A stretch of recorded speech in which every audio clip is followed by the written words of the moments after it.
certain extreme situations, the law is inadequate. In order to shame its inadequacy, it is necessary to act outside the law, to pursue natural justice. This is not vengeance. Revenge is not a valid motive, it's an emotional response. No, not vengeance. Punishment. Tonight we have a chance to say, yeah, you're right. We're too extreme, we're too wild, we're too out of control, we're too full of our own shit. Or we have a chance to say, hey, fuck you, you're wrong. Fuck you, we're right. Because you have all made it to the dance. Because believe me, this is the dance. Start the show.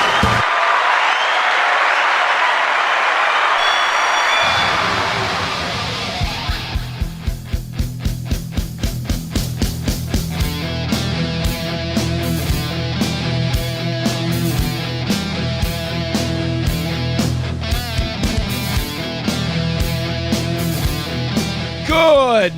Oh, wow, you hear that? Boy, you talk about a rumbly engine to open. Good morning. Scream is good for you. Cleans the upper glottis. Gets rid of all the phlegm and the mucus. Well, that's disgusting. But anyway, welcome to the show. It's the Steel Toe Morning Show. I'm your fair-skinned host, Aaron Imholt, and there's Johnny. Hey, how you doing? Good morning. Look at that. Hey, look at that. He's got some pep in his step, as the kids say. There it is. That means today's going to be a party. That means we got ourselves a party this morning. I know why you're excited. Because I read your prep sheet. That's why. Oh no, you didn't. But you didn't get the best part, because I realized this morning when I was getting everything ready to go that I didn't even put the best part in there. Well, not the best part, but like the best part. What's the best part? Well, a lot of people are busted up this morning. A lot of people are heartbroken. They haven't even had 48 hours to process their grief. I don't know if the audience knows about it or knows what I'm talking about. I'll give Rumble a little time to catch up. But, I just want to see. Sounds major. Well, I just want to see if the audience knows why they're supposed to be grieving. If the audience knows that, why they're sad today. Because I think there's going to be some people who are going to feel down today, and they're going to go, well, it's Monday. It's, it can be a tough day for a lot of people for many reasons. They don't have a case of the Mondays. That's not why they're upset. They're upset for a very specific, particular reason, and I get it, and I understand. And if people need to take a day off of work today, I encourage them to do so. What do the kids call it? What do the younger millennials call it? A mental health day? Okay. Why will people need a mental health day? Well, I just hope they know. Yeah. Bigot on socialist media knows. People know why you might need a mental health day today. It's to mourn. Well, to mourn, to recover, to try to feel better. Because unfortunately, John Cena has turned heel. It happened during the Elimination Chamber on Saturday evening. John Cena won the Elimination Chamber match to earn himself a shot at Cody Rhodes' World Championship. Mm-hmm. And then The Rock was in the ring because he's threatened to take this Cody Rhodes guy's soul. Dusty's boy. Mm-hmm. Well, you see, baby, they coming after my boy's soul. They trying to take Cody's soul, baby. And I'm not going to allow it. And there will be gorilla shit all over down there. Exactly.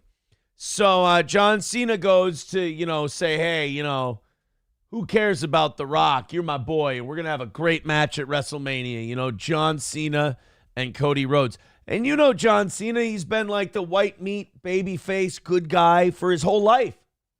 For most of it, yeah. I don't think he really has gone heel in a long time. John Cena has been this generation's Hulk Hogan. What Hulk Hogan was to us as kids, John Cena has been to kids in this generation. And everyone knows Hulk Hogan never went heel. Well, and this, to a lot of people, reminds them of Bash at the Beach, 1996. Now, here's the one thing that really sucks about anything big happening on WWE that kind of crosses over to pop culture. It's really hard to know if you can play any of it. Right. Because WWE just, I mean, they locked down.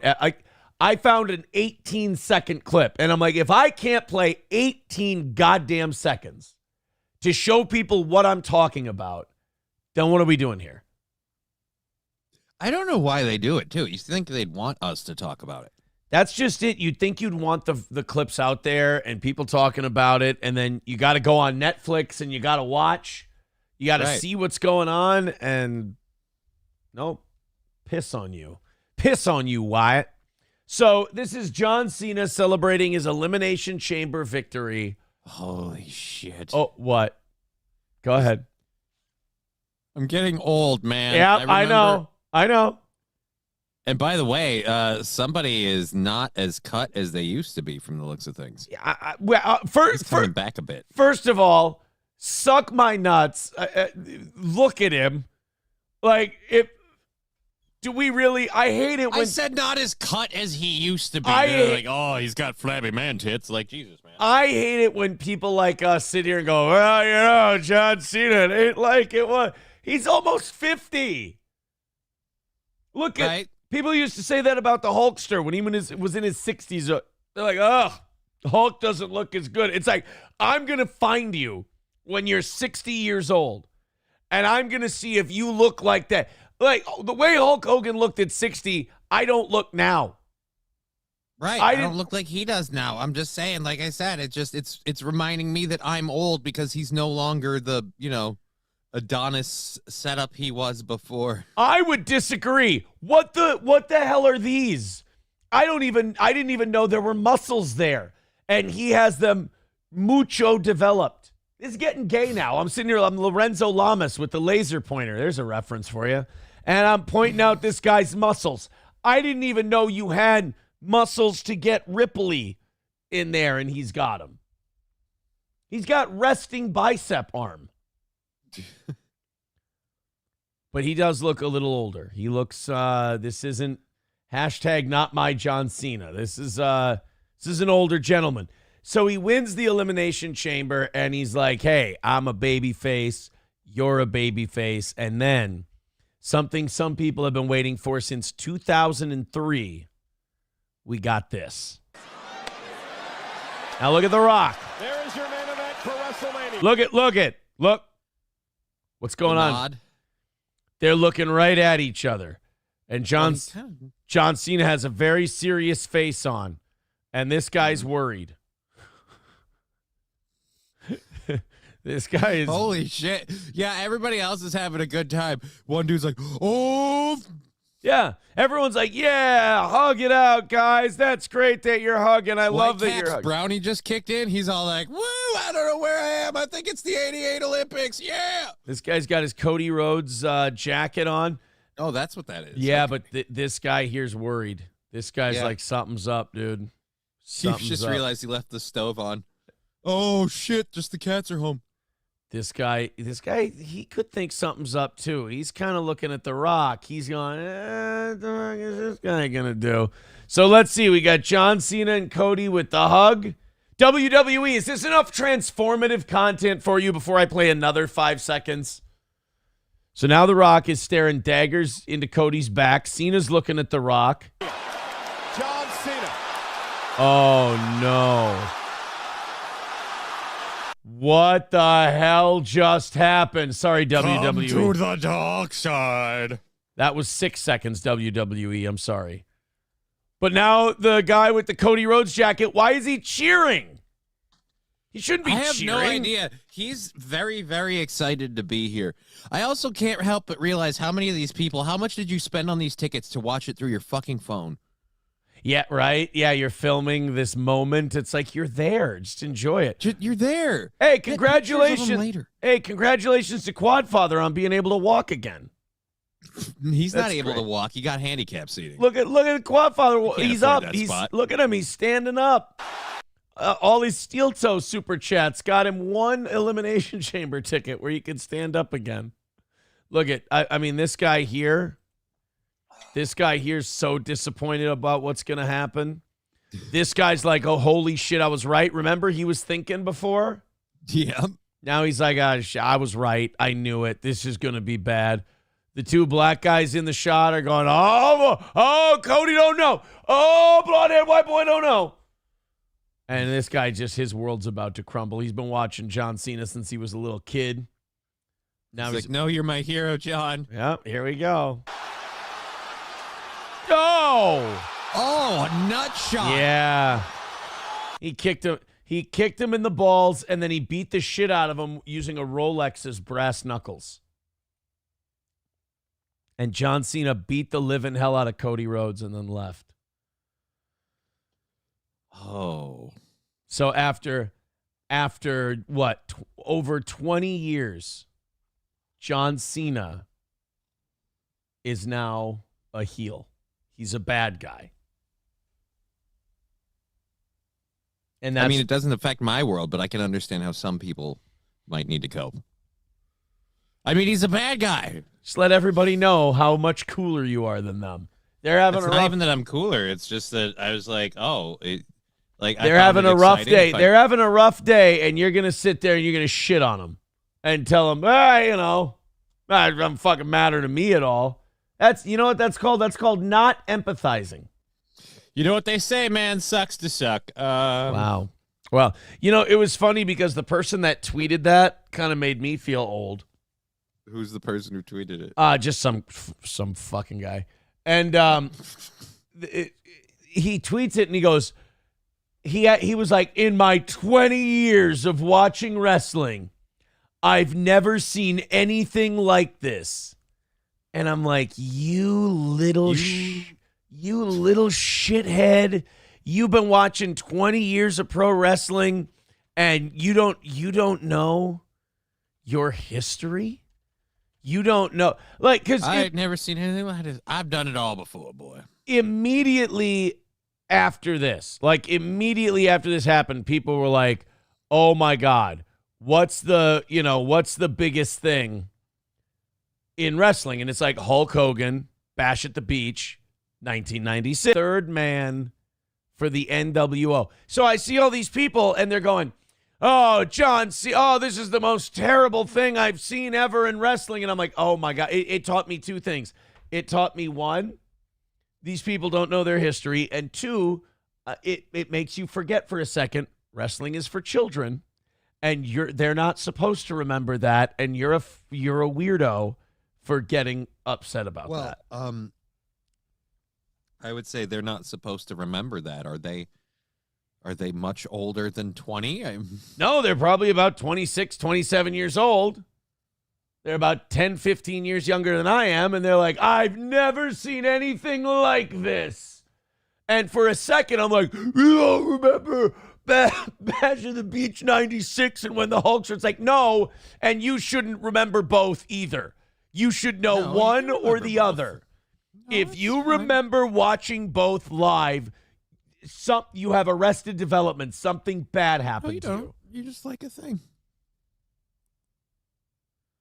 I mean, you're just going to be an old guy like your grandpa at these things, where you're going to be there with your walker like, I remember back in the day when real men wrestled none of these fucking soy boys, and then you're just going to be losing your shit. That's like when my dad and my uncles would tell me about Jumpin' Jim Brunzell.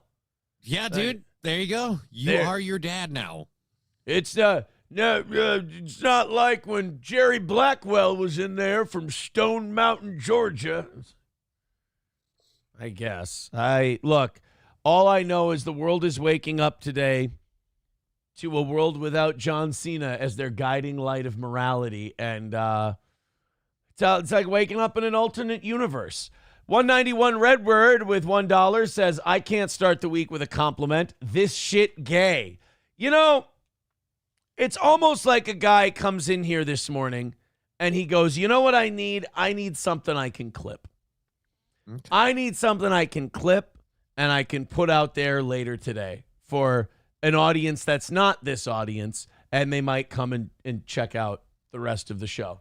And then I try to talk about that for 10 minutes so I can get a nice little clip out there. And what does my audience do? That is gay! God, I don't like it! This is not okay. My audience has always, radio or this, my audience has always had the memory of a goldfish and doesn't have the ability to understand this too shall pass. We will get done with this. There will be an end to this segment. And then we will move on to another segment. And that perhaps I'm casting a wide net as to make a clip for later and then see if we can't draw in other. I'm sorry, would you like me to talk about gay drama? There was a man obsessed. There were 3 men obsessed with my penis for 3 hours. We can talk about that if you'd like. I'd rather about not. Your dinner party. All right. Oh my God. And I'll tell you this. Without getting too far into it, you're gay. You're just gay. If you're, I mean, I know you didn't mean to hit record while you were talking about the other man's penis, but you're gay. There's no other way to put it. You're gay, you're gay, you're gay. I mean, a liar and a homosexual. I kind of want details on this story. It's starting to sound interesting. It's just, well, I kind of buried all of them yesterday and upset them, but then.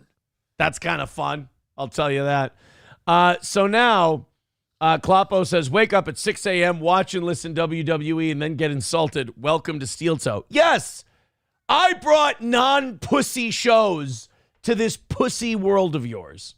Like, if you came here from anything drama-related, I gave you a non-pussy fucking internet world to come to, which is a show that goes, hey, we're going to talk about what's going on. And then you're like, well, this part of what's going on I don't like. And we go, then sit down and shut up and wait for me to be done. And then I talk to you like your dad. Well, I guess I understand why some people on the internet find this show threatening. We talk to you like someone you've never met. I apologize for that. Oh, damn, I was about to get there. All right. I'm really sorry. We'll move on. Miss Tay with $20 says, make me number 1 on the toe board. Miss Tay now at $30. Thank you, Miss Tay. Thank you very much, Miss Tay. I don't know how to do your fucking New Zealand, Australian gorilla math. Currency exchange? I'm guessing with the YouTube and everything else, that's about $10. Thank you very much, Miss Tay. We appreciate it. $2.90 away from today's goal. Also, thank you to Katie for 15 this morning, and thank you to Tim for 10. Miss Tay's now top of the board. Tie-dye and a few others. We appreciate it. Honky with $5 says, yesterday CNBC reported on the S&P 500's recent upward trajectory after a long downturn. The recovery shown on the chart was described as, direct quote from Jim Cramer, Aaron's peen.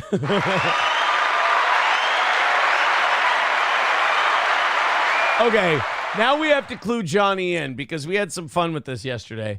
So okay, yeah, I'm not aware.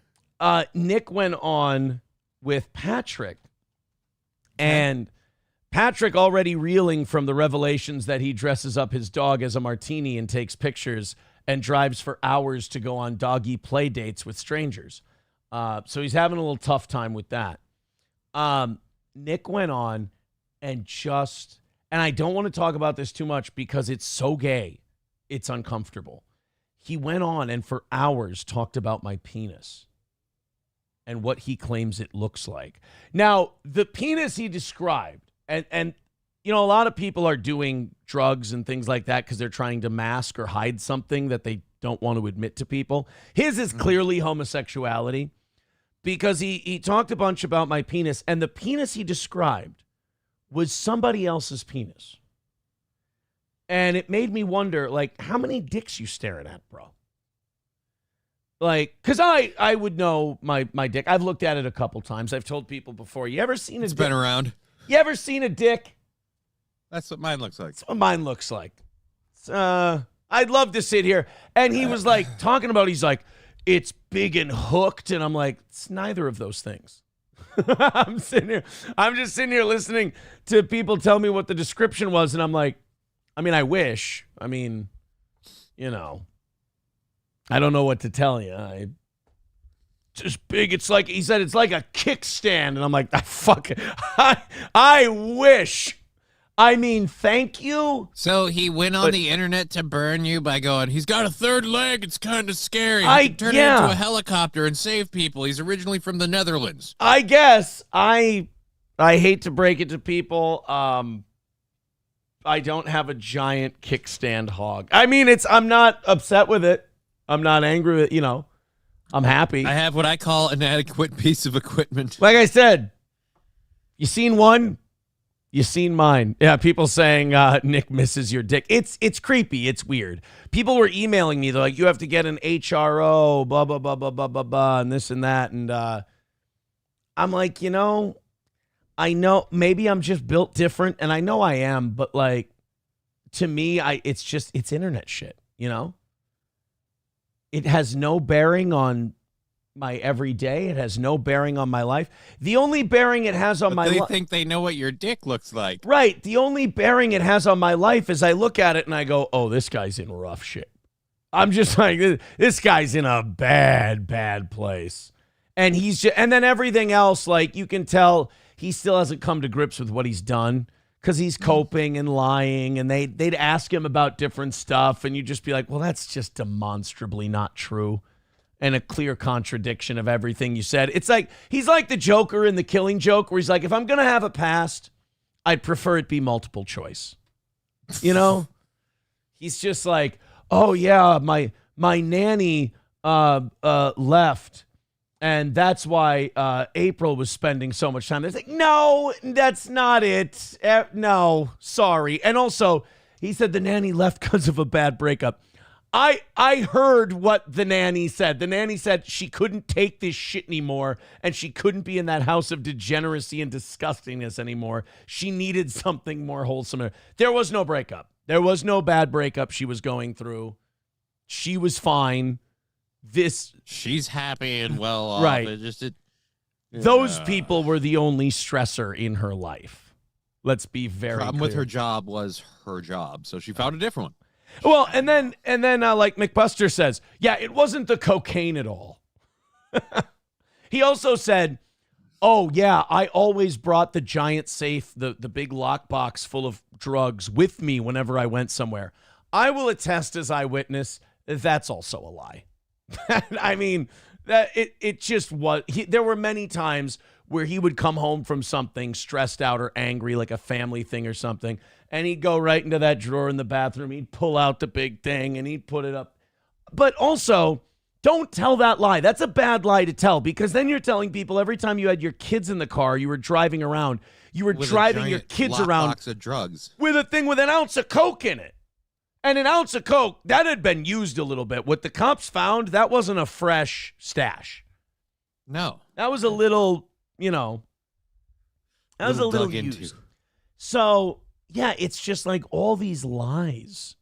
And for no other reason than, hey, you know, if people will believe this lie, I won't be the guy who got caught with a shitload of cocaine and my kid testing positive for cocaine and all this. Like, if I just tell, if they believe, he thinks there's going to be one lie that's going to unlock the door and then everything else will be undone. It's like, aren't you tired? It's kind of in a court record now, isn't it? Yeah, it's like, aren't you tired of running? Like, don't you just want to admit everything and be honest about it and admit that you're a piece of shit and you're human garbage and that's who you used to be, and now every day you're going to try to be better? Like, every day you keep lying about it, that whole history continues to control your life.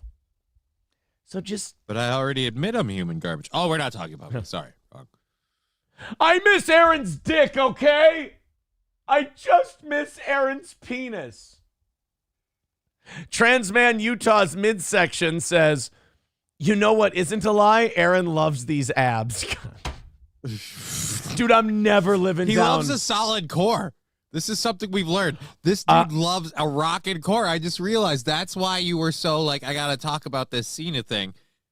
Look at that core, man. I'm never living down. I was focusing on the pecs, and then what are these? The traps, whatever the fucking the slants are off the neck. He's lost those. And I went, oh, look who's getting behind. He's like, yeah, but look at that solid course those gives me wood. And I'm just like, wait a minute, hold on. I'm never Why are you living building a down. boat? I'm never living down the trans man Utah thing.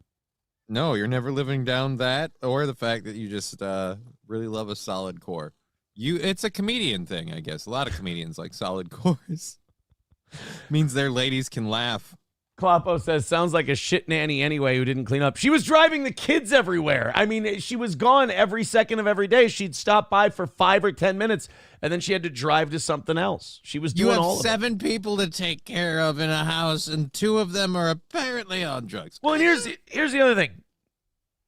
Nobody's working. Like, he's not doing any shows or anything. Like, you don't need her.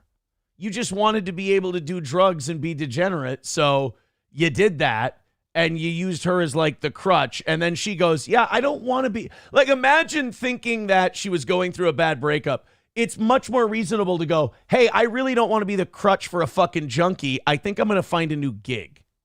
I'm tired of holding your life together regardless of whether or not you pay me. Right, and she was. I mean, his level of stress and anger and angst and bitterness and everything after she left, oh my God, did he hate himself. Still does.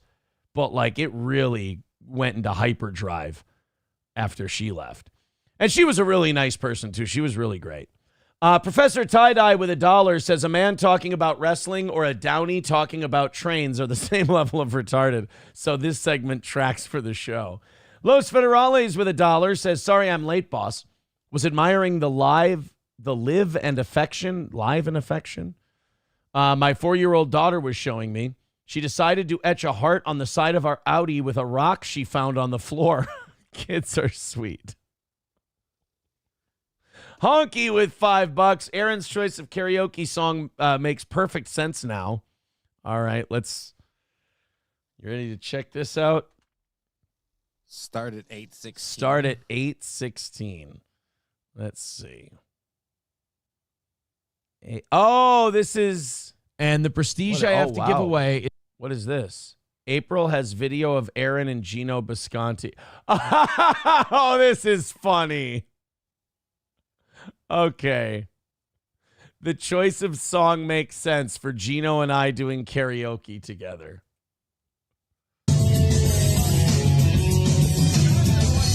He's dying. So that is when I was starting to get, like, I was like, I need to go to bed. Right. And I had a headache. You know, like, no matter how much you drink or whatever, you just start getting that headache. You're like, I got to go to bed. I'm done. And this was right before I think Gino grew up and stuff. Crashed out a little bit after this.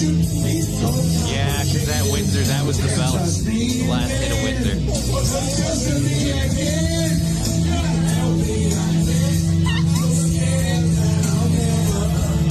So we're singing Bent by Matchbox 20. And now it makes perfect sense. Bent, you see. 191 Redbird with $1 says, you're better than this. Stop trying to make us happy. We will always find something to shit on. Rise above the filthy peasants. I love how Redbird's talking about himself. He's like, be better than me. Los Federales says, we have to watch this. Please, Aaron. Okay. Check it out. We'll check it out. Let's see what the... Oh, my God. Some of these comments are fantastic. When it comes... Dysrhythmia says, when it comes to your dick, Nick misses it and Melton wants it. Boy, if that ain't the truth. I wonder if anyone other than Nick misses your dick, says Bigot on socialist media. I cannot comment on that right now. Not keeping a running tally of my tallywhacker. I cannot comment. Hulkamasha Baby says he misses your dick and you miss that twink pussy. Thank God I swallowed before that comment came out. All right, let's go to... All right, you have to watch... We have to watch this, please. Should we see what we have to watch? Perhaps. Oh, no, we're going to get to the Zelensky thing. I feel like I should save this for later. Yeah. Because we're going to get to the Zelensky thing. So we will play that. Los Federales, but we're going to play it a little bit later on in the show. Thank you guys very much for being here this morning. Fun little start. That was just the start to the program. That's just the, what do you call that, the preamble? Yeah. Shit, we're not even a half hour in. We got so much to do today. We got the Trump thing. We got the Zelensky thing. We got hey, hope you don't plan on speaking anything other than the official language of the United States. I thought it already was. Oh, did you really? Yeah, I thought we were an English-speaking country. You thought we were no, we've never had an official language. In our entire history, we've never had an official language, and now English is our official language. Official language. Yeah, we'll get to that. We'll get to everything today. Stephen Bravo, thank you for becoming a Baby Boot member. Zesty Taco Paco becoming a member for 28 months, says good morning. Mussolini Diff becoming a member for 33 months, says Trump should cut back on defending countries in Europe with our troops, especially if they can afford to give billions to Ukraine. Victor becoming a member for 33 months, says good morning. 33 months is a lot of months. Well, he ain't lying. Yep. That's what? That's 3 years. Shit. Almost 3 years. Nearly 3 years. Puerto Rican prostate puncher says no one wants to hear about your gay drama about your dick. Well, there's no drama about my dick other than Nick and Melton really, really want it, which fits. I mean, they're both homosexuals. Latidi is the gossiper. I have no idea what the fuck that means. If you know what that means, you're on the internet too much. Go golfing today. Do me a big favor and get outside today. Nobody should know what that is. Thank God I don't. Where are we at to start the morning? Everybody's been so generous. 280 is our number today for today. Piss on that, right? Let's get to 250 by the end of the hour. Mm-hmm. Let's clear out that gold. Yeah, man. Let's do 250. So we got two. What is this? Oh, I got a very. What is this now?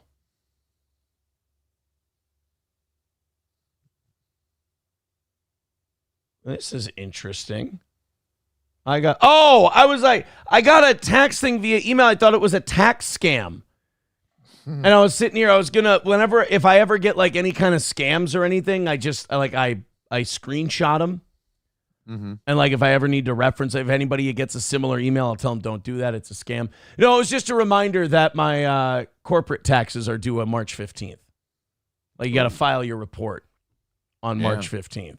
I was like, what the fuck? I thought, because they were like, you have to make sure that you blah, blah, blah. And I'm like, what the fuck is this shit? No, in the state of Minnesota, I don't know if this is the case everywhere, but in the state of Minnesota, if you don't file your corporate taxes, and you don't owe anything, but it's just, you have to file all your paperwork. You have to send it all in, what you did last year, everything else. And if you don't send it in by March 15th, the state of Minnesota doesn't fuck around. They fine you like $250 a month. Wow. If you don't turn it in. So yeah, you know what? I got to say, I'm glad I got that email because holy shit, it's March already. Yeah. Congratulations. We are in the 3rd day of March already. Jesus Christ. Yeah, I went to a thing yesterday or last night. A buffet. Yes, it was. It was indeed a buffet. I went to a thing yesterday, and nobody could remember what day it was. Everyone thought it was March 3rd. Nobody knew it was March 2nd.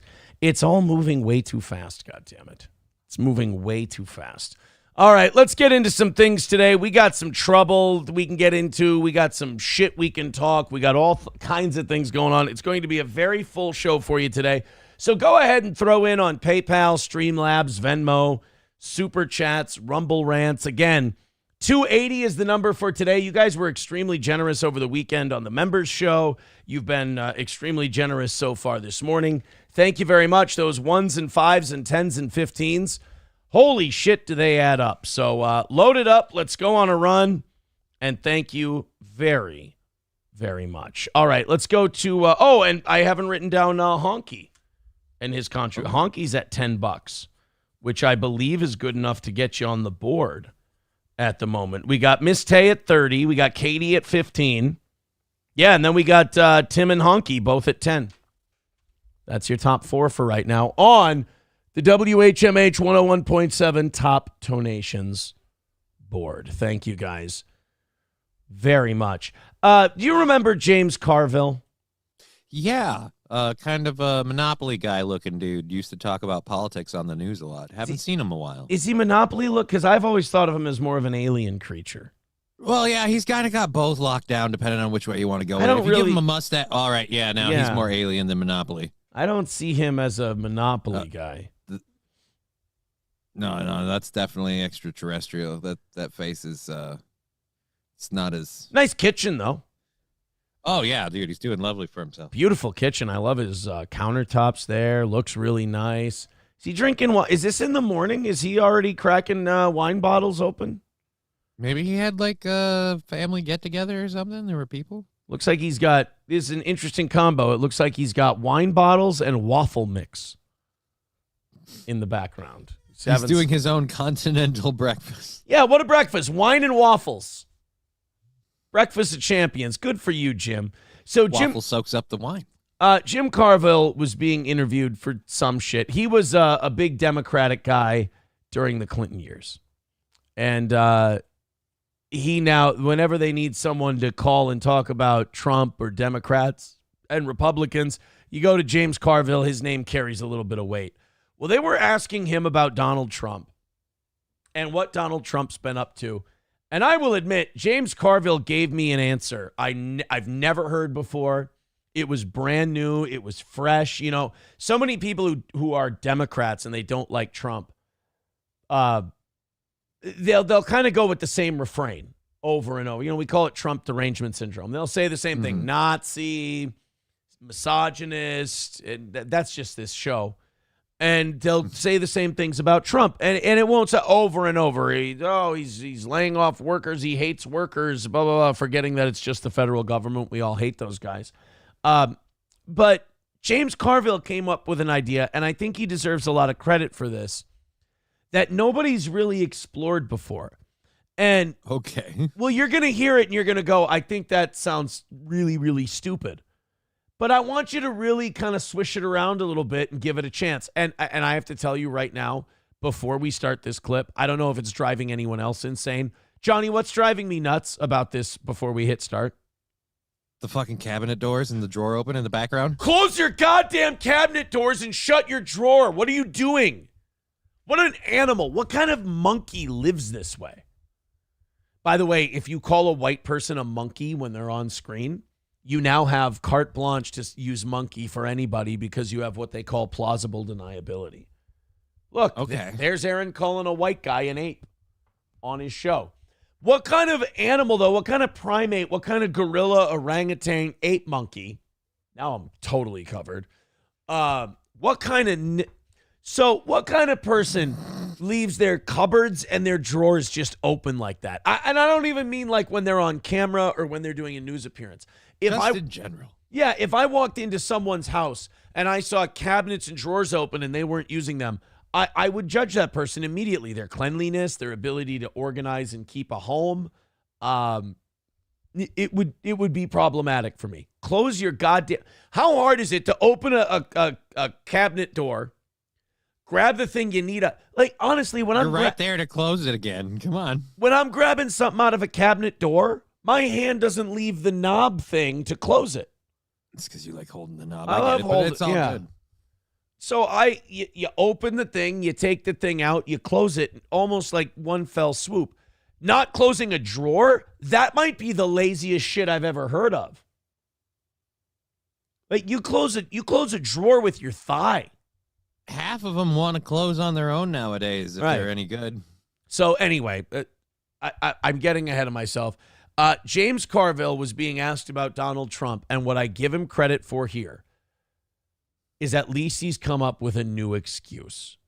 Let's check it out.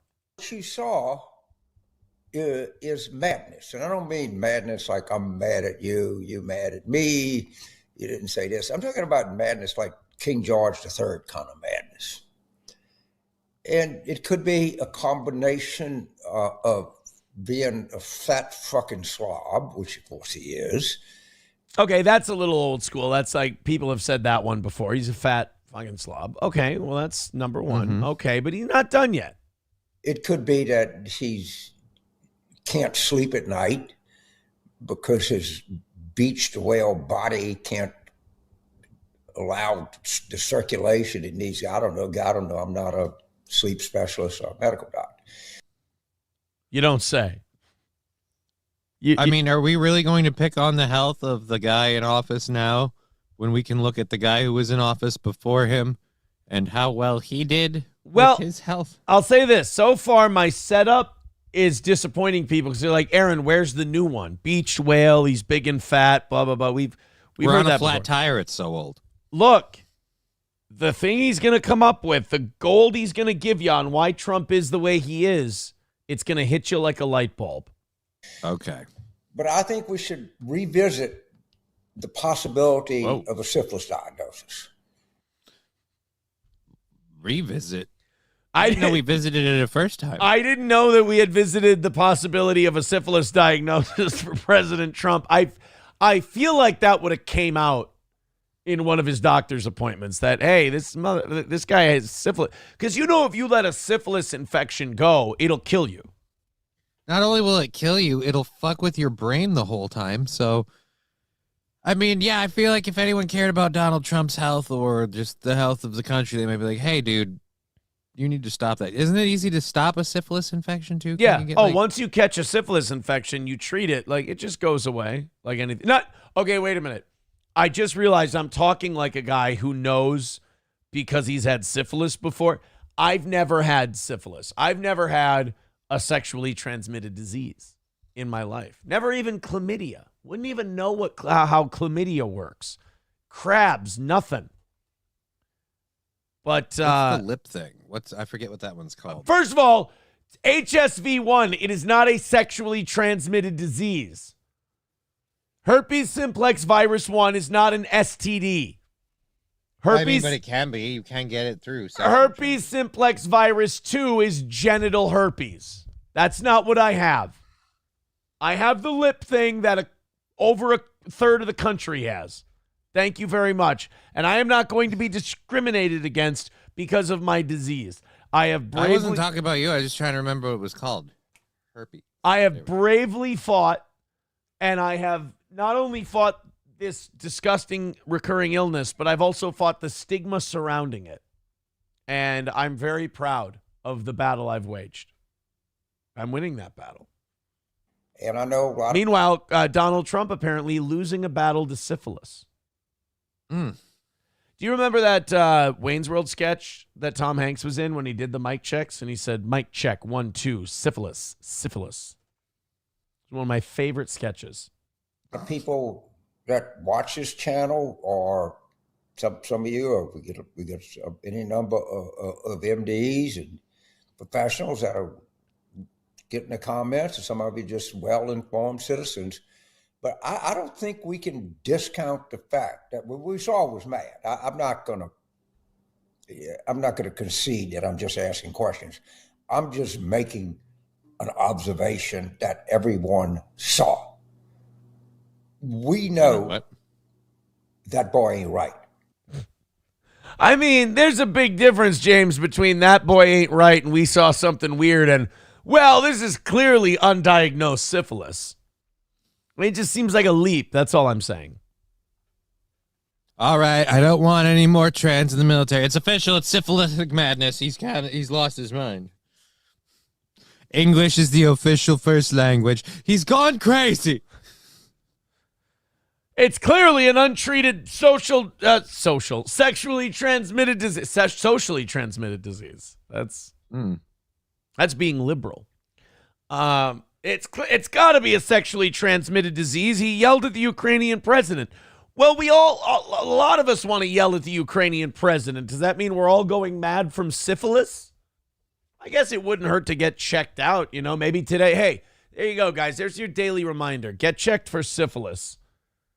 Because you don't want to be in the middle. Case. You don't want to be in the middle of an argument with somebody and they just, they railroad you with, hey, getting a little worked up. You sure you don't have syphilis?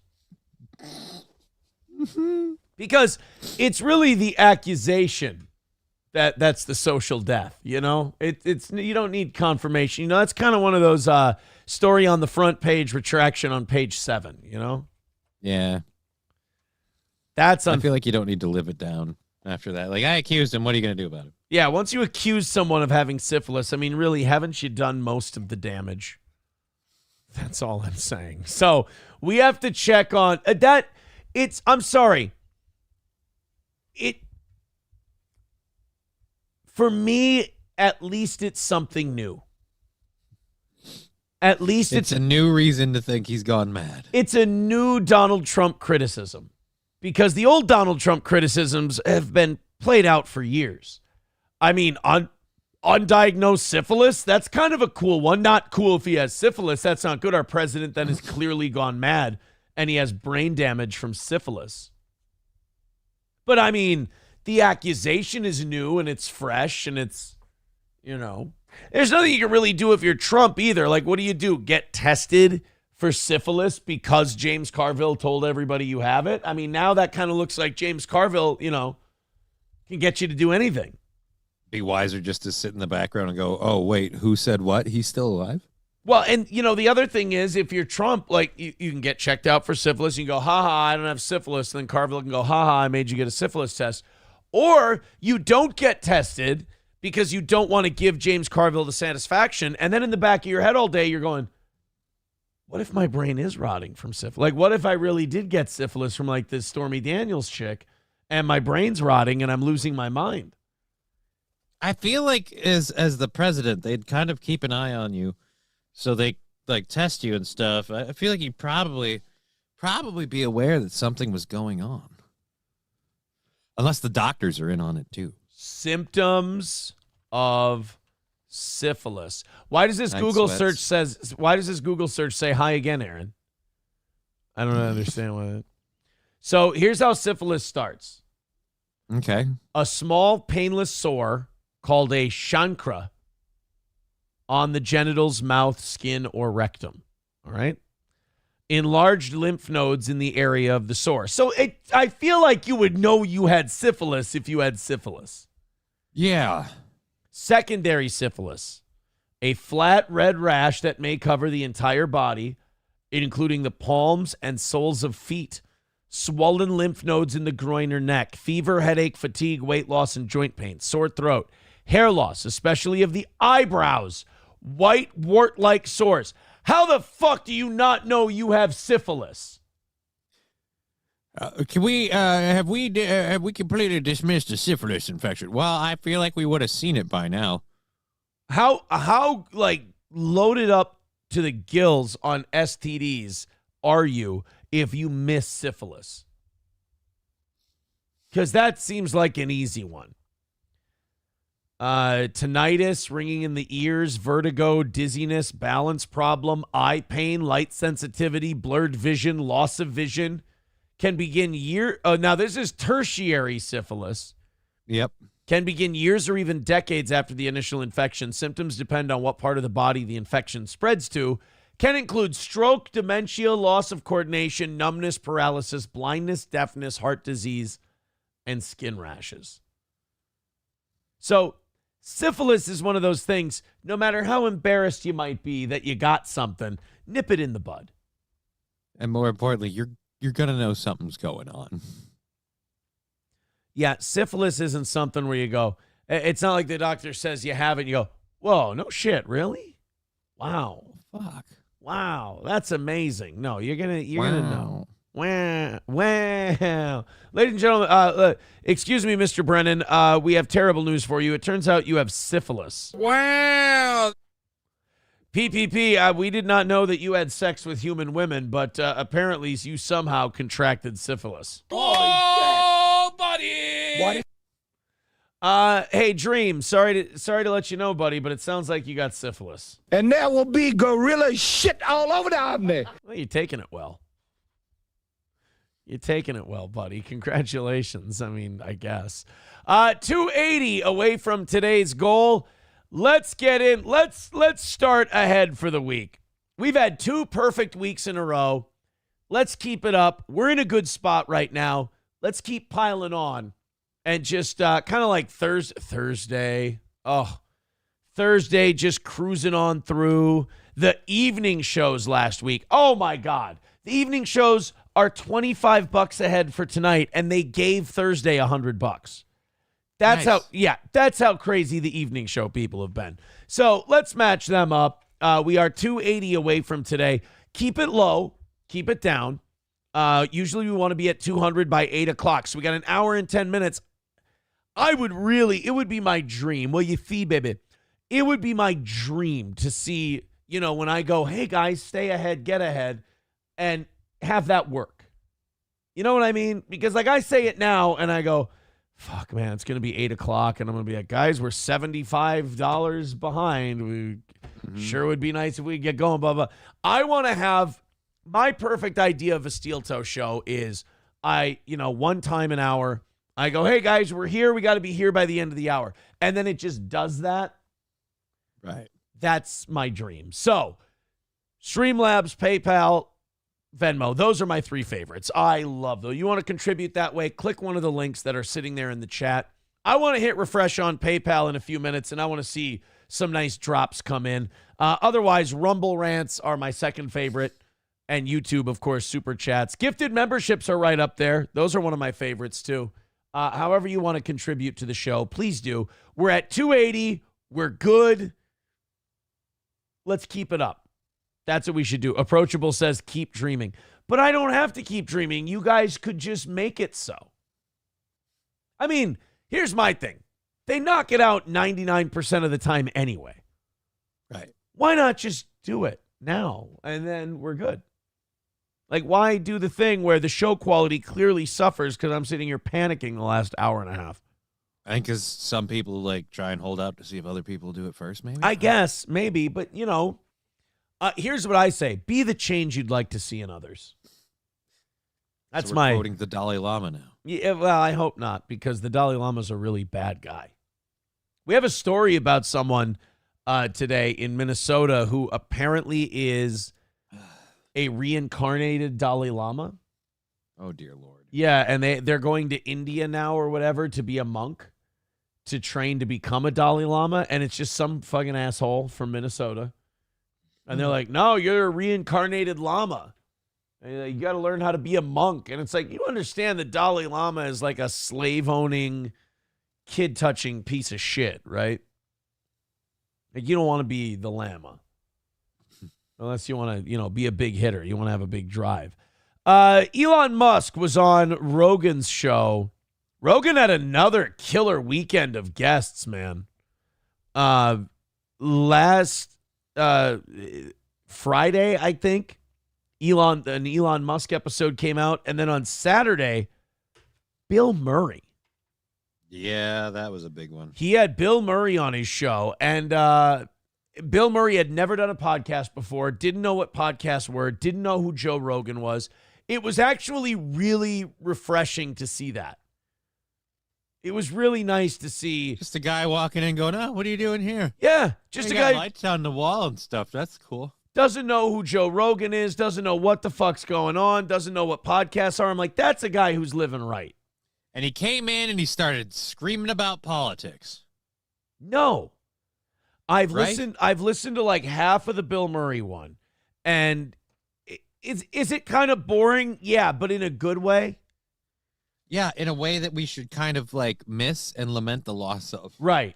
Like it's good. There's, if you say, oh, is there anything juicy in there? No, thank Christ, there wasn't. It was a pretty boring listen. They talked about Hunter S. Thompson, and I'll be honest with you, to me, one of the most overrated public figures in history is Hunter S. Thompson. People who are obsessed with Hunter S. Thompson, to Just me, love drugs. Not only that, but also they're people without personalities who are looking to transplant a personality into themselves. I kind of feel the same way with people who are super into Bob Marley, So what you're saying is the people who really love Hunter S. Thompson would be the kind of people Hunter S. Thompson hates. Yes, just drug addicts who are looking for a personality. And they're, same people who the people who look up to the Joker. Like, yeah, the Joker's interesting. Hunter S. Thompson is interesting. And then they try, like, I model myself after Hunter S. Thompson. Yeah, he was interesting. You're not. Well, if you're saying those people are interesting and you model yourself after them, I would say then, by definition, who you are as a base isn't interesting. Right. Because you had to go with them. Hunter S. Thompson. Like, to me, Hunter S. Thompson was a gimmick. He was a bit. And it was a bit he was doing on the rest of the world. So it's not... most people who obsess and love and, like, worship Hunter S. Thompson, I feel like, don't really understand the guy to begin with. Because Plus, we had that huge documentary with Johnny Depp. Bill Murray did the original, like, Hunter S. Thompson movie, though, didn't he?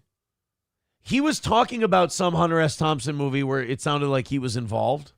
Yeah, and he was friends with him. I thought he did like a movie about where Hunter S. the buffalo roam. Right there, that's the name of it. Because Fear and Loathing in Las Vegas kind of overshadows it. But Bill Murray was the first person to do a movie about it. Yeah, well, and it's kind of, I was watching the Bill Murray thing with Joe Rogan, and it was like, in a way, it was kind of sad because Bill's getting old. And Bill's got a lot of old man shit going on. Mm-hmm. Like, number one, Bill can't remember people's names anymore. Like, there were a lot of times Bill was like, the guy, who is the guy? He's, I can't remember. It'll come to me later, blah, blah. And he keeps talking, and you're like, oh, no, old man Bill doesn't remember people's names.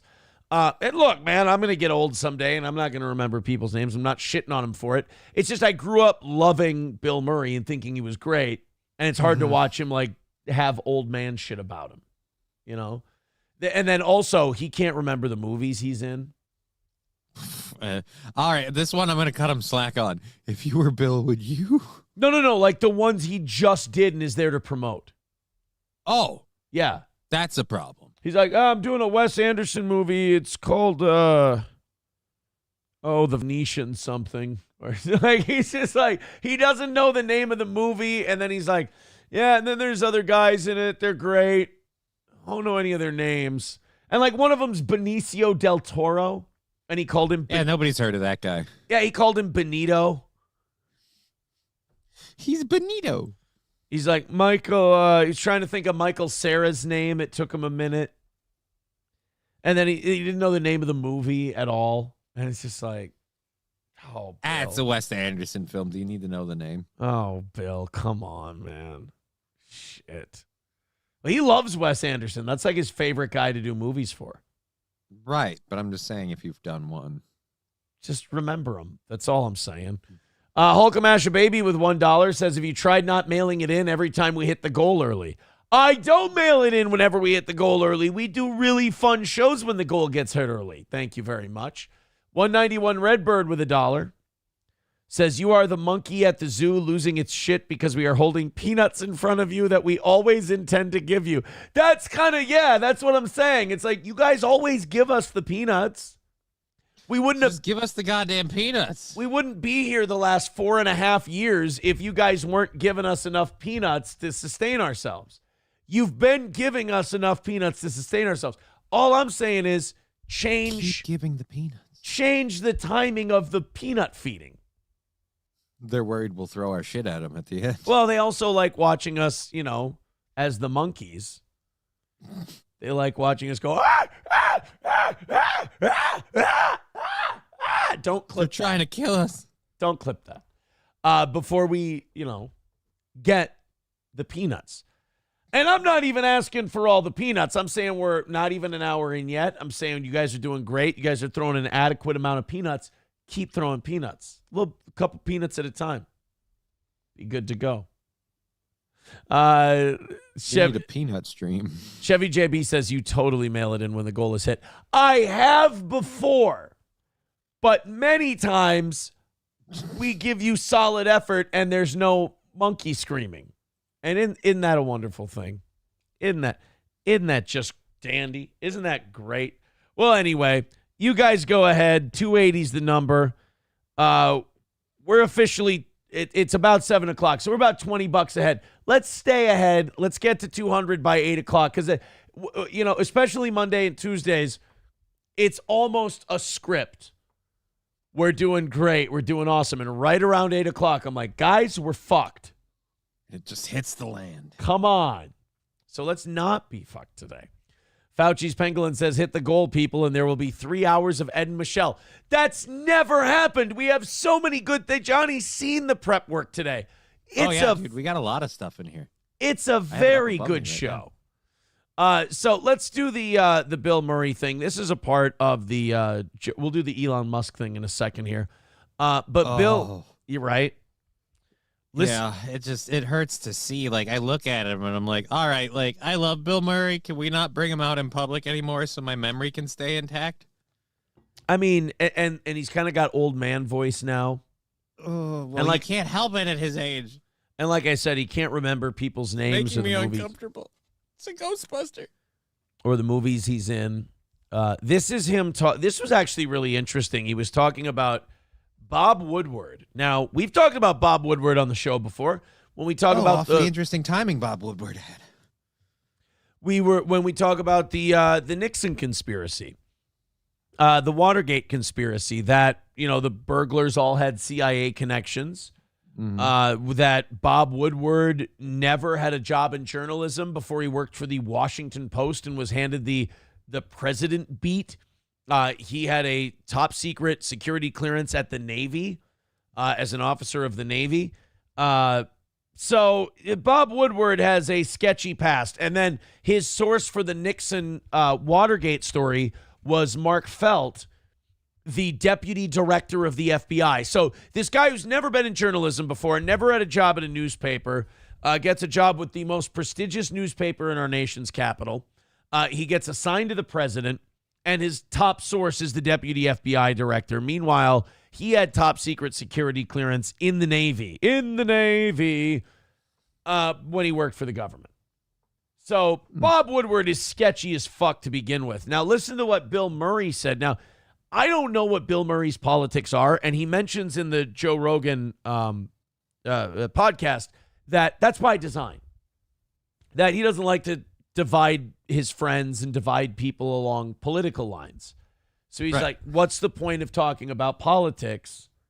It just divides people and neither of us really know what we're talking about. It's a very mature attitude Bill has towards it. But these were his thoughts on Bob Woodward, and I found this really fascinating. When I read Wired, the book written by, Woodward, about Belushi, I read like 5 pages of Wired, and I went, oh my God. They framed Nixon. So he reads Woodward's book on Belushi, and he knew Belushi. He was good friends with Belushi. And he sees how many lies that Woodward put down in the Belushi book, and he's like, oh my God. They framed the president. They framed Nixon, for sure. That's how bad. That's how much of a lying asshole Bob Woodward was about Belushi, is that it made Bill Murray think that Nixon was innocent. I love how much Joe's enjoying it, too. He's just like, oh, nice. Nixon. like all of a sudden I went, oh my God, if this is what he writes about my friend that I've known, for half of my adult life, which is completely inaccurate, talking to like the people of the outer circle getting the story. What the hell could they have done to Nixon? I just felt like if he did this to my friend like this, and I acknowledge I only read 5 pages, but the 5 pages I read, made me want to set fire to the whole thing. Jamie, see if you can find those 5 pages. I went, if he did this to Belushi, what he did to Nixon is probably soiled for me too. I can't. Wow. Imagine you're such a lying sack of shit about a Hollywood guy that it makes that guy's friend go, yeah, I can't believe anything. Lied about the president. Yeah, I can't believe anything you write. And it's a good on Bill, because he's right. Woodward was a piece of shit. Woodward is a piece of shit. They still bring Woodward on MSNBC and CNN to interview him about the president and shit. And it's like, this guy is so clearly an operative. Like, he never stopped working for the government. It's why, I can't take Al-Qaeda seriously. Because if you look at bin Laden and you look at Al-Qaeda, we invented it. We created it. And I'm like, okay, when does the CIA create something and then its hooks are out of it ever? You know, I don't know if its hooks ever do come out of shit. So I don't. And they just completely stopped watching them. They're like, we're done with you. We're going to just move on. Yeah, like how much of it is controlled opposition, you know, so you have an enemy to fight so you can scare people into giving more of their tax dollars to Raytheon and Grumman and Boeing and all this other shit. It's kind of like Israel with the Palestinian Authority. The Palestinian Authority was, many people think, created by Mossad to be controlled opposition so they could have their boogeyman and they could keep, you know, doing the things that they do. So Bob Woodward being a CIA or being a Navy guy, a top secret guy, I don't think he just left the government, went to the Washington Post, and they went, well, you know, let us know. Bygones be bygones. We'll see you later. Best of luck in your new job, Bill. Yeah. Bob, not Bill. Damn it. I can't take it. And I know you say, well, you could have two sources and everything like that. But the two sources that he had, if he had them for the Wired book, were so far outside the inner circle that it was criminal, cruel. I mean, I buy it. I mean, it would hold up with who Bob Woodward was, to be a lying snake piece of shit. You know? I will say it is the weirdest way to come about like a conspiracy theory. Like, look, I'm not saying that I buy into all the tinfoil hat shit. I'm just saying I knew a guy and he wrote a book about that guy. That book sucked. Well, that is kind of how, but like a reputation and trust is made too. Is that right? Well, I read this book he wrote about this guy and it was good and it was factual and I know something about it. And it was, you know, it gives him credibility for his next project. If you write a book and it's total horseshit and it's demonstrably false, then why should people believe what you say in the next one? Makes sense. Yeah. Grower Not a Shower with 199 says, finally a show where I feel welcome. Hey, welcome to the program, buddy. I appreciate it. Ryan the Garbage Man with $1 says, all we have is peanuts, but you demand N-word toes. Oh, thank you. Well, called Brazil nuts. Yeah, we don't call them that around here, for goodness sake. Thank you guys very much. What are we? 280 away from today's goal. Let's go ahead and keep that moving. We are in hour number 2.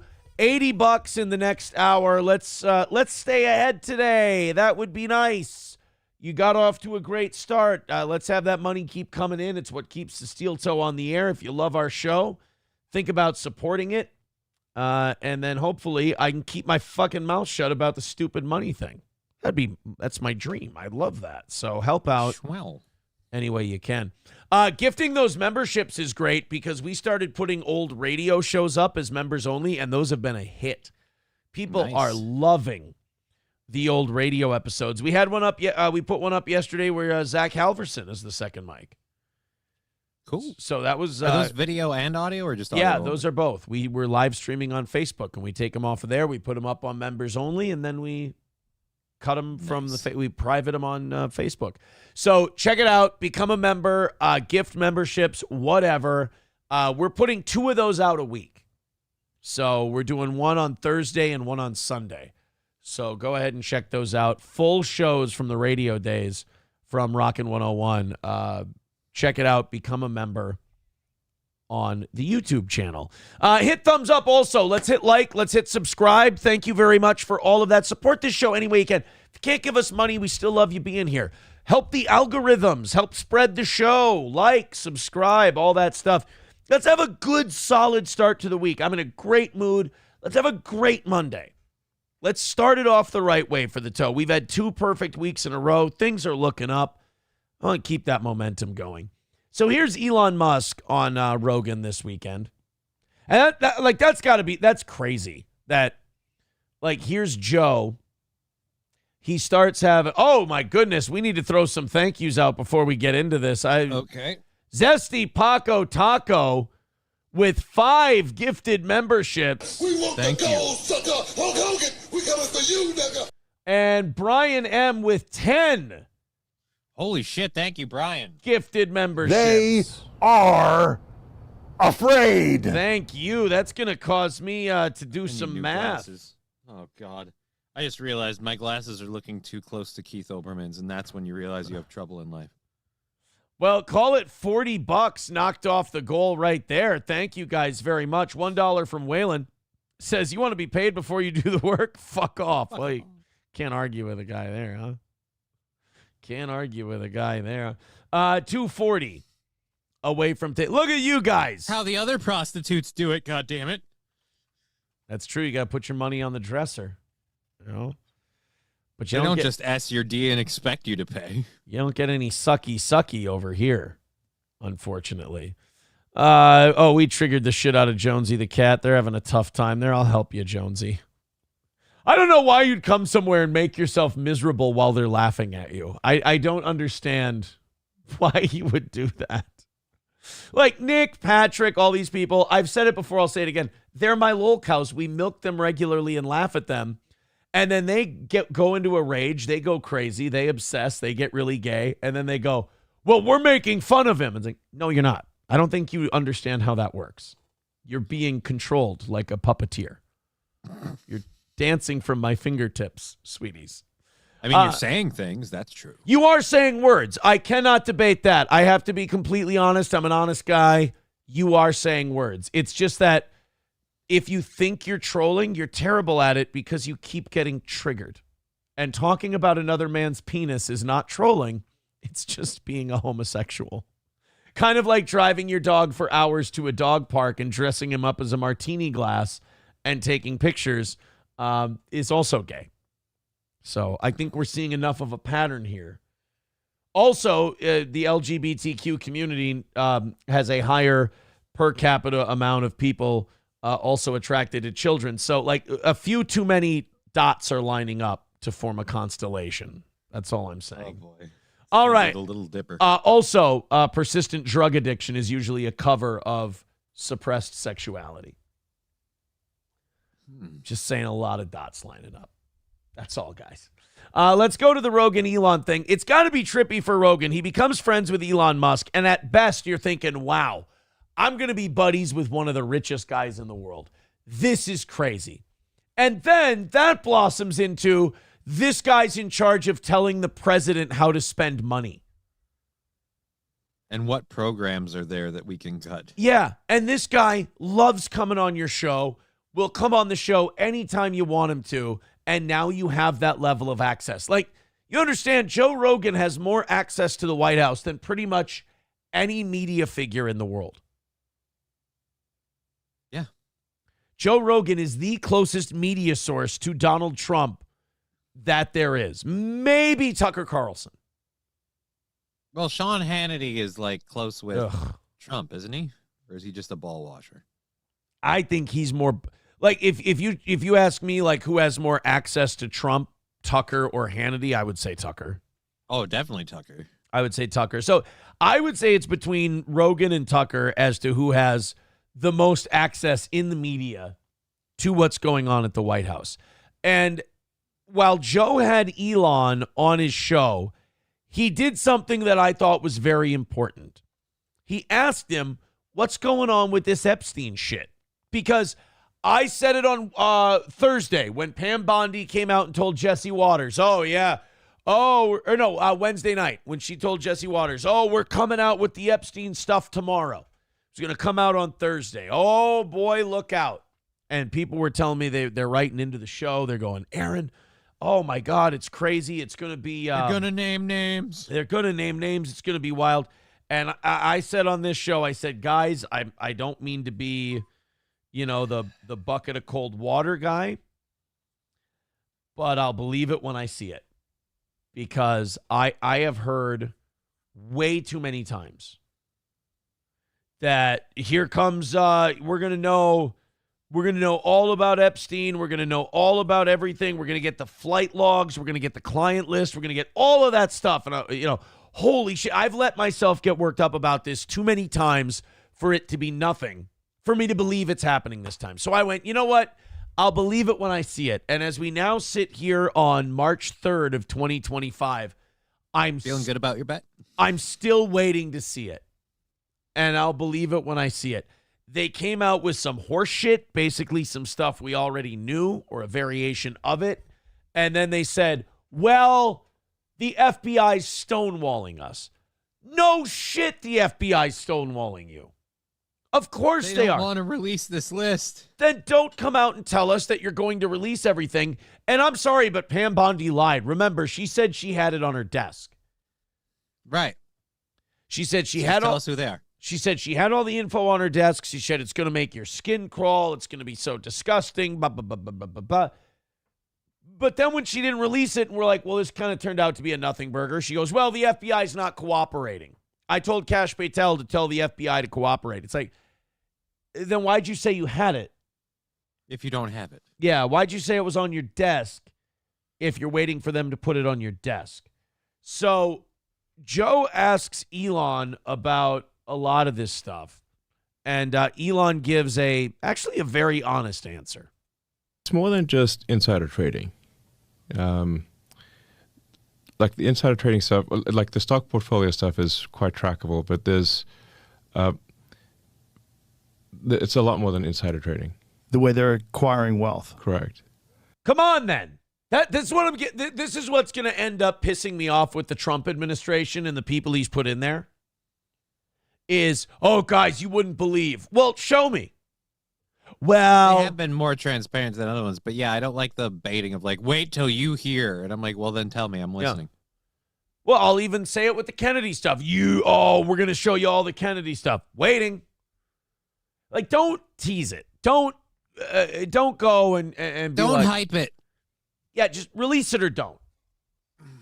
Release the shit or don't release the shit. But I mean, this hype job that they're doing is starting to wear thin with me. Because I'm not a Trump no matter what guy. I like what he wants to do. I like what Elon wants to do. But you're going to have to do it or I'm going to start to get annoyed. Especially since Doge and corruption and all that seems to be prioritized over the economy. Okay, you're putting the number one thing for most Americans on the back burner to address this other thing. Well, then you better address it. I'm kind of getting tired of people giving the Trump administration points for talking about wanting to do it or throwing a few crumbs out there. Eventually, you're going to have to hold these people's feet to the fire and say, okay, I want some results now. And the Epstein stuff not coming out. This whole thing where he goes, oh, how these Congress people acquire wealth. It's way more than insider trading. You wouldn't believe it. Well, make me a believer then. Tell me. Well, we have heard some of it with like the USAID stuff where they've got back channels towards funneling money. But right, we're not seeing any work for the equation he's putting up. And what other methods? I mean, this is really going to get me assassinated. Here's my thing, though. That's funny, ha. Then don't take the fucking gig. Your job. More importantly, don't lay this bait out for us. Like, well, it's way more than insider trading. Well, what is it? Well, that's really going to get me killed. Like, well, then don't tell us what the fucking thing might be if you can't say it. Well, because also they're going to kill you just for that anyway. So you might as well come out with it. And also, you were the administration who told us that you got, oh my God, we're going to be the transparent administration. Well, yeah, that comes with risk.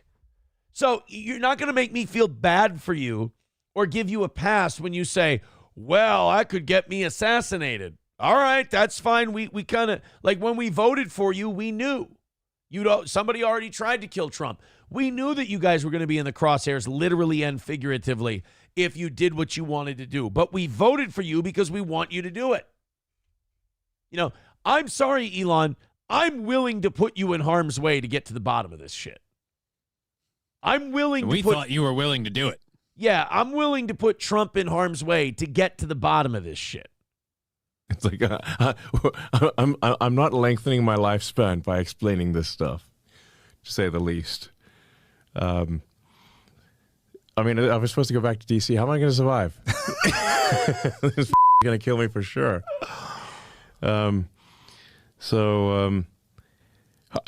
fact, I do think like it's like I actually have to be careful that I don't push too hard on the corruption stuff. Why? It's going to get me killed. But that's why you're there. You're there to push the corruption stuff. Remember parading around with the chainsaw? Where'd that bravado go, buddy? Yeah, see, like, my thing is, like, if Elon comes to me and he goes, what do you want? I'd be like, I want you to expose this government corruption and all this shitty spending and get us back on the right foot and tell us what these people have been doing. And he's like, yeah, but Aaron, you understand that could get me killed. Yes, I'm fully aware of that. Now go do it. Well, but what if they kill me? It's definitely a risk I'm willing to take. I want that information. See, like, they're doing this thing where they're using the, oh, they'll kill me thing as an excuse not to do the thing we want them to do. Every other politician or every other leader we've had has said that same thing. So if you want to be like every other motherfucker that's ever done the job, if you want to be like Barack Obama and scream hope and change and then be bought and paid for, that's fine. You can do that, but say you're that thing. Don't come in don't come in with a cross on your chest ready to take Jerusalem if you ain't willing to go crusading. You got to be willing to, dodge a few arrows, dodge a few bullets, maybe literally. If you want to uncover this stuff. If it was easy and nobody was ever threatened for it, then it would have been done a long time ago. So I don't know. I just don't. Elon's making the mistake of thinking I value his life. I just think it doesn't look good for Elon or this administration if you keep coming out with, we've got this, wait till you hear about this, wait till you hear about that. They've been doing a good job up until now of showing most of the proof for their stuff when they're like, USAID is wasting money, here are the receipts. But if you come out, like you said, Pam Bondi is like, we got the Epstein list, and then you deliver a dud, and now you've got Musk going, well, it's way more than just insider trading. Like what? Yeah. That's not a good move, man. Yeah. And then people are like, oh, are you willing to risk Elon's life to get that information? Yeah, I'm willing to risk 1,000 Elon's lives. 1,000%. Have you seen the Cybertruck? I don't fucking care. Get him in there. He's clearly out of ideas. Yeah.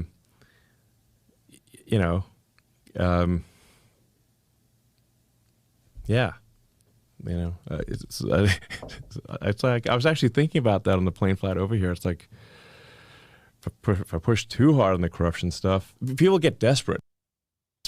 Yeah, we know. That's why we are desperate people, a lot of us. Yeah, we want to know. We want to know what's up with all these government entities. So tell us. Well, they could kill me. Yeah, 1,000% a risk I'm willing to take. Sorry. Yeah, Would You says in the Rumble chat, he says, you talk the talk, now walk the walk. Right. Because if you don't, you're just another guy. You're just another guy. Another politician. In a long list of guys who have called all their shots and then never took a swing. Let's go to Landers. He says, Musk bought Tesla, same with his space program. He gobbles up private businesses. Been doing it for years. Look, I like Elon, and I like the job he wants to do. I just don't want to see him lose his teeth. That's all. Mecca Jones says, imagine a cop like that. I'd like to stop the criminals, but it's dangerous. Yeah. Right. Well, we know it's dangerous. You came out and said you're up for the job, so we gave it to you. Did you lie? Deutsch Chad says, but Aaron, I want to go to Mars. Am I the only guy who would much rather explore the oceans than explore space? Probably you're one of the minority, I would say. We've only tracked 5% of the ocean. The biggest problem I have with ocean exploration is that it's actually, ironically enough, in a lot of ways, more difficult than space exploration. I guess that's another one where I'm willing to lose a few. I need to find out what weird fish are down there. Look, I'm willing to have, what was the name of the sub that imploded? Fuck, I was going to say Titanic. The Titan. Titan, there we go. Yeah. Look, I'm willing to have a few Titans happen if it means we can find out that there's that species 39 is a real thing, or 38 or whatever. Right. When it comes to ocean exploration, I think you have a better chance of finding weird alien shit by exploring the ocean than by exploring space.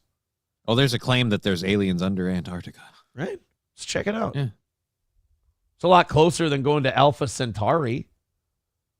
Let's do that. Let's try and do what's close first. It's mostly the pressure issue. It's really hard to sustain. Well, I mean, everything in there. Space ain't no cakewalk either. It's a vacuum. It's a little different. Let's throw James Cameron down there a few times, see what we find. You know how many movies that fucker will make if he gets under Antarctica and he starts finding aliens? Oh, guys, my God. it's simple. We just need to get James Cameron and Bill Paxton in a... Shit. Sorry. I'm afraid I've got some bad news. Fauci's Pangolin says exactly, I want to see a megalodon. How do we know they aren't there? How do we know the Meg isn't chilling somewhere in the ocean right now? We've only tracked 5% of it. Did I tell you I got tricked by a boomer thing online?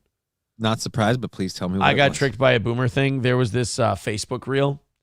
I shouldn't say I got tricked, but I did look it up. I didn't believe it, but I looked it up, and I consider that to be the same as falling for it. Yeah. It made you look. That NASA was exploring the ocean up until a certain year, which did turn out to be true. NASA was exploring the ocean, and they found a trench deeper than the Marianas Trench, and then they found another tunnel in there that went to something else, and that they saw a giant eyeball looking back at them in one of the caves.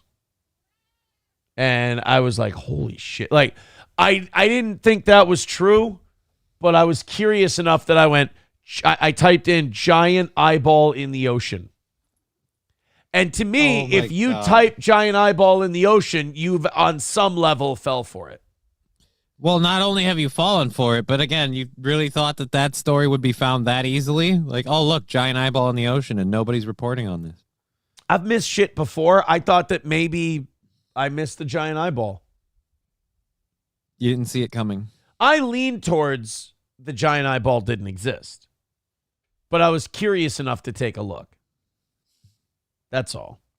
Okay. Mr. Approachable says, no, fuck that. You know they're going to find some resource in the ocean that's going to screw our planet even more. Leave the ocean alone and go fuck around on Mars. Yeah, I don't want to fuck around on Mars, though. I think all the people that want to fuck around on Mars should go fuck around on Mars. I'll take the extra space. I'm getting a lot of it must be like it's the first business day of March, you know? Right. I'm just getting a lot of updates from the Minnesota Department of Revenue. Oh. And it's all just like government shit, like the new liquor law postings. Like I'm getting a lot of shit that just doesn't mean anything to me. I'm getting like new warehouse rules and all this stuff. So like if your business is registered, I get these every year and I forget every year that I get them. And today must be the day where I get all of them. I'm getting all of the Minnesota Department of Revenue's big updates that they need everyone to know about. Like there's new liquor posting rules.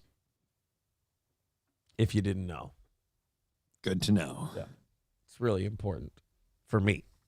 Sam Show says, look, if it's a giant eyeball, it's probably Cthulhu and we're all fucked. Yeah, I mean, I get it. You could shake something loose down there. You know, and you don't want to do that. I'm sorry. Right. BP will run the thing. It'll be fine. $240 away from today's goal. Hit thumbs up. Hit like. Hit subscribe. If you watch Steel Toe and you're like, fuck this guy, I'm not giving this guy any money. Give this guy a thumbs up. Give this guy a follow. Give this guy a share. Do something for free. But we're $240 away. We're mildly ahead by like $10, $12.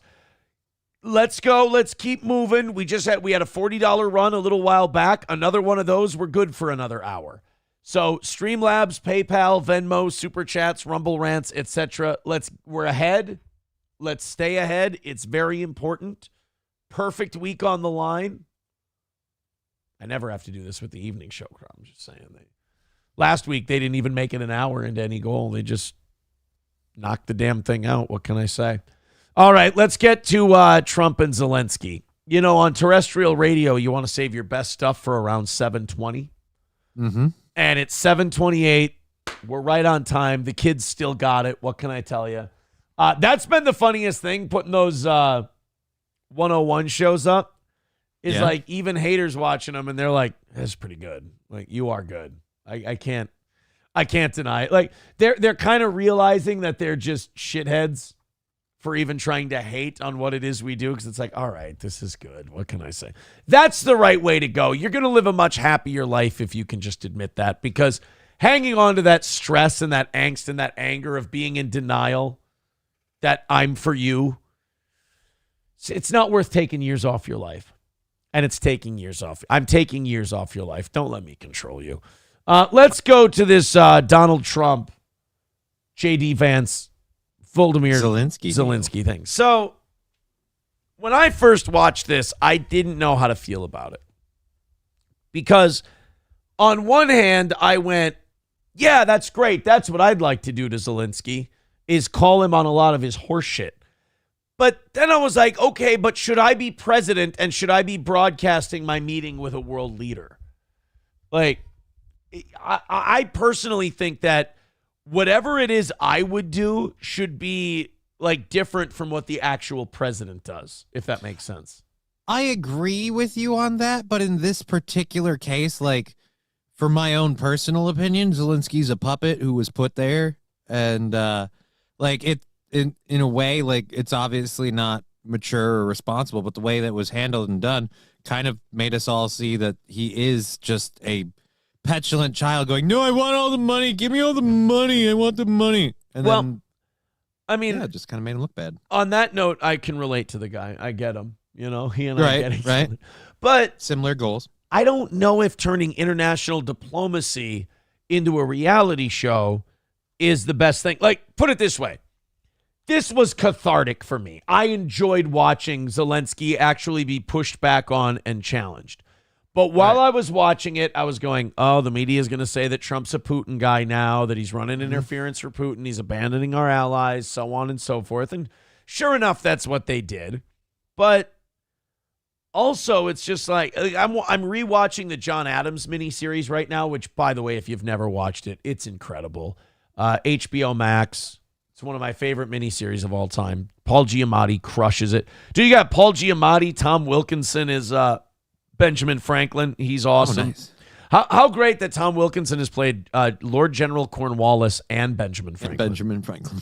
It's kind of cool. David Morse is George Washington, which is really cool. Laura Linney's great as Abigail Adams. Really great miniseries. But John Adams is all fiery in the lead up to the Declaration of Independence, and he doesn't get his way on a vote, and he thought Benjamin Franklin was on his side, and Benjamin Franklin voted against him on the thing. And Benjamin Franklin's kind of telling him about politics. He's like, look, all you did was made enemies. It wasn't gonna pass with or without you. And all you did was got people pissed at you, you know? And he goes, well, Dr. Franklin, don't you believe in speaking your mind? And he goes, I'm absolutely against it. He goes, speaking your mind is a condition that's led to a lot of the world's suffering. And he goes, St. Thomas of Becket would have lived a full life if he would have just, meaning keep his mouth shut. And he goes, you insulted Mr. Rutledge, and you did so publicly. And John Adams goes, well, would you have me insult him in private? Like, he keeps trying to own Ben Franklin. But Ben Franklin just keeps accepting his premise. He goes, perfectly acceptable to insult someone in private. They may even thank you for it later.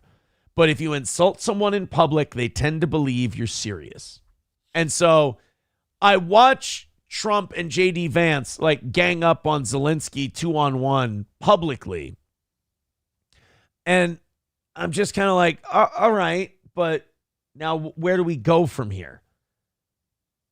And I'm trying to parse this as best I can, because I know this is not a popular take. It's an honest one. I mean, you're not getting red meat fucking MAGA bullshit from me. I'm giving you, I'm just saying, have we looked past the idea of a syphilis diagnosis? Yeah. Well, I mean, the thing is, this feels good in the moment. Much like contracting syphilis. This feels good in the moment, but I don't want us to end up blind and crazy, Look, I get that you're plumbing away right now, but there's going to be a bill to pay. I just, like I said, for me, it's In my opinion, like I said, Zelensky's a puppet. Like there's a power behind the throne. Who knows who that is at this point? But at this point, like they put that power on notice in the sense that we publicly called out your puppet. So now your puppet has to do stuff or call on you to help them. Yeah. I want to see this thing end, and I want to see our tax dollars not go to Ukraine anymore. That would be... And this guy, here's the other part of it. So I've said my mealy-mouthed kind of, here's my reservations about this. Now I'll go with the shit I absolutely love about this. Fuck this guy, his shitty attitude, his entitled fucking, this isn't a loan, this is a grant, you're giving me this money, multi-million-dollar homes in the UK. I hate this guy. He's very clearly working for somebody. He's not autonomous. He's not on his own. He's serving another purpose. I don't like Zelensky, and I'm glad that we called him out on him being an ungrateful little shit. I hate it. So this is the exchange between, it starts with J.D. Vance and Zelensky, then goes to Trump. I'm talking about the kind of diplomacy that's going to end the destruction of your country. Yes, but if you are not strong... Mr. President, with respect, I think it's disrespectful for you to come into the Oval Office and try to litigate this in front of the American media. Right now, you guys are going around and forcing conscripts to the front lines because you have manpower problems. You should be thanking the president... I will say this, and I don't mean to defend Zelensky. That's something any country would do if their country was being invaded. Right. Like they would drag people up, and especially Eastern Europeans, they have a history of that. You know, you look at the Soviet Union and all of that. It's just dragging bodies and throwing them at the situation. That's kind of a common thing in that part of the world in war. We've done the same thing. It's just we always volunteer. Yeah. We love fighting. To bring an end to this conflict. Have you ever been to Ukraine that you say what problems we have? I have been to... Come once. I've actually watched and seen the stories, and I know what happens is you bring them on a propaganda tour, Mr. President. It's true. Do you disagree that you've had problems bringing people into your military? We have problems. And do you think that it's respectful to come to the Oval Office of the United States of America and attack the administration that is trying to prevent the destruction of your country? I will say this guy should probably be the next president. Probably. They should probably he should be the next guy. He does a very good job. Also, and I know this, beating a dead horse here. Can we put a goddamn suit on? Right. I'm getting tired of this guy, dressing like he's in warm-ups for a pickup basketball game. I'm getting kind of tired of the Zelensky look. You're in the Oval Office, put on a goddamn tie and dress nice. Wear one of your expensive suits that I'm sure you own. Yeah. With the money we've given you, you can buy a nice suit. You don't need to keep dressing like a Ukrainian mobster. Wouldn't that be funny if they started ripping into him that way instead? Like, as opposed to like, oh, are you sure you're not having military problems? Like, yeah, and why the hell, while we're on the subject, we've given you so much money. Why are you still dressed like a bum? They did give him shit for that. Oh, fuck, I need to see this. Yeah, no, they did give him shit for not wearing a suit. Like, why are you dressed like that? This is great, this dressing down. And I guess my only objection would be you're doing it publicly, so he's going to feel guarded and insulted. But then again, the other part of my head is going, Aaron, who gives a fuck what this asshole thinks? We want to stop this war and stop giving him money anyway. So who gives a shit if he... Like, that's what I understand. That's what I like about what J.D. Vance is saying. He's like, look, asshole, we're single-handedly preventing the destruction of your country. How about a little fucking respect? Right, but they have to call him out like this so that way we can show, like, the people that are for the war in Ukraine. They're like, we have to protect our allies in Ukraine.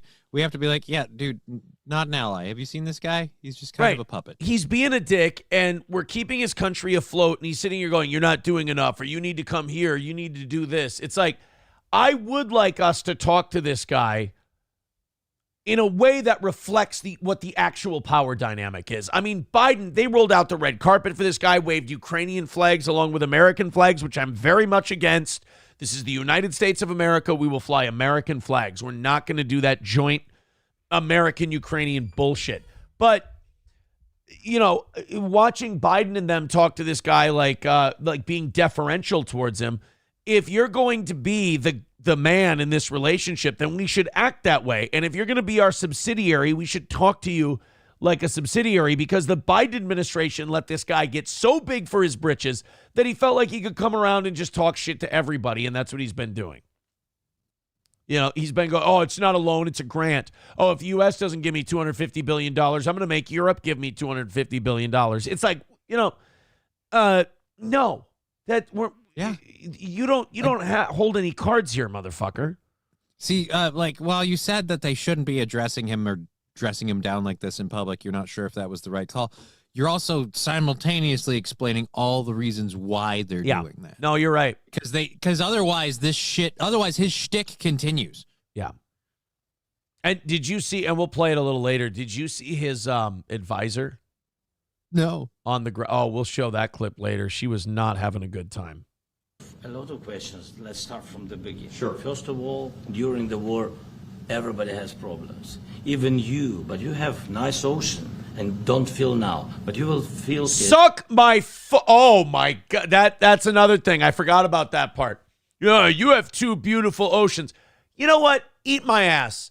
Like, honestly, $250 billion of our taxpayer dollars that we don't have that the taxpayers will have to pay back at interest to save your ass, and you're going to sit here and belittle our safety situation? He really is just a little asshole tyrant dickhead. And you're right. Yeah. These are all the reasons we should have been yelling at him in public. By the way, did you see the polling on this? That, like, in the last 3 years, it's gone from, like, 8% of Americans like have problems with us funding Ukraine, and now it's gone up to like 45%. Well, when you start hearing the numbers they've been throwing out for the last 4 years, I'm surprised it's not higher. No. In the future. God bless. You don't know that. God bless. You don't God know bless. That. You will not have a war. Don't tell us what we're going to feel. We're trying to solve a problem. Don't tell us what we're going to feel. I'm not telling you. Because I'm you're in no answering on this position to question. dictate that. That's Remember exactly this. what I'm not You're dictating. in no position to dictate what we're going to feel. We're going to feel very you will good. Feel influence. We're going to feel very I'm good and telling very you, strong. You will feel influence. You're right now not in a very good position. You've allowed From yourself to be in a from very the bad very position, beginning and he of the happens war. to be right about From it. the very beginning of the war. You're not Mr. in a good Brown, position. I You don't was have in the cards right now. With us, you start I'm having not playing cards. But cards. right now, you. I'm not playing cards.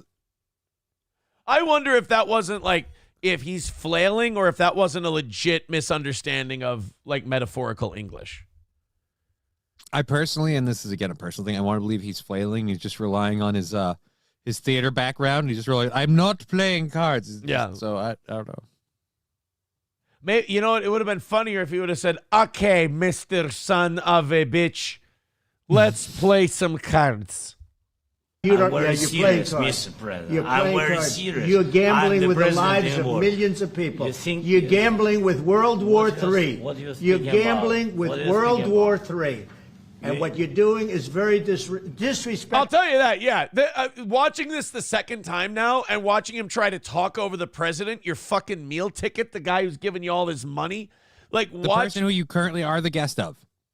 Yeah, and he's trying to talk to you and you keep interrupting and you're not wearing a suit. Like, everything about this guy is just the Biden administration and the rest of the world let him get away with so much shit that now he feels himself to the point where he's in charge of every situation. No, this, you know what? This was necessary. This was a necessary talking down to. Motherfucker worked himself into a shoot. Time to slap him straight. Yeah, this guy needed to be taken down a peg or two. That's for sure. To the country, this country. It's with back all to respect you. to your Far country. more than a lot of people said very they respect. should have. Have you said thank you once? A lot entire of meeting? times. No, in this Even entire today. meeting, have you said thank Even you? today. You went to Pennsylvania and campaigned for the opposition in October. Offer some words of appreciation for the United States what of are you speaking America about? and the president who's trying to save your country. That's just it. Like, we're trying to find a peace settlement to this whole thing so that Ukraine isn't fucking blown to smithereens. And this guy just wants to keep having money thrown at him. Right. All he wants is us to keep delivering the money train. There's an easy peace settlement that Russia would go for. We will have free and internationally monitored elections in the Donbass. Let the Donbass region determine what they want to do. We'll have international election monitors in there from many different countries, and we'll make sure that that vote is fair as humanly possible. Zelensky won't go for that because the Donbass will vote to either be its own country or join Russia. That's what they want. And they'll lose that chunk of Ukraine. He would rather keep getting money and keeping some of it than find a solution to this problem. He doesn't believe in elections. That's the other part that's another thing that bothers me with this. We've been supporting him this whole time. And, the people of this country are like, support whichever politician you like. In Ukraine, they don't get that choice. No. They had a freaking government that they voted for. We ousted it. Somebody put Zelensky in place. I'm not going to say who. And now he's been there this whole time with no elections. I mean, let him vote. Yeah. The fact that we say we're funding the side of democracy and this guy won't even have elections. And there are some people, at least Putin has elections. They're crooked as all get out and he kills his competition. But he has elections. Right. If someone gets over 5%, he just poisons them. But, the elections happen. Coltrane with $1. Yeah, the fact that you have to look at Putin as an example of more democratic than you, that's a problem. Yep. Yeah, you could have elections and just kill all your opponents, Zelensky. I mean, you could at least... You've got the money and the weapons. Hell, we gave them to you. Yeah, we're like Bill Murray in Ghostbusters 2. We're going like, hey, I fund your military, Aren't you supposed to lie to me and kiss my butt? Right. Have a fake election, for God's sakes. Coltrane with $1 says Zelensky negotiated the terms for weeks ahead of time and then tried to spring extra security guarantees while everyone was watching. It was supposed to just be a ceremonial signing. 191 Redbird with $1 says a bunch of the swamp told Z-Man to cause a problem so they could blame Trump for ruining the peace deal. Which is weird to me because they would have blamed anything that went wrong on Trump no matter what. Dude, if it went right, they'd blame it on Trump. Yeah. That's the worst part of this is at this point, the left has become the boy who cried wolf. So it's like you can scream whatever you want. I'm going to watch this and see what happens. And it's not even like, I believe this is the best choice. I'm like, no, this is just something different than the scripted plan we've got over there. So let's go with this. Well, his whole thing is he wants Ukraine and NATO. And Zelensky? Yeah. Yeah. And me personally, I'd like to end NATO. Oh, yeah. No, NATO's been breaking its promises left, right, and sideways. NATO helped cause this war. And yeah, to me, NATO's been obsolete for a long time. We don't need it. First of all, we have America. America is NATO, basically. So let's just be America. $2 from 191 Redbird says a bunch of congressional shitbirds had a meeting with him in private before the interview. I wouldn't doubt that a bunch of people got together with him and said, hey, fuck this guy. He's a Putin guy. Let's rattle his cage a little bit. What do you say? I wouldn't doubt that. That puts us 235 away from today's goal. Hey, guys, would be great if we could get to 200 by 8 o'clock. Boy, would I appreciate it. Streamlabs, PayPal, Venmo, Super Chats, Rumble Rants. The links, obviously, are in the chat. We've had a great last few weeks. 3 perfect weeks in a row. I'd like to keep that going. That starts with a perfect Monday. Get us down that last 35. So we don't end up in the same place we always are.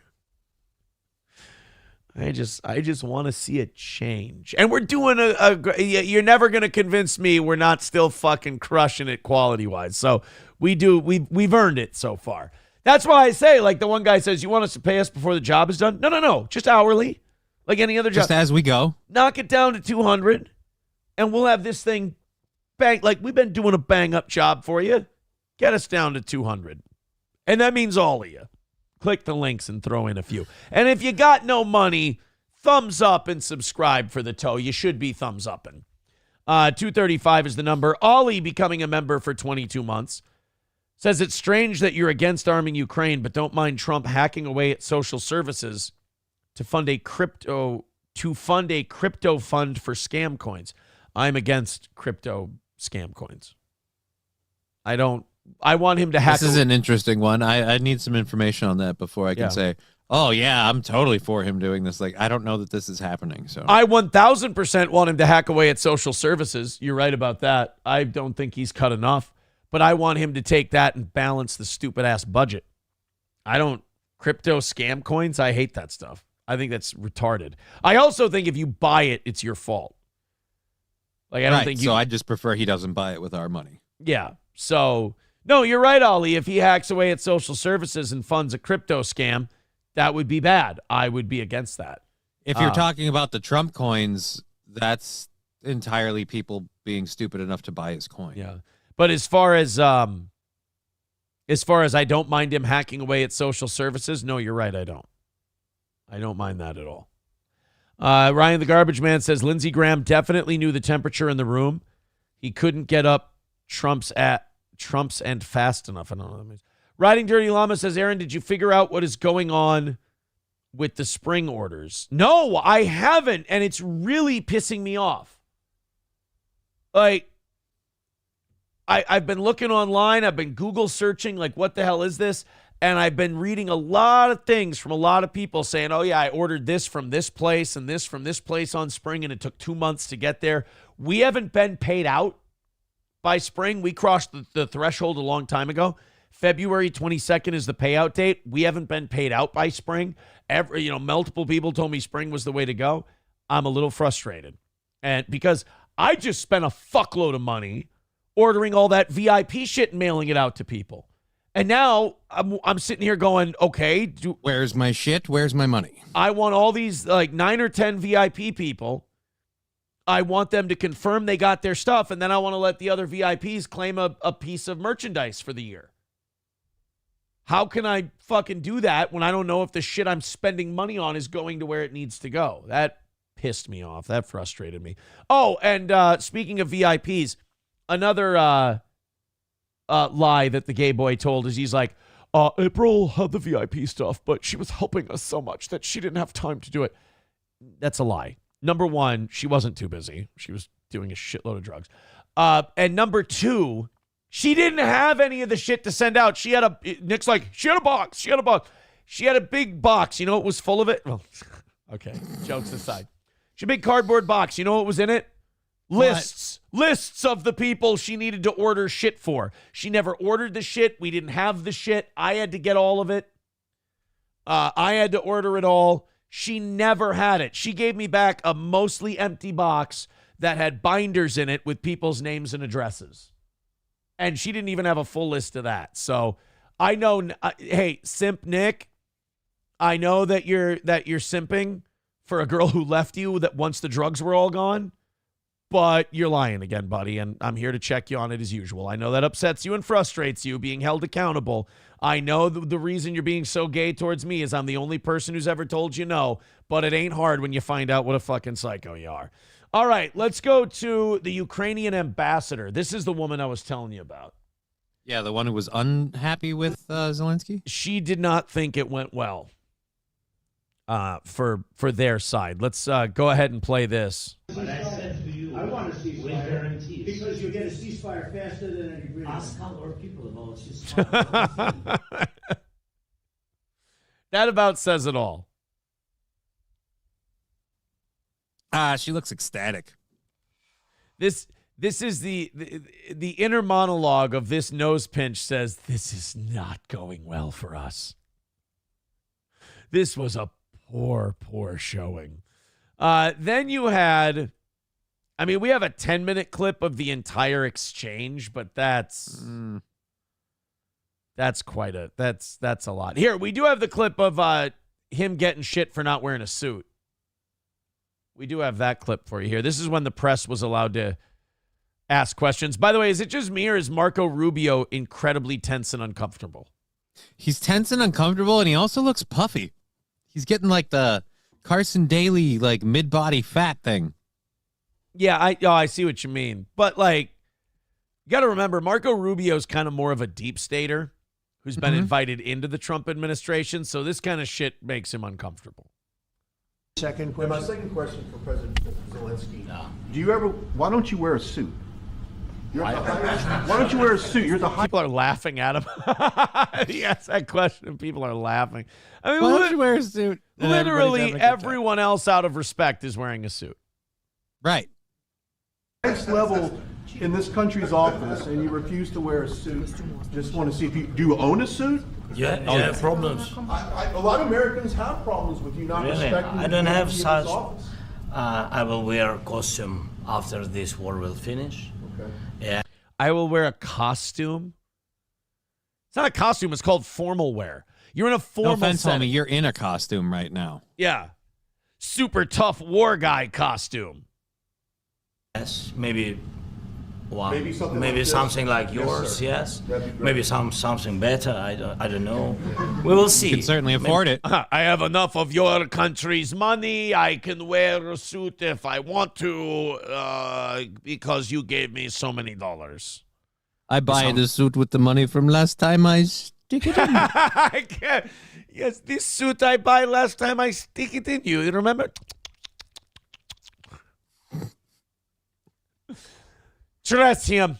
Dress that man in his suit.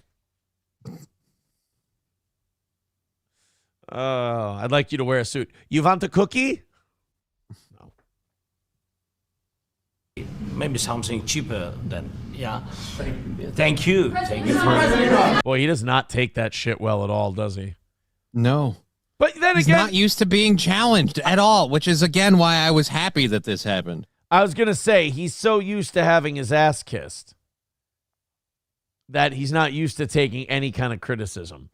Oh, here you go. Here's the meeting he had before he met with Trump.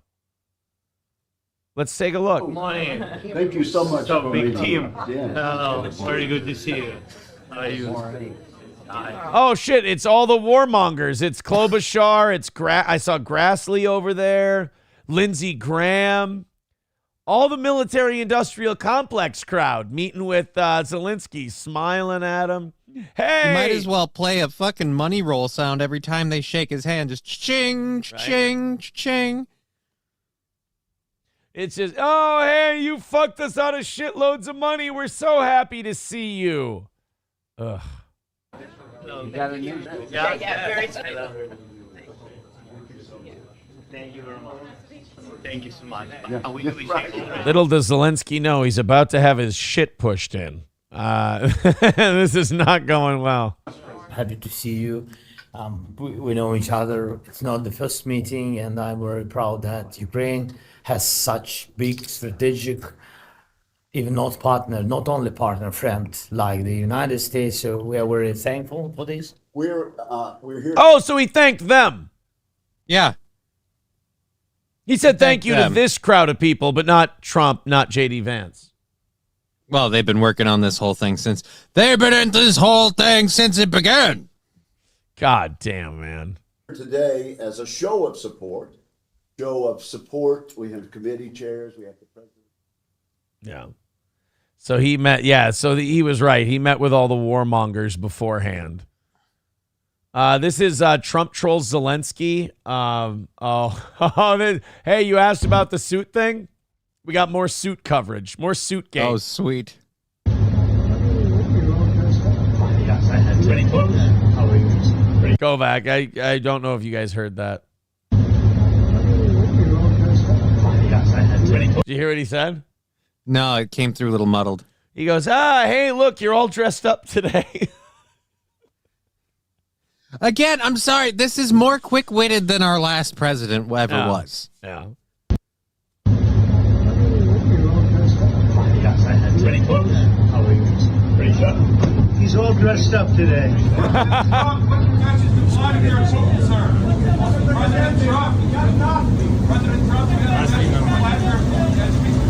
Thank you very much. You know what? Honestly, he just looks like a stooge.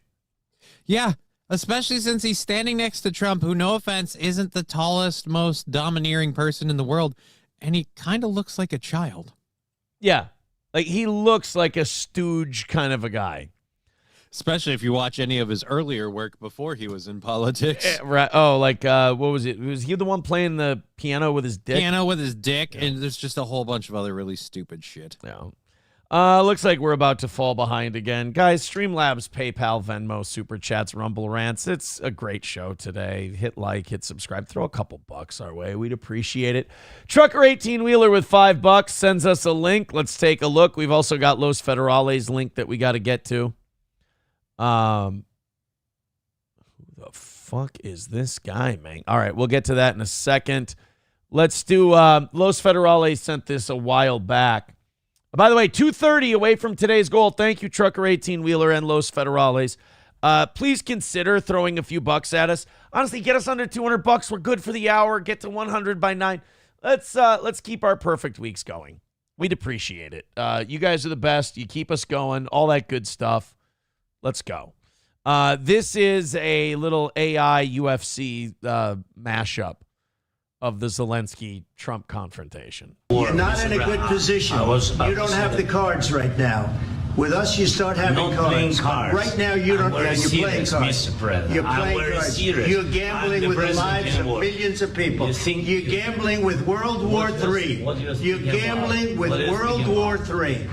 And what you're doing is very disrespectful to the... Is this all it is? Did they just put UFC stuff around it?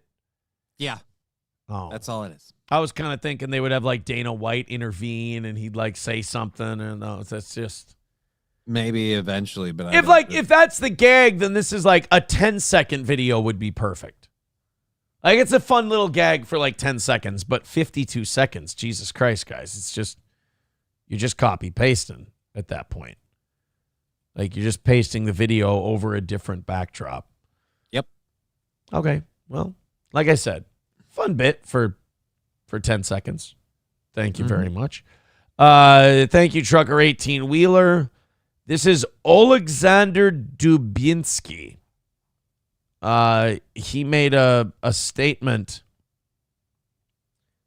I guess Trucker 18-Wheeler wants us to check this out. I have no, like, lead into what this is. I have no fucking clue. Just Trucker 18-Wheeler put it up there.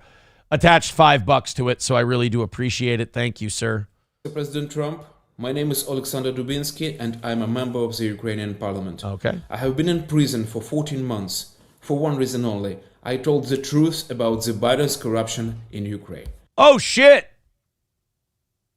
Is this guy for real? I got to look this up before we go any further with this. I don't want to get duped. Alexander Dubinski? Alexander Dubinski. Ukrainian politician, journalist, and blogger. Was initially a member of President Zelensky's Servant of the People Party and was elected deputy chair of the Committee on Finance and all that kind of shit. January 20th, an investigation was opened into Dubinski for tax evasion and obtaining property in an illegal manner. He was subsequently expelled from his party. A separate investigation was opened in August of 2023 with him being accused of traveling to Spain for a holiday under false pretenses amidst the war in his country. Dubinski was detained and charged with treason, being accused of operating at the behest of Russian intelligence. Well, I just got a lot of credence for his story then. Being accused of operating at the behest of the Russian intelligence when they aligned with efforts by former President Trump's lawyer Rudy Giuliani to tie the Biden's family to corruption in Ukraine. Dubinski has denied the charges against him, describes the attack as politically motivated. The New York Times reported that Dubinski is now a former member of the Ukrainian parliament who has produced videos promoting what he calls a pro-Trump and pro-peace agenda from prison where he is serving time for treason. Okay. So apparently he you could either say that he's fucking around and, you know, being a chicken shit, or that he really is, you know, pro-peace and anti all this other stuff, and he's pro-Trump and he's being punished for it. I don't know. Red Fox Mad with $4.99 says, go back to Henry's for the merch. Here's the problem. Henry's is very expensive. I hate holding merch.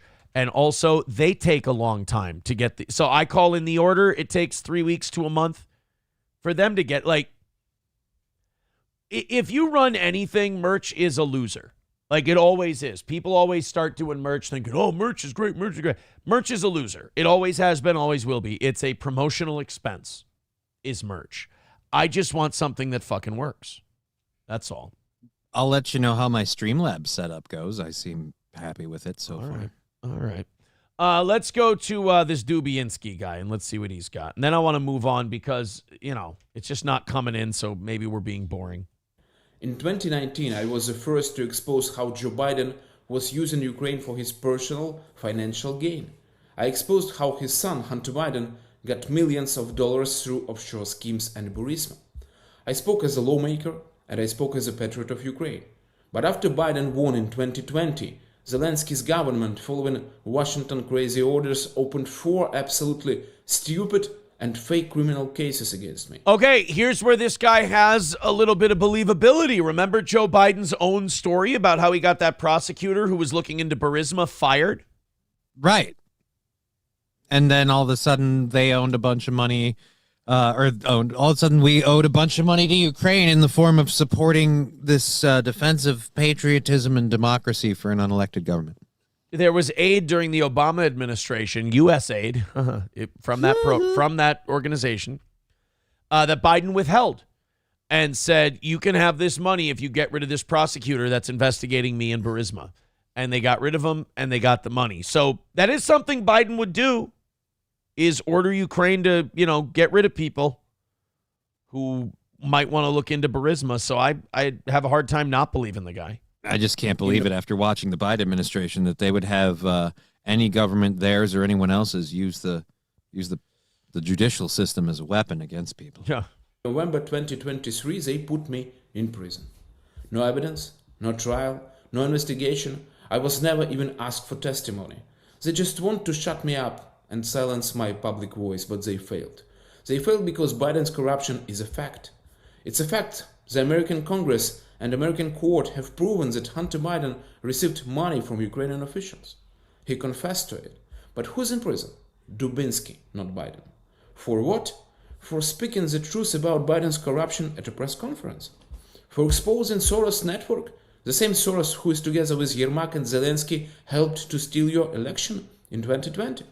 For fighting corruption that steals billions and billions from American taxpayers under the cover of aid to Ukraine. And how do they label me? A Russian agent. Why? Yeah, I believe him.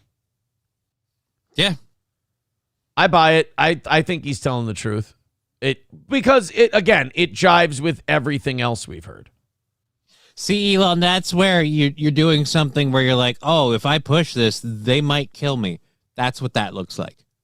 Right. That guy's willing to go to prison. That guy's already in prison. Yeah.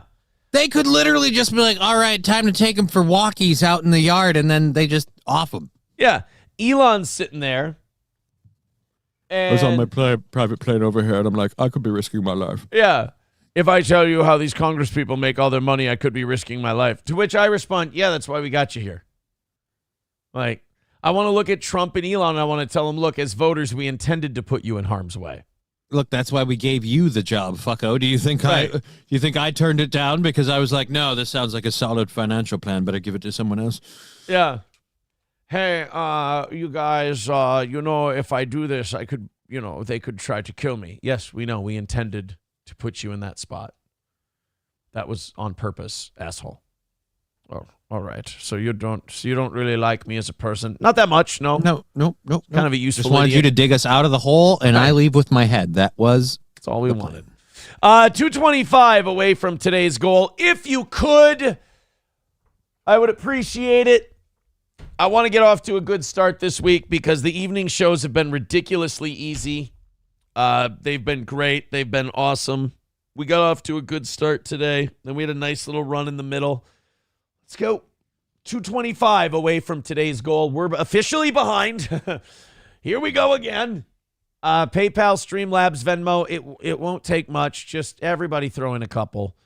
Let's keep Steel Toe going. The shitty part of my day, the shitty part of the show, the fun part is the part we've been doing forever and a day. The 10 minutes a day where we go, hey, would you please throw us a couple bucks? That part fucking sucks.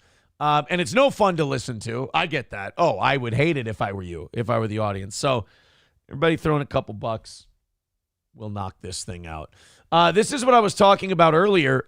President Trump made English the official language of the United States. Now, I don't know why this wasn't done a long time ago. I think a country having an official language helps keep things in order. I think it does a good job of creating a common culture, which I think is a good thing. The argument against having it, that people who come, like, this doesn't make sense to me. People who come here might be upset about it. Well, Why? Then don't come, but you're coming here. Like, Right. If you go to an Italian restaurant, are you mad they serve spaghetti? Like, don't fucking go then. Like, there's a very easy answer to that. So, Trump signing an executive order making English the official language of the U.S. just kind of makes sense. I'm also not going to pretend that the other reason I love it isn't because certain people are just going to be really mad about it. And I kind of like that. It's racist and wrong. That's part of it. Trump's order notes that it does not require or direct any change in services be provided by any agency. Yeah, so he's not even making people stop pressing 2 for Spanish. He's not making agencies stop speaking another language. He's just putting it in writing that, to quote the order, a nationally designated language is at the core of a unified and cohesive society, and the United States is strengthened by a citizenry that can freely exchange ideas in one shared language. I mean, again, if you're building a culture, it's kind of important to communicate. Everyone being able to communicate with each other just seems to make a whole lick of sense. You know, this seems like a no-brainer to me and not something we need to argue about. Thankfully, it doesn't really seem like there's been a lot of arguing about this. However, I will point out the Zelensky fight on Friday, the coverage of Jean Hackman's death, which, by the way, is still insane. Like, still. Yeah, dude. Do we have any new answers for that fucking murder mystery? Well, we have new questions. They tested negative for carbon monoxide poisoning. Well, yeah, but what was it? The pile of pills around the wife, the fact that like Jean was dead in like the doorway of the mudroom, so it's just. Did he drop dead of a heart attack and she took a shitload of pills? That's my theory. Why didn't she call anybody though before she did? Why was the door open? Like not open, but unlocked. It's just all of that going on. Nobody told anybody anything. You took a bunch of pills and they were on the floor, and I'm guessing the dog ate a few, and that's why the dog died. Elon goes on Rogan. Zelensky comes to the White House. The Jean Hackman stuff, all of these things. And now we're not asking about the Epstein list. What's the deal? Like, focus. I need the American people to focus on more than one thing at a time. These guys they're gonna throw a bunch of shit at you. Respond to it with, yeah, but what about the Epstein list that you promised us? Right. Like, don't let that go, because I'm getting the conspiracy thing, and it's just a hunch. I don't have any reason. But I have a feeling a lot of crazy viral shit came out over the weekend because Pam Bondi got caught with her pants down on the Epstein thing. Simple fix to that is just release the list. Right. Yeah. Hey, you want us to stop asking you about the list? You could release it. Oh, but they might try to kill us. Yeah, we know. We knew that when we wanted you to release it. We'd like the list out so that maybe those roles would reverse. Did these people think that, like, we cared about their safety? We wanted them to be the vessel to which all the stuff we want released gets released. Well, I mean, I just assumed that they knew the risks when they're like, no. We all want this thing, and I'm standing up and volunteering to be the person who goes and gets it. It's like, okay, so you understand that that is a hazardous job. Okay. If it were me and I were the chief of staff, and I would go, hey, guys, what's up with the Epstein thing? They're like, well, we're worried about our safety. Oh, shit, I'm sorry, guys. We must not have told you when you accepted this job. We totally planned to lose a few of you. Like, we were thinking that they were probably going to cut one of your heads off. It just seemed like a sacrifice we were willing to make. We didn't know that you guys didn't know. That makes this really awkward. Trucker 18-wheeler with 199 says, but hey, democracy, am I right? Yeah, that Ukraine boy, they're just a font of democracy. Nothing but the people controlling things there. 191 Redbird with $1 says there is another American-Ukrainian reporter that died in prison this year. Well, they probably died from overexposure to democracy. He was free to leave his body. Yeah, I don't really understand what people are bitching about. I mean, these guys get so much freedom that they just OD on it and they die. It's crazy. Bigot on socialist media says FBI civil war. Yeah, I mean, if you believe Pam Bondi, the FBI holdovers are not they're not cooperating and not releasing the information. Well, then fire them and get people in there who will. Don't tell people you have it on your desk if you don't. Yeah. Helgi says, what's your uncle think about all this? I don't know. I usually talk to him a lot in the summertime because he's out. We're a month or two away before we hear about that. Yeah, he's out at the cabin. I don't really have a reason to see him during the rest of the year. I know my parents see him semi-regularly, but I don't. I'll see him a lot this summer. Almost every weekend in the summertime. I'll see my uncle, and I will update you guys on what the latest is. And remember, you can always go to realrawnews.com, and a lot of that will be what my uncle thinks. So there is that. Thank you very much to Dr. Silverwolf for $5. Says, we might die if we release this. The only right response. Let's see what Silverwolf thinks we should do. Some of you may die, but it's a sacrifice I am willing to make. Yeah, I'm totally fine with it. Don't any of you want to release information for blood? I'm your Huckleberry. All right. If you release that information, we might kill you. You're a daisy if you do. Elon releases it. They kill him. I guess the strain was more than he could bear. That puts us 220 away from today's goal. Guys, light it the fuck up. Let's go. That's what I'm saying now. 220 away from today's goal. PayPal it up. PayPal's been silent since the lovely Katie and Tim. Load it up. Venmo, load it up. We're 220 away. Let's get this hammered out. Let's get this goal taken care of, and let's do this thing. We are behind. That sucks.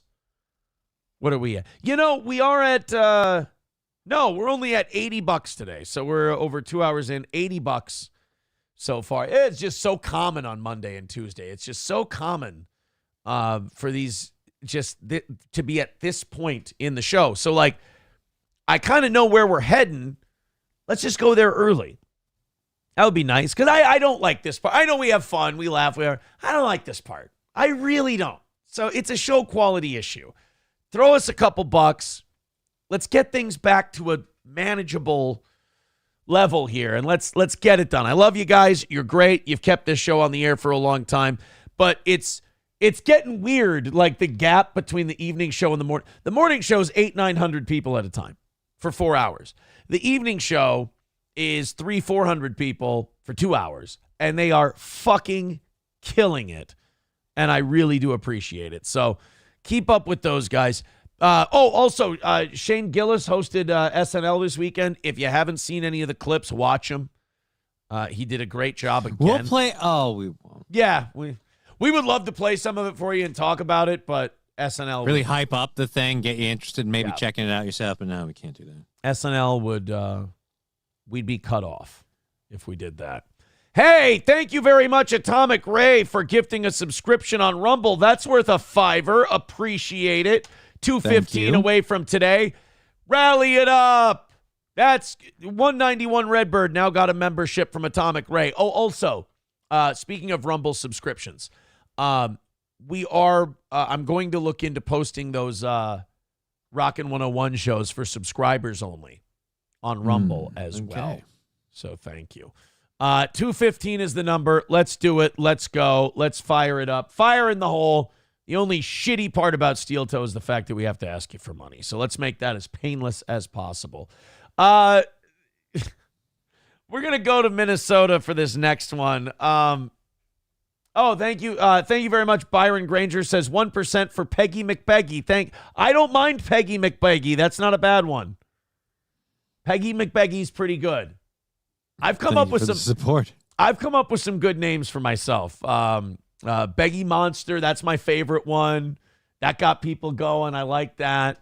Can Rattler. I've come up with some good ones, but Peggy McBeggy is a pretty solid one.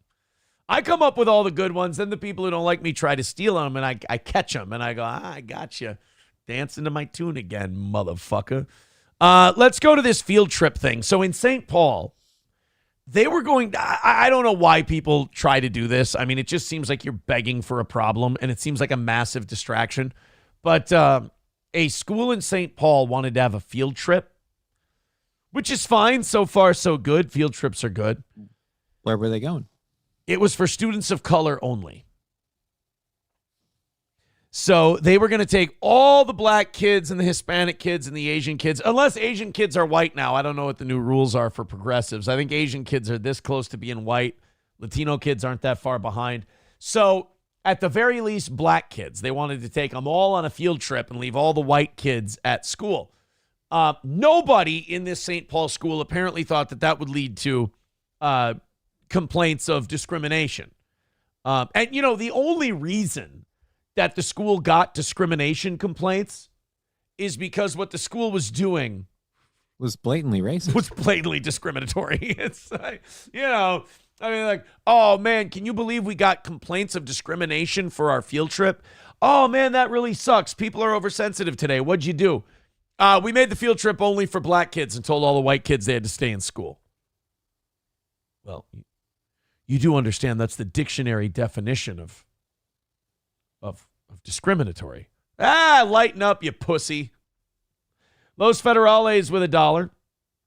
Says evening crowd is employed. They watch the evening show after work. That's why they always make the goal. Morning crew is like the graveyard shift. No one wants to do it, but they have to. Oh, Los Federales coming in defending the morning show crowd. We'll see what the evening show crowd thinks of that one. So let's go to this story in St. Paul. And while we're doing it, you guys can throw a bunch of money at us and show us that we do a good show and you love us. Or don't. And we'll know we don't do a good show and we're not enjoyed. I'll take the hint and I'll figure something out. Let's go to this St. Paul story. Federal civil rights complaint filed over. I actually like this. No matter what color you are, if this kind of shit happens, you should stand up for yourself. Tonight, a field trip for students of color in St. Paul Public Schools was canceled after a community member filed a federal civil rights complaint. I just want to point out these people. Yeah, I want to point out how the news media is covering this. They're not covering it like this school tried to discriminate against kids and not let them go on a field trip. They're portraying it as students of color are not allowed to go on a field trip after somebody complained. But it's like, well, wait a minute. Is that what happened? Or did the school try to segregate and give one group of students a field trip and the other group didn't get a field trip? Like, I love how they're like, oh, these poor black kids can't go on a field trip because some jerk and some bully complained about what it clearly was. Right. If it was the other way around, it'd be, the horrible tragedy of children denied opportunity. Yeah. He says once he notified the school, the Students of color in St. Paul Public Schools was canceled after a community member filed a federal civil rights complaint. He says once he notified the school resolved that matter within hours. Fox 9's So Young Kim joining us live from St. Well, there you go. Problem solved. You go to these schools, you confront them on it, and they back down. All the kids should go to the field trip. Like, okay, let's say the field trip is, black students are going somewhere to learn about some black history thing. Shouldn't the white kids go so they can learn that too? Yeah, I feel like people need to just go, hey, look, history is history, whether you're black or white. If it happened in America, it's American history. Right. It's kind of racist to be like, no, this history is just for the black people because it only affects them. Yeah, like the white kids should learn that shit too. Everybody can go. There is literally no field trip you could take a bunch of kids on that they can't all go to. Well, I hope you wouldn't take them to a Klan rally or anything like that, but you understand. Now you set the bar kind of high there, or low there, Imhold. I feel like we could come up with a few things that you shouldn't take a field trip to. Well, I'm just going through my Slaughterhouse. I'm going through my itinerary for the week. So Young, you sat down with the person who filed that complaint. Yeah, he tells me he saw information circulating on social media about a field trip planned for some students here at Highland Park Senior High School. He tells me his issue with it was who wasn't allowed to participate. He's a community member here in the Twin Cities, and he said, "Oh, you know what? So he's just looking to bust the school's balls because I don't think he has a kid in the school." Yeah, I don't think he does either. He's a little aged to have a kid going to the school. He filed a federal complaint with the Office of Civil Rights Tuesday after seeing a... I don't think he has a grandkid in that school. He is an older gentleman. Parents' concern online. The incident in question was a field trip to a Minneapolis marketing agency that was supposed to take place today. Well, what? White kids can't go to a marketing agency? I mean, let's be honest. It's going to be mostly them staffing the place. White people love getting marketing degrees. What can you do? I have a degree that marketing's part of it. It's not really it's not the specialty, right? But it's in there. And it's weird how that line is like marketing, sales, white people, accounting, Jew. Why? Why? And then they look at you and they go, "You've been co-hosting with Aaron Imholt too long. You differentiate between white and Jew. Most of us don't." And was open to 11th and 12th graders who identify as students of color. Mark Perry, a retired university... Jesus Christ, even the way they're reporting this, they sound like pussies. Right? Who identify as students of color. Well, then, here, I want to go on a field trip. I identify as black today. What's up, my... It's okay, I identify as black. Come to school in do-rags and Jordans. University professor says over the past 5 years or so, he's filed nearly 1,000 complaints for alleged discrimination at universities, colleges, and schools that receive federal funding all across the country. He says his complaints focus on alleged violations of Title IX, which prohibits discrimination on the basis of sex, and in this case, he alleges a violation of Title VI of the Civil Rights Act of 1964, which prohibits discrimination on the basis of race, color, or national origin. Well, I was just going to say the same thing. Was I the only one who saw that or no? Yeah, no, I don't think so. What the fuck was that kid doing? Dude, yeah, dude, depends on the page. I also want to point out what makes this show so great and why people love it so much. This is a story where you and I could be having a lofty conversation about discrimination and reverse discrimination. Instead, we're like, was that kid whacking his balls in the middle of dude, was that kid stroking it on camera? Who's filming this shit? Like, you can tell where our intellectual comfort level is based on where we decide to stop a story. And like, I wasn't going to stop it there, but like you said something like, okay, so I'm not the only one who's like, that kid's whacking off.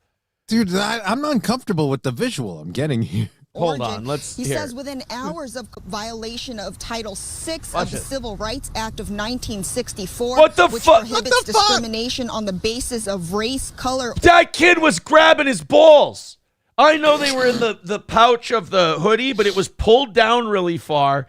And he's doing like a massaging motion. That kid was playing fucking pocket pool during the news story. And who's the perverted cameraman who's sitting there taking B-roll of a kid playing with his cock and balls? And he was really zoomed in. So that means that cameraman is getting B-roll. He's like, don't mind me, just do what you're doing. Just act natural.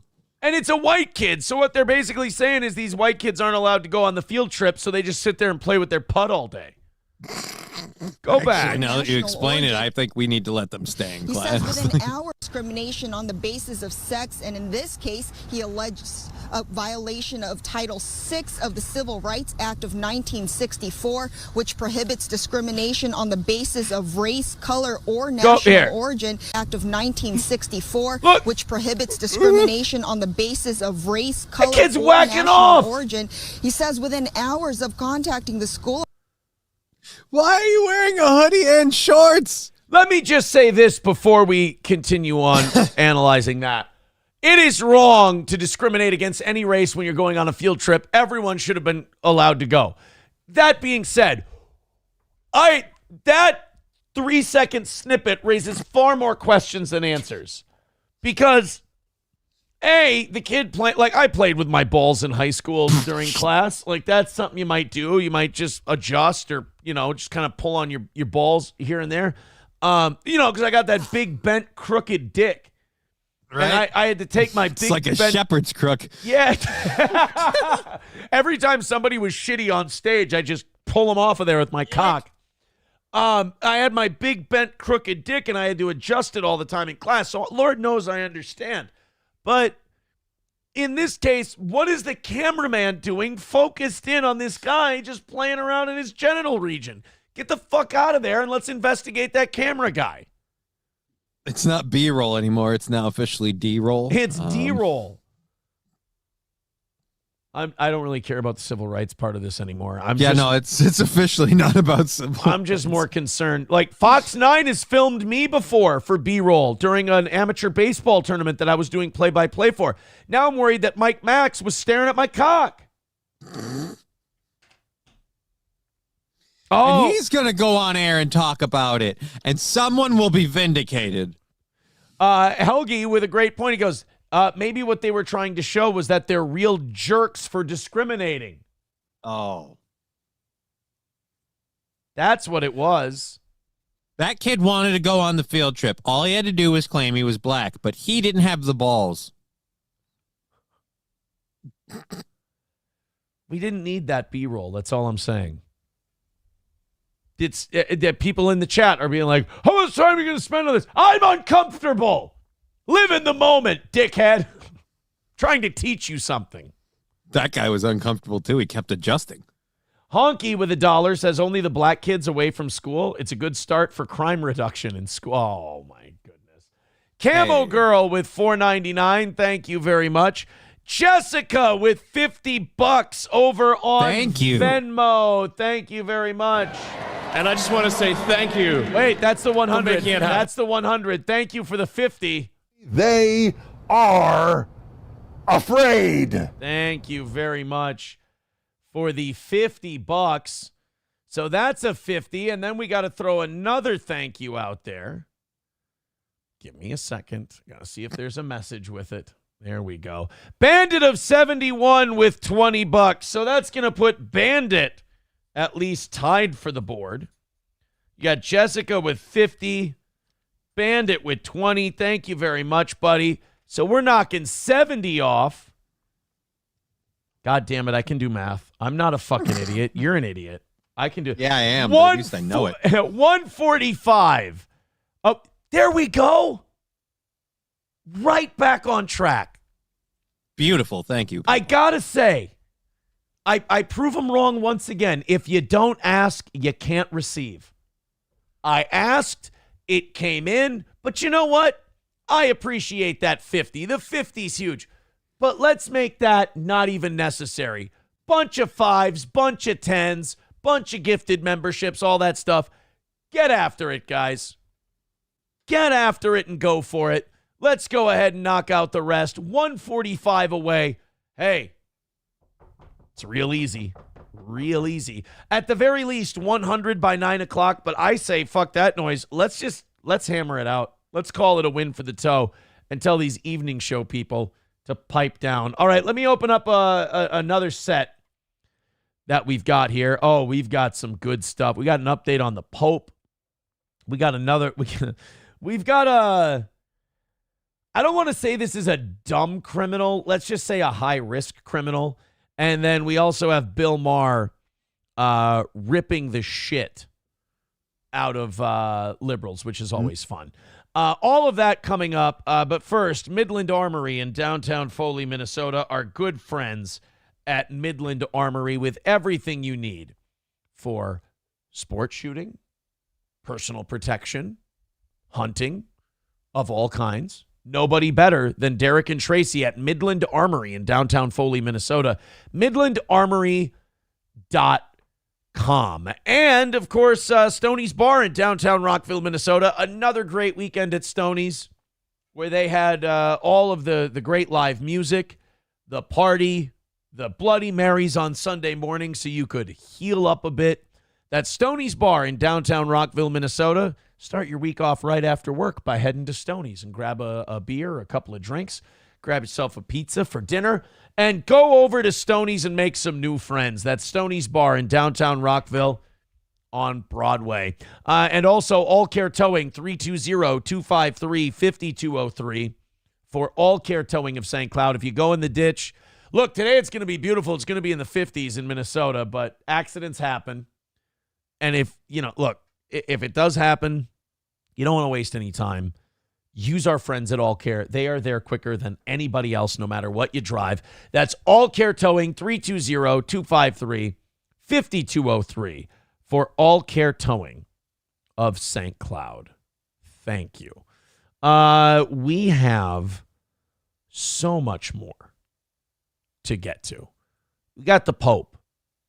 He's been in the, oh my God. You know what? I haven't seen a picture of the Pope lately. That doesn't even look like the Pope. Oh dear, he's looking closer to the last Pope than he is to him. He's looking downsy too. Yeah, he is not doing well health-wise. So he's going into the hospital. So he's in the hospital now for his third week. And we haven't really heard much. They are afraid. Thanks again, Jessica. Appreciate His it. medical team, by the way. Yeah. That's his medical team.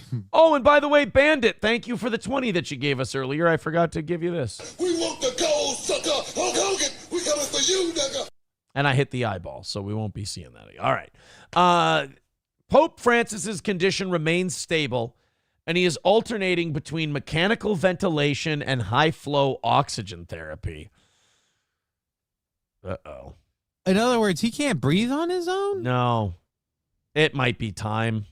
I think he might be running up to the end of his God's called him home to his true house. I think God might be calling one of his soldiers home here. He's hanging in there. I mean, we're talking about 3 weeks now in the hospital, but if you've been in the hospital for 3 weeks and you're not breathing on your own, that's not a good sign. The Vatican said the 88-year-old pontiff apparently does not have a fever and has not experienced another bronchospasm. That's where you get kicked by a horse.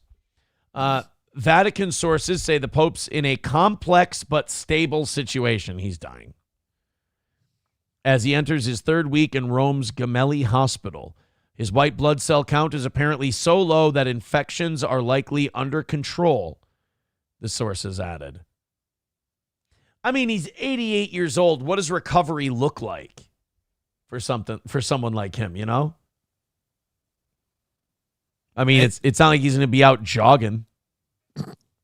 God willing. But I feel like if he's this ill, like, should he still be the Pope? This is one of those weird things where it's like, okay, so you're the hand spokesman for God. God picked you. And when he saw that you were having trouble doing the job, he just went, keep him. The Pope is apparently in a good mood and is able to move, eat, and walk. I mean, he can't breathe.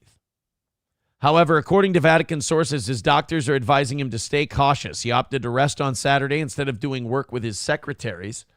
Pope Francis was originally hospitalized on February 14th for what was believed to be a bout of bronchitis. I got bronchitis. He was later diagnosed with bilateral pneumonia. The 88-year-old has a history of respiratory issues and had part of his lung removed when he was 21. Boy. That at 88 years old and being in the hospital for 3 weeks, again, I don't think you recover from that and just go right back to, hey, he's going to be doing Sunday Mass. He's going to, like, if he recovers from this, I feel like he's going to need quite a bit of care. Right. I just feel, yeah, he's at the end of his road, man. We're putting a lot into him to keep him above ground. Yeah. Oh, yeah. And they will. I mean, they'll leave no stone unturned. They won't. They won't spare a dime to save the Pope. You know, he's one of those guys who's they're going to keep him alive as long as possible. Fagnanimous Gay Dono with $5 over on PayPal. Thank you, Fagnanimous Gay Dono. I like those kind. Those are the good kind of contributions to the program. That means 140 away from today. Keep it going, boys and girls. I want to see us not have to do the last 5-minute thing today. I want to see us not do the last 5-minute thing today. 140 is the number. It looks like we're heading in the right direction. Thank you very much. Everybody keep throwing in. Let's keep the fires hot. Loaded Wrench becoming a member for 29 months. Says Trump for Pope 2025. So we're consolidating power. Okay. Oh, I just got another Minnesota Department of Revenue email this morning. Earned sick and safe time rule draft available. I have a feeling this is going to be an all-day thing. There's some kind of quarterly thing. They're just going to keep hitting you up. I've gotten the rules on the latest liquor postings. I've gotten the sick leave notification. Don't forget to file your corporate taxes with us today, or with us this month. I'm sure I'm going to get all the big updates that they've been making. I'm excited. Let's go into, oh boy. Oh, yay. This is going to be fun. We'll probably have some clips of this for you on tonight's show, on the evening show. Guess what they're going to be doing in the Minnesota legislature today? What's that? They're going to be debating a bill that would ban trans athletes from participating in girls' sports. Yeah, that ain't going to pass. Yeah, there's, hey, guess what? There's going to be supporters of the bill and opponents of the bill holding live rallies at the Capitol. So if you were looking to go to the Capitol today, word to the wise, fucking don't. It's going to just be filled with people who annoy the shit out of you. It's going to be Riley Gaines is going to be, oh, I guess unless you want to meet Riley Gaines or former Vikings captain Jack Brewer. Jack Brewer. I know Joey his brother Browner. Jim. No. Different guy. Jack Brewer. I don't remember him from the Vikings. When was he? Oh, okay. I remember him. He was I do remember a backup safety, mostly a special teamer. Jack Brewer. I remember kind of liking him. He hates Tim Walz. Says he's a disgrace to football for letting trans athletes compete against women. All right, so Jack Brewer doesn't like Tim Walz very much. So he's most Minnesotans. Yeah. Well, unfortunately, no. I think Walz' approval rating is still above 50. Really? Yeah. Ugh. Minnesotans still love them some Tim Walz. Mussolini Dip with $2 says, bring out your Pope. Bring out your Pope. I'm fine. I don't have a better. I could go for a walk. I feel happy. Hulkamash Baby with $1 says you've never waited to file your taxes until the last day, except that one year you did it the weekend they were die. I think he means due. I usually get mine done about I give myself a little time. I usually do mine 3-4 days before they're due. I usually wait, I don't go all the way to the end. I go right up to it, just about.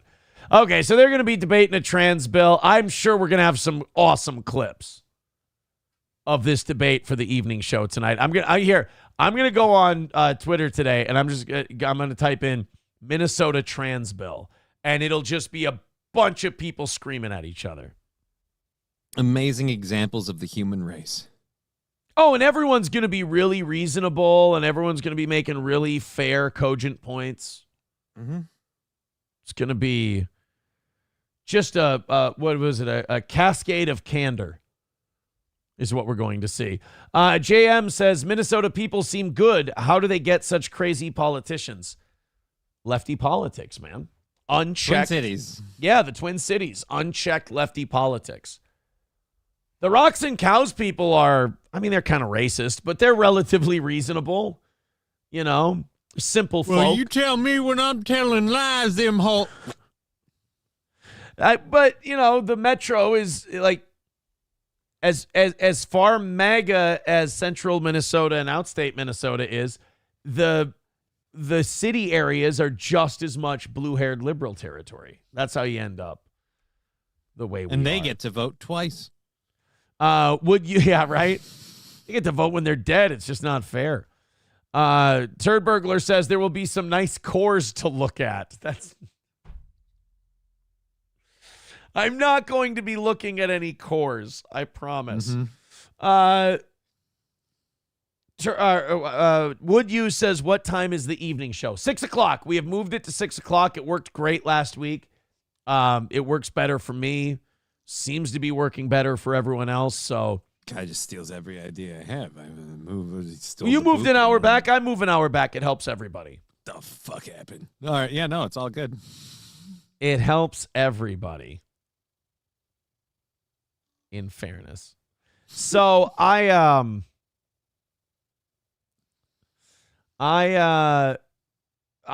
be doing it at 6. Johnny will be doing his show at 1. I am immensely distracted. I've been thinking I can make it another hour and 15 minutes. I have to pee. My bladder is giving me remarkable Why would you think you amounts could of make it problems another right now. hour and 15 Johnny's minutes? going to take it from here for a little bit. We're 140 away from today's goal. Coming up next, we have such a wonderful story. The people are calling her the world's dumbest criminal. I think she's more of she did a swing and a miss type of a thing. She took a shot. You know, a lot of you won't take a shot. She took a shot. We'll get to that in just a second. But first, we're 140 away from today. Go ahead and chip in on Streamlabs, PayPal, Venmo, Rumble Rants, etc.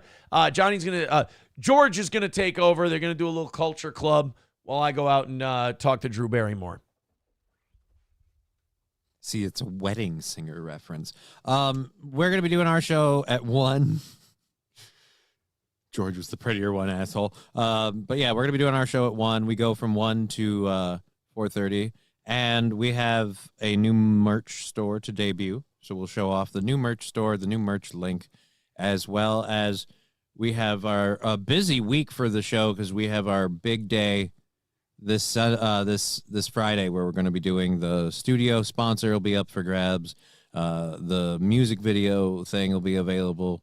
A whole bunch of little Dornacky stuff that we're going to be doing. You can come and check it out all week long. We have 3 chats to join. 1 chat on the screen usually. Usually it's Twitch and YouTube that are up on the screen.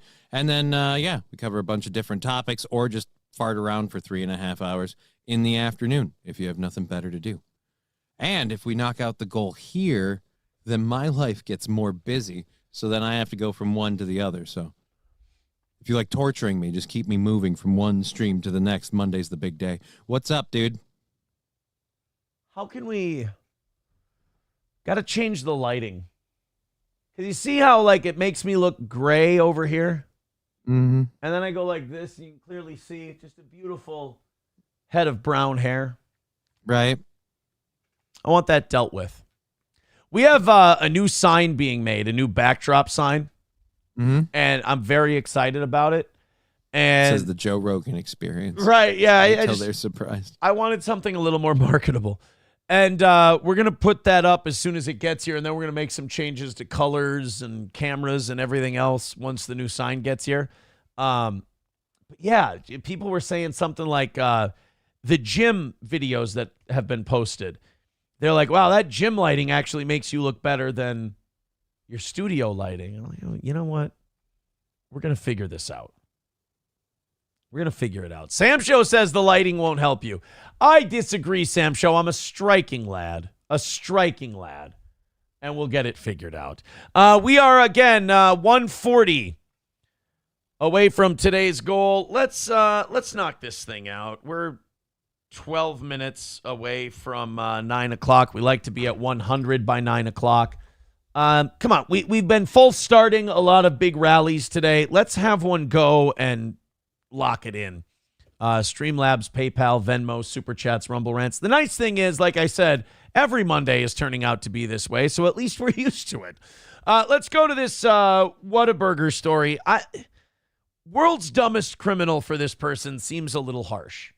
I think that they tried very hard to solve a problem they had. It was high risk, and they lost. Police say back in January, Sumter was working the drive-thru at this Noonan Whataburger. A customer reported to Sonoy police that his credit card information was used to pay $400 in fines at the Coweta County State Court Probation Office.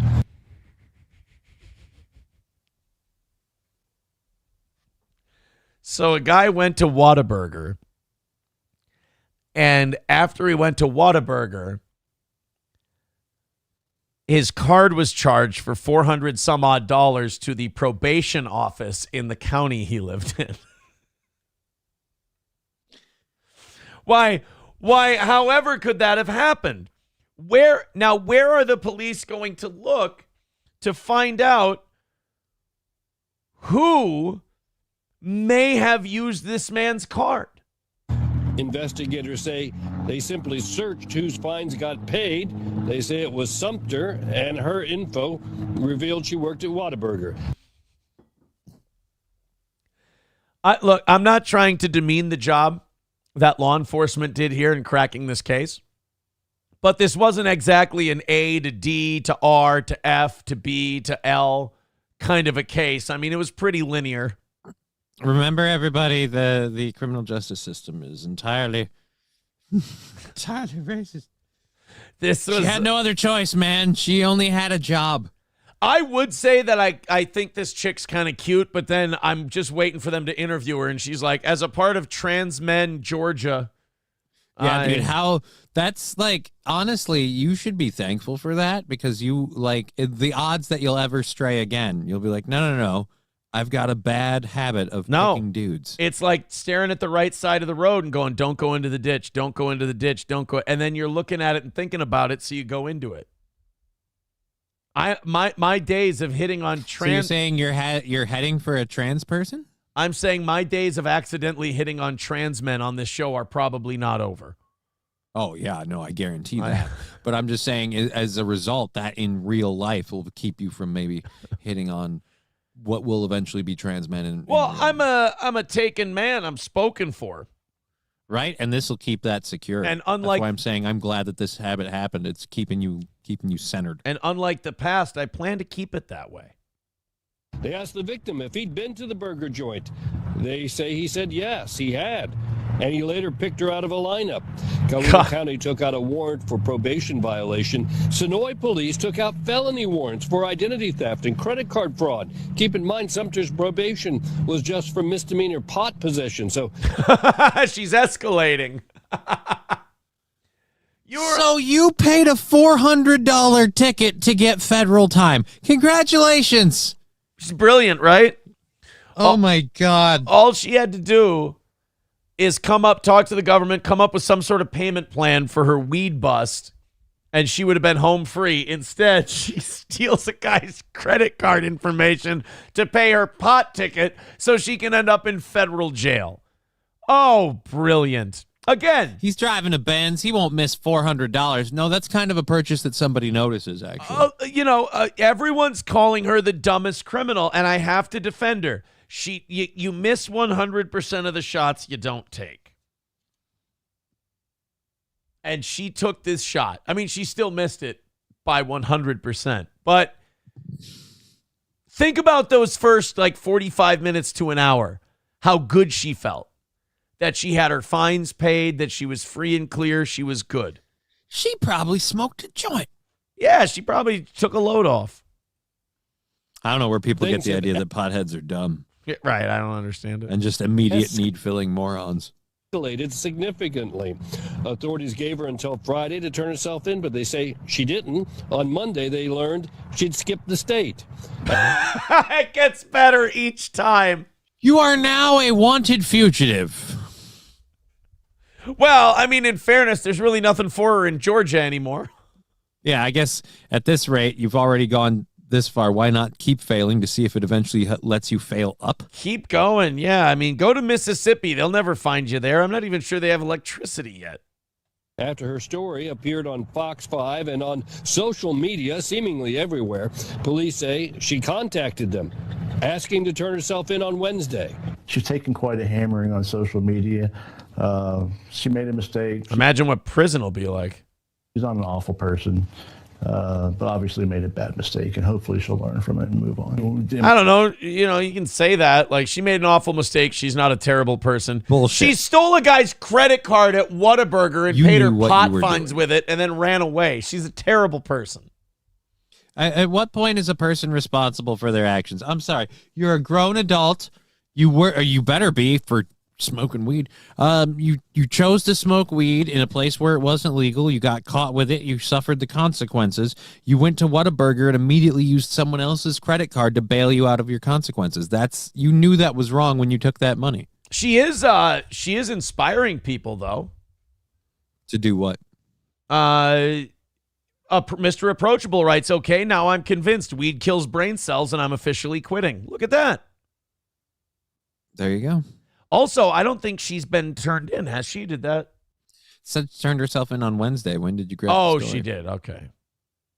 Well, Sam Show says, we used to call that a... What do we call that? A blank? No. What do we call this? That's a phone. What kind of phone? A cell phone? That's what she did. Oh. A cell phone. Get it? A cell phone. A cell Yeah. phone. Yeah. Well, you didn't get it right away. Sam Show got it.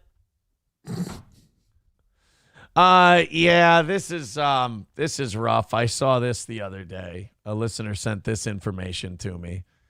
Misfit, thank you for the $5.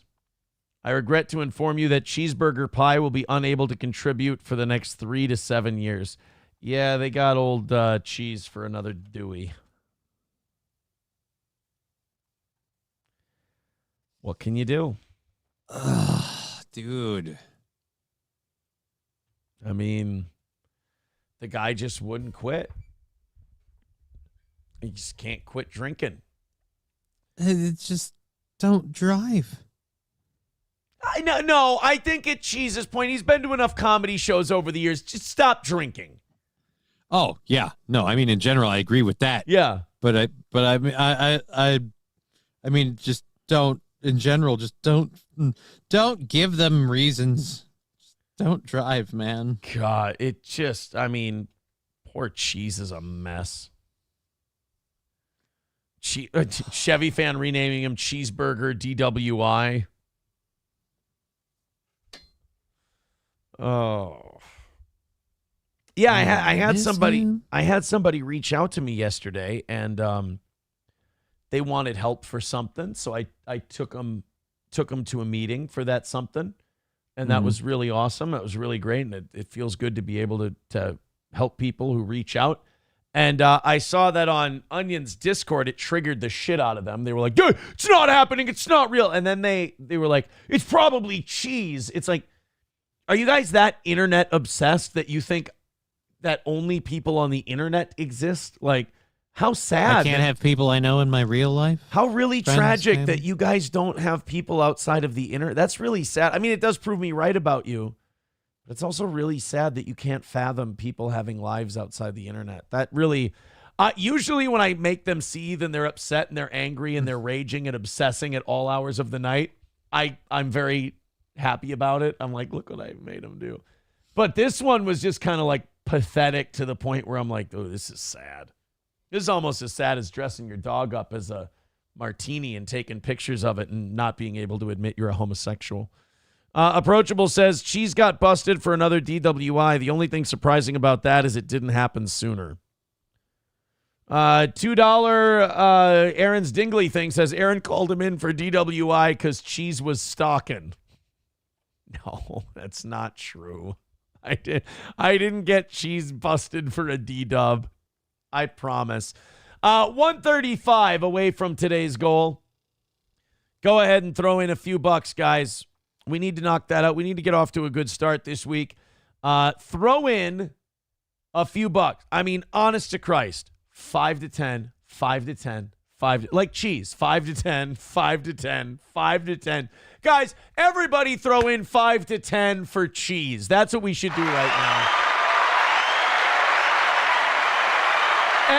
Everyone throw in 5 to 10 for cheese, and let's get that 135 all hammered out. Helgi with $1 says those DUI laws are way out of control. Do we know how much he blew? No. I wonder. Well, certainly never me. I don't know about you. It's just, I mean, you'd seen him after. Dude, I had been his ride before after. Because he'd be like, hey, man, because I stay sober because I have more than enough reasons to worry about someone worrying about my ability to drive. So I'm like, yeah, I'm not going to get sloshed. And yeah, more than once, like when we would head out to like from one place to another, I had cheese in my passenger side. So yeah, I can understand. And that's why I'm not putting a number on that. I have no idea. Sam Show says, oh, great. Now you're going to get bullied for $150 by a convict. Yeah. Keep getting told, you raised $150 for me. I'm like, I think you're misunderstanding how that was said. But, you know, when people shake you down for money, it's better to just move on from it than, you know, because you don't know what desperate people will do. Johnny, I got another update from the Minnesota Department. Oh, no, this one's the Minnesota Department of Health. Oh. So I got revenue, I got labor, and now health. Minnesota begins screening newborns for 2 additional disorders. Does it say which ones? I don't care enough. Okay. I don't care enough. I'll be very honest with you.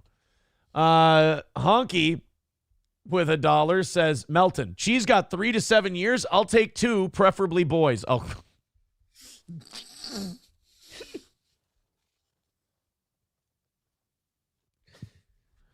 it's funny because it's true. And the worst part is, if anyone clipped that for just the funniness of it, the comments right there. Yeah, if you want to clip that, screenshot it. That's a direct quote. See, is it in quotes? Yeah, it says it in quotes. That's a quote. Boy, he just is not getting better. No wonder he and Nick are such good pals. Neither of them get over their disorders. Patrick, MAP, Nick, drug addiction. It's just, Chevy Fan says they're now screening for steel-toed derangement syndrome. They probably should. You see how it breaks people. Toad Climbs Mountains says, don't say that, Aaron. Cheese will come back in a few years saying you owe him money.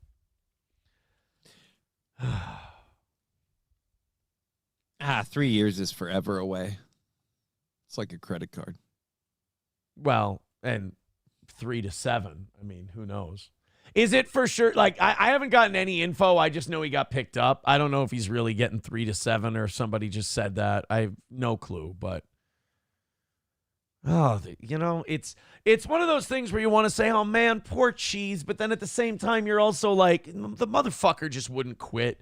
He was not sorry. I don't know if he ever got any help for his drinking problem. I think he just kind of came back and hit it hard. Just went right back at it. I've never seen the guy sober. I honestly haven't either, but then again, I've only seen him at like comedy shows and stuff. But still, yeah, it's one of those things where I can guarantee you with the way he was at certain establishments that he patriated them fairly frequently, and I feel like someone at some point had to have been like, look, man, slow this down. I just hope it doesn't cut into Stoney's profits. Clopogram says, Aaron, you could have just took Cheese's keys off him. You didn't need to call the Popo. I didn't call on Popo, I promise. Approachable with $1 says, how does it feel to know you got played like a bitch by Granny? Look, it's one of those things. You didn't see the messages. He was coming in pretty hot. Like, it sounded, he said that he wasn't sober. He said that the rehab didn't take and everything. And I'm just like, better to just get someone like that off your back and move on, you know, than have someone like that, like, harassing you and stalking you and shit. Better off to go that way. Dive Bar says, so that means you knew he was going to drink and drive the night he brought you your Bloody Mary mix? I don't fucking know. I assume he was always drinking and driving. I don't control other people. Yeah.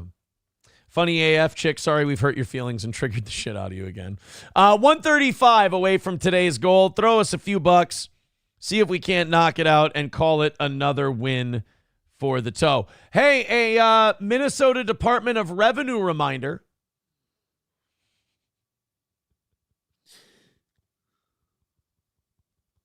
If you are subject to provider, hospital, surgical, wholesale drug distributor, or legend drug use tax, you must file a 2024 Minnesota Care tax return by March 17th. Does that sound good? Okay.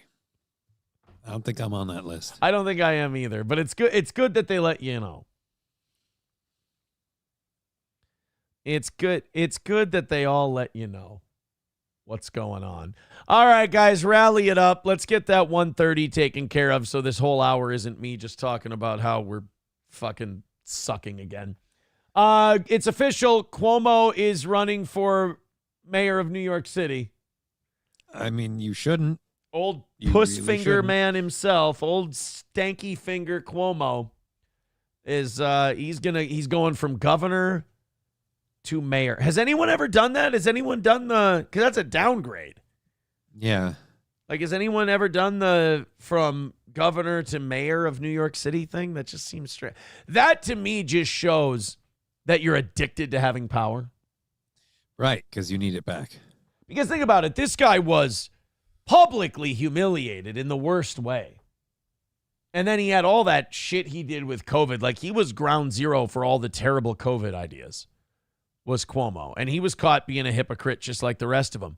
So, I mean, just that urge, that need to have power over people and be in that spotlight must be so strong if you're willing to go through what you went through last time. And then no guarantees that you're going to win, although I think they'll carry him to the position.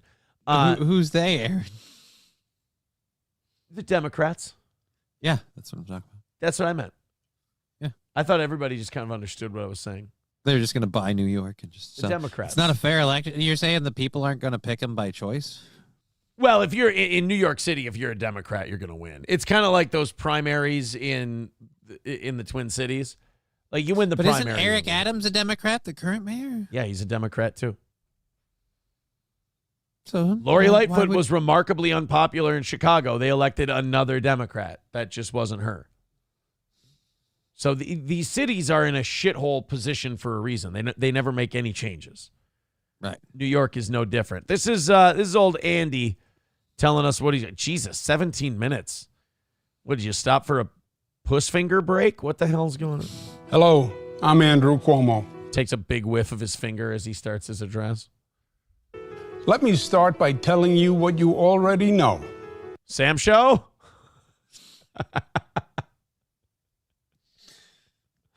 All right, hold on. I think we can have some fun with this one.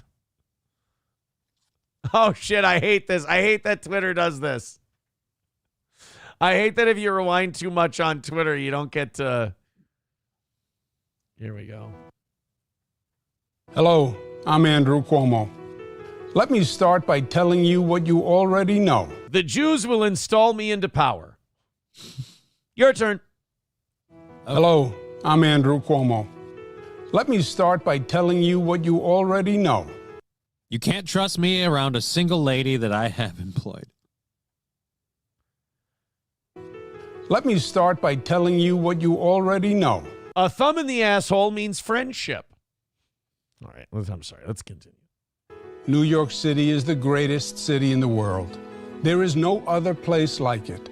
It'd be so great if gunshots rang out outside of wherever he was filming. Or like you hear sirens. Honestly, Keanu called me this weekend and there were sirens like wherever she was going. And the sirens were so fucking loud, we had to put our conversation on hold. Like, literally just had to wait until the police car or ambulance or whatever the fuck it was that was going to whatever shooting there was cleared out. And it took a minute. Just, I just don't think I could live in a city where I'm just used to hearing that all the time. Right? There's no peace in that. Yeah. And although it could be a fun game of guess who done it, you know? Well, after a few weeks, you learn. Yeah. In life, we have had times when we are at our shining best. And there are times when we struggle and endure great hardship. And those are the times when that piece of shit Eric Adams is making decisions. But we also know that we can handle a crisis, because we have. We recently did it together through COVID. Oh, Jesus Whoa, buddy. Christ. I really wouldn't drop that word considering how badly you did with it. In New York, they probably love him for it. Oh, fuck. In New York, they're probably still fine. And we know that the first step towards solving a problem is having the strength, having the courage to recognize it. And we know that today our New York City is in trouble.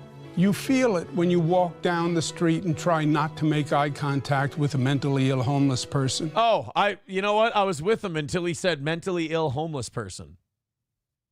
I was like, yeah, not making eye contact. Oh, that's the way you wanted to go with that. He's using black and white photos. Interesting choice. Yeah.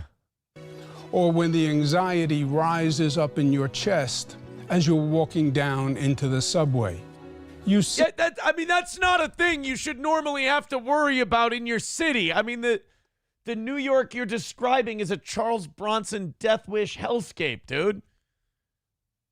See it in the empty storefronts, the graffiti, the grime, the migrant influx, the random violence. The migrant influx that you and Kathy Hochul perpetrated.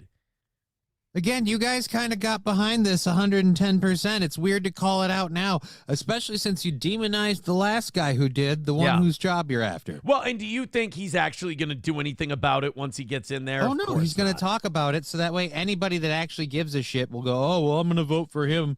And then apparently we're all just going to forget the finger popping. If New York picks him, they get what they deserve. I won't feel bad for them at all. The city just feels threatening, out of control, and in crisis. And now that I've depressed the living shit out of you, let me tell you. These conditions exist not as an act of God, but as an act of my previous administration.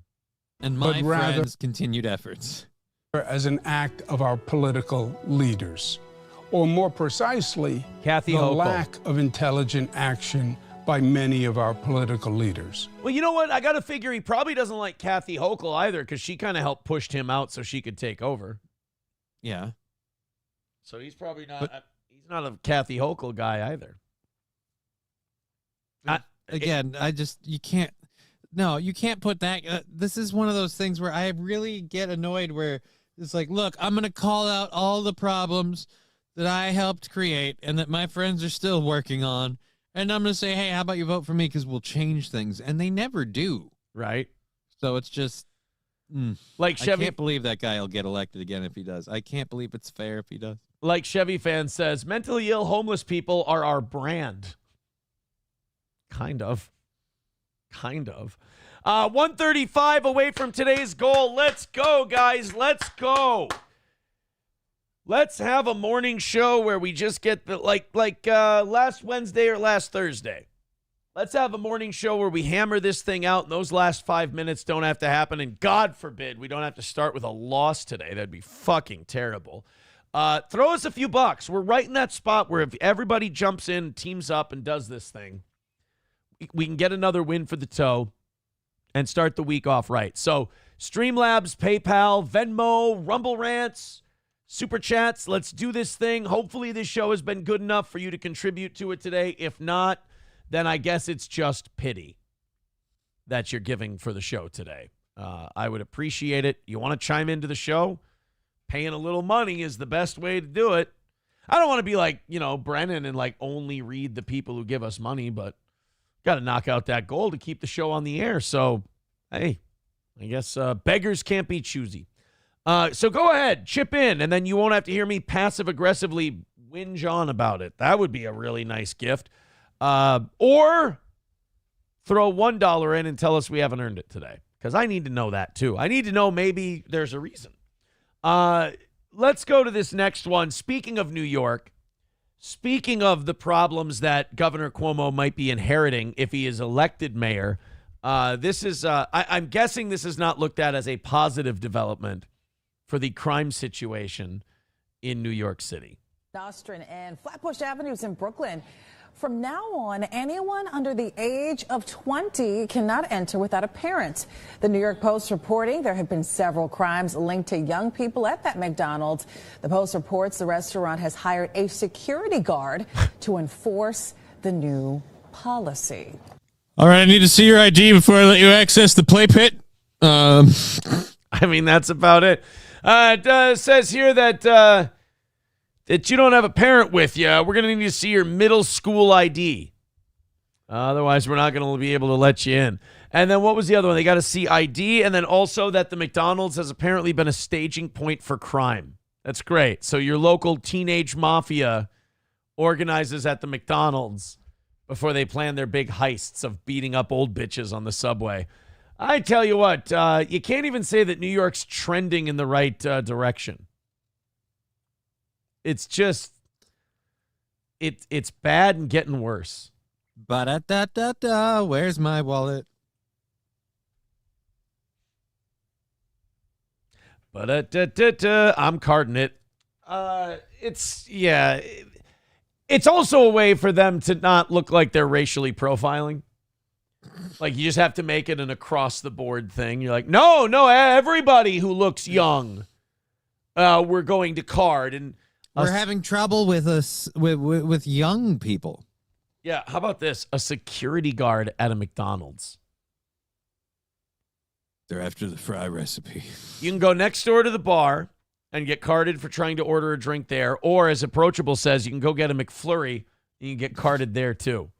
Just, I don't know. Have your ID on a chain in New I'm here York to get City. my daughter a Happy Meal. Yeah, likely story, bub. Let's see that ID first. Yeah. Yes, I'd like a double cheeseburger. A double cheeseburger and what? A drug deal? Are you offering? No, I mean, no. I just wanted the double cheeseburger. Yeah, likely story. Let's see some identification. All right, we have a new manager here at the Brooklyn McDonald's. It's Lars. Hi, Lars. Can I get a double cheeseburger? Let me see your papers. You want to see my papers to get a double cheeseburger? This is the way. This is how we will stamp out crime.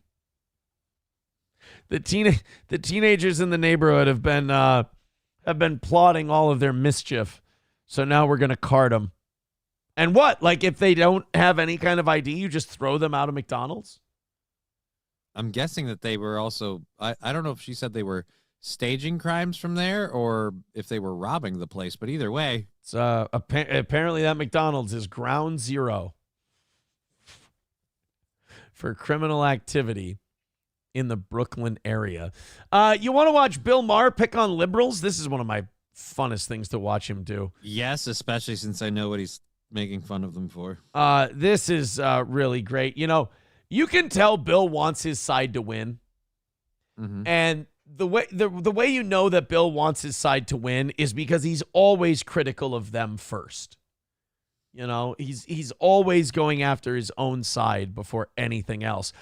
Before we start this, hey guys, throw in a few bucks, 135 away. I'd really like to hammer this thing out today. If you're feeling generous, links are in the chat once again. Go ahead and throw in a few bucks. I don't know how else to say it. Throw in a few bucks. I'd really like to start this week out with a win. Losses stick with me, as it were. Let's go to this Bill Maher clip while you guys throw money at us and shower us in gold and let me keep having a show here. Here's, is Bill going to get 30 seconds or 5 seconds for an ad? Oh, he gets a 5-second ad. Poor Bill. Here we go. Interpretive dances. This also, you know, Mr. Trump. There's like a whole. This is something called the People's Union USA, and they have something called today. I got emails about this from people. No Spend Day, and it's against the malign influence of billionaires, big corporations, and both major political parties on the lives of working Americans. And what it is you refrain from making any purchases, either in stores or online, to shun fast food, getting gas for a full day. He's fucking retarded. I mean, it's difficult because you keep telling these people who don't like Trump, it's like, come up with an idea. Quit bitching and come up with something. Then they come up with something and you go, just go back to bitching about him. Like, well, the thing they come up with is, again, like, look, I don't want to sacrifice my life or pay any real consequences, but I could actually just, like, not do something for a day. Do you know that'll help, right? Yeah. Do you know how easy it is just for one day to not spend any money? Right. It's really simple. Do it for a week or a month. Get a point across, but no, you can't do that. Well, hey, I'm gonna not spend money today. I'm gonna not spend a dime. I haven't spent a dime yet. I'm not going to spend any money today. And I don't really feel like I'd be hurting the economy or hurting Trump or doing. And how about that? How about the fact that these people want to, they want to damage their own country's economy because they don't like the president. But they're going to also say they're doing it under the guise of, like, we're fighting this horrible economy we have. And hurting your neighbors. And like, it's not like you not shopping for a day is not going to hurt Donald Trump. He's going to be fine. You're going to hurt the local vendors and the businesses that you normally would have went to that you're not going to today. Great. And as the Minnesota Department of Revenue has informed all of us this morning multiple times, a lot of shit coming up this month.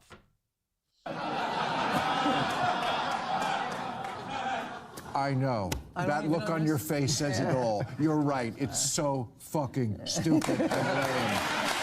The idea, right. Whoever wrote that has way too much time on their hand. No, this is the thing that's going on today. It mistakes. This is why I was saying that there really is a movement of people doing interpretive dances to protest the Trump administration. I love that. They're laughing at something that's not a joke. It's not a joke. These people are doing this. This is a group thing, and they think it'll change or help. Like, and the worst part is these people are like, this guy sucks because we don't like him. And it's like, yeah, but what was your idea? Just leave everything the way it was. It wasn't hurting anybody. Yeah, it totally was. Actually, that's the point we're making. Right, yeah. Hurting everyone. Cuts of USAID. I mean, like, people are starving. You know, the thing about not winning, as you said, is you're left with these kind of absurdities, right? The answer is figure out how to win elections. You know, yes. But here's the problem. That side, you tell them, figure out how to win elections, and they go, well, then we'll fight for LGBTQ and trans rights. We'll do this, we'll do that. And they keep telling you things that are extreme to most of the country and only appeal to like 10 to 20% of the country. And that's their idea of how they're going to win. Well, I feel like the message we need to stop saying figure out how to win elections and start telling the Democratic or the liberals or whatever, start figuring out how to integrate with actual society, because it's gotten to the point where you've become so fixated on just winning the elections that you don't have an identity anymore. You're literally just whichever hat you need to put on to get this group. Oh, if you don't vote for me, you ain't black. Remember, you have to support the trans or you're not a Democrat. And it's just like, you got to stop doing that and start just like figuring out what the people want. People keep forgetting Donald Trump got elected because a majority of people wanted him to run. He said he was going to do the stuff he's doing. So again, just do that. It's that thing, like Bill Maher did a new rules this week, and he goes, if you want to win, there's this thing you have to do called getting votes and getting elected. And it's just like, you just want to double down on the dumb horseshit that made people ignore you in the first place. Watch the Democrats. Listen to the Democrats about Bill Clinton and Barack Obama, both of whom you worked for. So these are the only two Democrats since Franklin Roosevelt to have won 2 terms, right? Yeah. And what does the party say? They did everything wrong. We've got to get away from this. Like, wait a minute. That's true. Yeah, they do say that. They're like, imagine that your party has moved so far to the left that Obama's too much of a centrist for you. Unbelievable. The guy who got us the closest to public health care than we've ever gotten in the history of the country. And this he's not far left enough for you. Unreal. And Bill Clinton, the most successful president, I would argue, that the Democrats have ever had. I mean, yeah, he was there during the whole scandal thing. He was there during the .com boom, and that's what kind of helped the economy. But, like, all people give a shit about is the economy. When the Dow was rocking, people didn't give a shit about Monica Lewinsky. They didn't care. They're the ones who won the elections. Yes. Right? Bernie Sanders didn't win. Yeah. AOC hasn't been president recently. Like, you know, the Labour Party does this with Tony Blair. They're like, Blair is horrible. It's like, he won 3 elections. Yeah, let me get breaking news. 100,000 new community police officers or defund the police. Now, which one do you think is more? Right. It's crazy on this part, but it's an example of this. I think the party, you know, if you're talking about interpretive dance and everything like that, and what's really crazy about where the party's gone, it's taken an identity politics that the only way you have a moral standing is you're somehow been hurt. You know what? Fuck these people. Because I'll tell you something about Rahm Emanuel especially. You guys coddled and encouraged this horse shit. You're the ones who wanted the college professors to teach these people this fucking nonsense so you would have more voters. Well, guess what? They all became true believers, and now they're dragging you down. You brainwashed them. You didn't let them know. You didn't let them in on the gag that, hey, you're not supposed to take this shit seriously. We just want you to believe what we believe. So you brainwashed these people into thinking this way. They grew up into voters, and now all of a sudden you're mad because they're dragging you down. I do love, there is something wonderful about the Dr. Frankenstein of the Democratic Party that is being eaten by its own monster.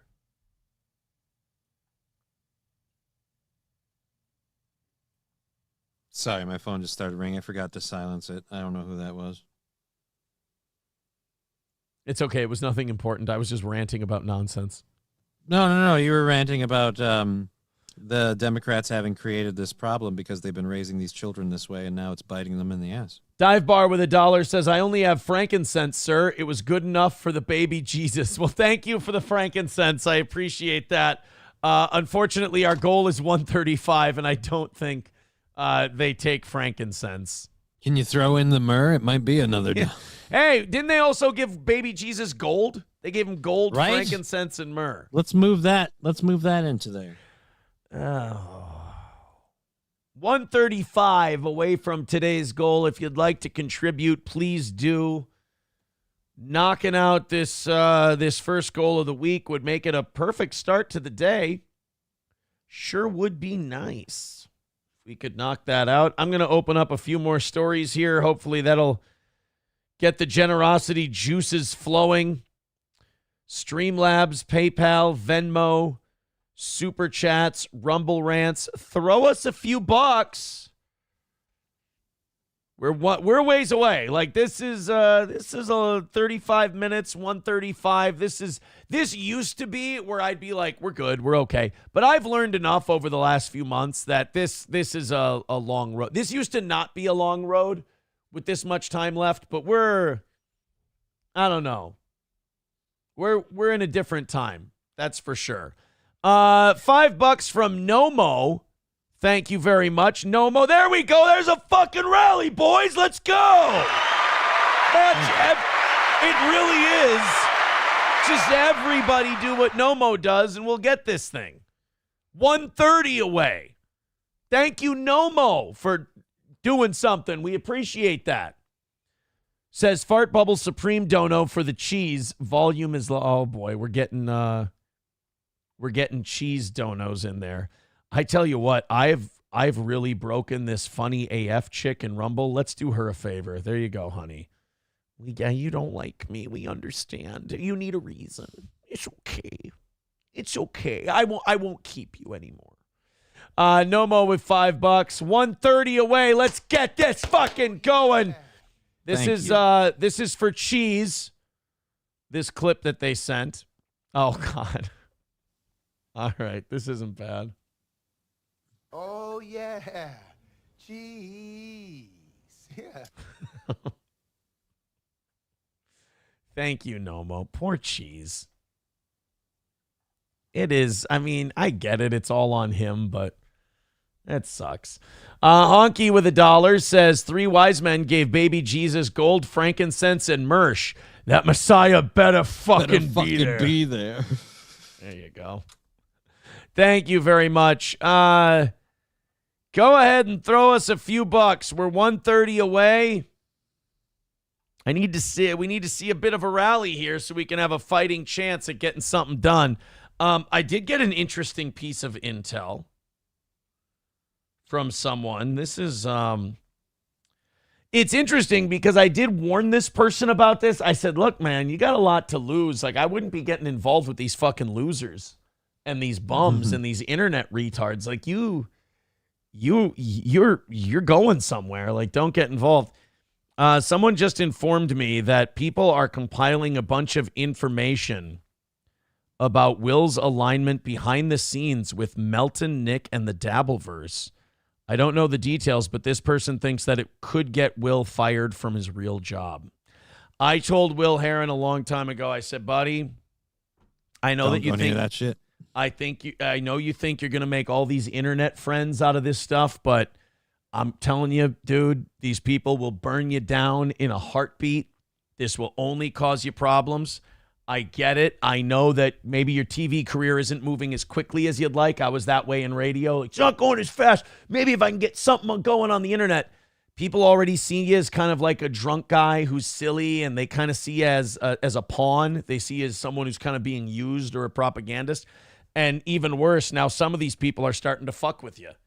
I'm not for it. I don't like when people fuck with you, but I also know you can't fight that storm. You can only protect yourself from it. So yikes.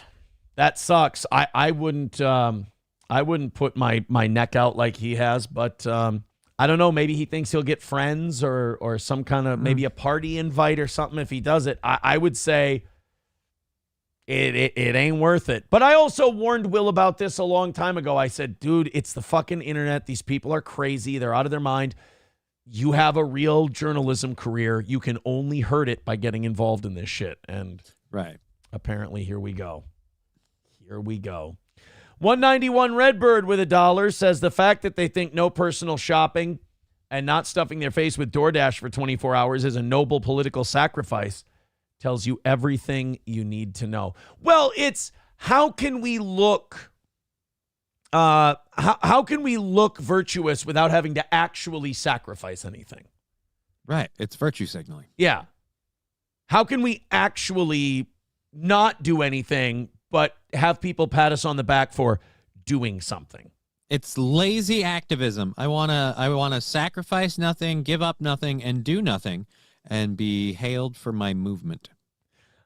People are Trump's dirty diaper is back in the chat, and people are now they're like, oh Christ, not this shit again. By the way, people are texting in, dear Cheese, stop breaking the law. Poor Cheese. I'll say it again. Poor Cheese. We got Puerto Rican prostate puncher says, LOL, Will is a retard. I mean, he should have been smarter, but they're not. That's the problem. Like, until he just fucks off and gets away from this shit, they're not going to. Whoever's doing this is not going to stop. Right. You know, they're not going to stop. E-fame always ends up here, says Sam Show. Will didn't even get any E-fame. All he did was ball wash for a guy for a couple of months. And like, well, that's the other thing. Like, you decided to ball wash for a guy who's universally hated and did truly horrendous things, like to his children and everything else. And you thought that was going to what? Get you an invite to the Coke party? Like, dude, you're a journalist. Like, you work for a TV station. This was always going to end bad. It was always going to end bad. Sam Show says, but they can never give up the fame. Yeah. Yeah. No, McBuster, I don't think this is Kiwi Farms. Kiwi Farms doesn't do that kind of shit. This is gay Melton crowd kind of things. Like, Melton and his people do stuff like that. So this is somebody kind of in that world that just, they're bored and they wanted to fuck with somebody, so they're going to fuck with Will. That's what they're going to do. Will isn't as drunk as Granny yet. Well, I mean, but I mean, only Cheese is really. Everything on a curve, my friend. Yeah. I mean, damned by faint praise, I suppose. All right. 1:30 away from today. Let's get that 1:30 knocked out. I'm hoping we can get there today, guys. Come on. Streamlabs, PayPal, Venmo. Click those links. Throw in a few bucks. Let's get this thing hammered out and call it another win for the toe. I don't want this half hour to be messy. It's going to be me that's like barely mentioning a story and then get back to, oh God, let's get that 1:30 knocked out. I don't want to be that guy. So just like a nice, everybody chip in a little bit rally, and I'll feel like we have a real show. Let's go to the Washington Post thing. I don't know if you saw this, but Jeffrey Bezos continuing with this, what do they call him and Zuckerberg and not the tech guys. Tech industrial or tech? I guess the tech guy. Whatever. Big okay, tech. fine. The big tech. That's it. So this move rightward that they've all been doing, I don't know if it's genuine or if they're just catering to the guy. They're hedging their bets and just catering to the guy who's in charge. But Jeffrey Bezos recently said that he wants the Washington Post, the paper he owns, to now focus on defending personal liberties and free markets. Now, here's the problem with that. That's not their history, though. That's not their history, and that's not their audience. Like, the people who like personal liberties and free markets left the Washington Post a long time ago. And it's a newspaper. They're probably not coming back. So now you saying we're going to defend personal liberties and free markets, you're going to have all your lefty people leaving you. And I don't know if you're going to make all those lefty people back, because a lot of America now is they don't support financially the thing they like. They just go, we like it. We like it. That's great. And then when it goes away because it lost all its liberal subscribers, they go, hey, we really like that guy and that thing he did. Where'd it go? He lost all his money. He couldn't keep it open because you guys said you liked it and you went like this, and he couldn't turn this into keeping the doors open. So I don't know. I think it's a move that's going to severely devalue the Washington Post. Apparently, they've already lost 75,000 subscribers over the weekend. Wow. That's impressive. That's a lot of people. Since he made that, since he said the editorial focus of the opinion page is going to be personal liberties and free markets. Good luck. I mean, I'm sure we'll get a lot better op-eds. I'm sure we'll get a lot better points made in the Washington Post, but I don't see people signing up just because they like what he's doing. I mean, that's America in general. It's like, I don't think the right is happy that Jeff Bezos is going to focus on more right-leaning things in his paper. I think they're happy that he's just sticking it to liberals. Suck it, libtards. You lost the Washington Post. Hey, you want to go look at it? Oh, fuck, it's the Washington Post. No, man. Yeah. No, I'm good. I'm not going to. So I think with the Bezos stuff and the Washington Post stuff, it's kind of like, I love it when like bars or restaurants close and people go, oh man, that really sucks. I loved that place. When's the last time you went? Oh, like a year ago. Well, yeah, that's why it closed, motherfucker. It's probably why it closed. These things, they don't run on you driving. Or rarely just because they can't keep enough employees. Yeah. But it's like, they don't pay the bills on you driving by and going, I like that place. You know, that's not how it works. Honky with $1 says Will doesn't realize that he was Nick's replacement for Keanu, a gullible conduit to feed bullshit to. Yeah. Yep. I think that was the case with old Will. And he should be sharper than that. He's a journalist. $2 from Rusty Grammar. That's why I've never gone to Will and been like, you have to believe this. You have to do this. Blah, blah, blah, blah, blah, blah, blah. It's like, what is it? First of all, what does it matter if Will believes you or not? Will works at a television network in fucking Louisiana. How does that help? What does it do for you? Yeah. $2 from Rusty Grammar says, have a can of beer at Stoney's on Wednesday on me in honor of my boy Cheese. That would be Thursday. $2.50 cans. Thank you. Trucker 18-wheeler with $1.99 says, JD Vance threatened tech company with monopoly laws. Oh, that's right. $5 from Chevy fan says, look what Lizard Zuckerberg did for his wife's birthday. Did he change his name? I don't know. Lizard Zuckerberg? I thought his name was Mark. Is that Mark's brother? Oh, no, maybe it's his middle name. Mark Lizard Zuckerberg. Oh, or maybe it's like Gallagher 2. You know, there's another Zuckerberg. 125 away from today's goal. Keep going. See what Chevy fan just did? Everybody, we can do it. We don't have to wait for Aaron to be pathetic for the last 5 minutes of the show and hate himself for barely making enough money to make the morning show make sense. We can all throw in, and I can feel better about that. Will says, I think you're cool too, boss. But Will, what I'm saying is, like, what these people are talking about doing to you, it's not worth fucking up a news gig. Because because none of these people on the internet are going to do shit to help you. Like, myself included. All these people you think that are ha-ha and they like you and blah, blah, they're not going to be like, oh, it's help Will. They're just going to go, all right, well, that guy was useful for a while. Pfft, on to the next thing. So I would say protect yourself. Don't let these guys fuck with you. You know, that's, I mean, I told you about, in fairness, I hate being right all the time. I really do fucking hate being right all the time because I sound like an arrogant asshole. But then again, I can be. I'm not a soothsayer. It's common sense, you know. Sam Show says, don't worry, Will. You won't see it coming. They never do. And that's just it. You always think you know where the punch is going to come from. You don't. You don't. Thank you very much, Chevy fan. I appreciate that. Bird flu. Oh, yeah, bird flu driving up egg prices for Twin Cities business. Hey, I bought eggs this weekend. I was finally out of eggs. My eggs usually last me a long time. I finally bought a dozen eggs. $5.99. Holy shit, right? Right. $6 for a carton of eggs. And it's weird. There's so many other places in the world, even like near this country, that didn't do that weird bird flu worry stuff, and their eggs are fine. Canada has way cheaper eggs than we do. I mean, they're still at like $3 American for a dozen eggs. It's a lot cheaper than ours. It's half price. I mean, before all this madness started, what were eggs, like $1.89 a dozen? Yeah, fucking cheap. It's just the staple of your freaking fridge and your breakfast rotation in this country. It's just like, oh, we got eggs.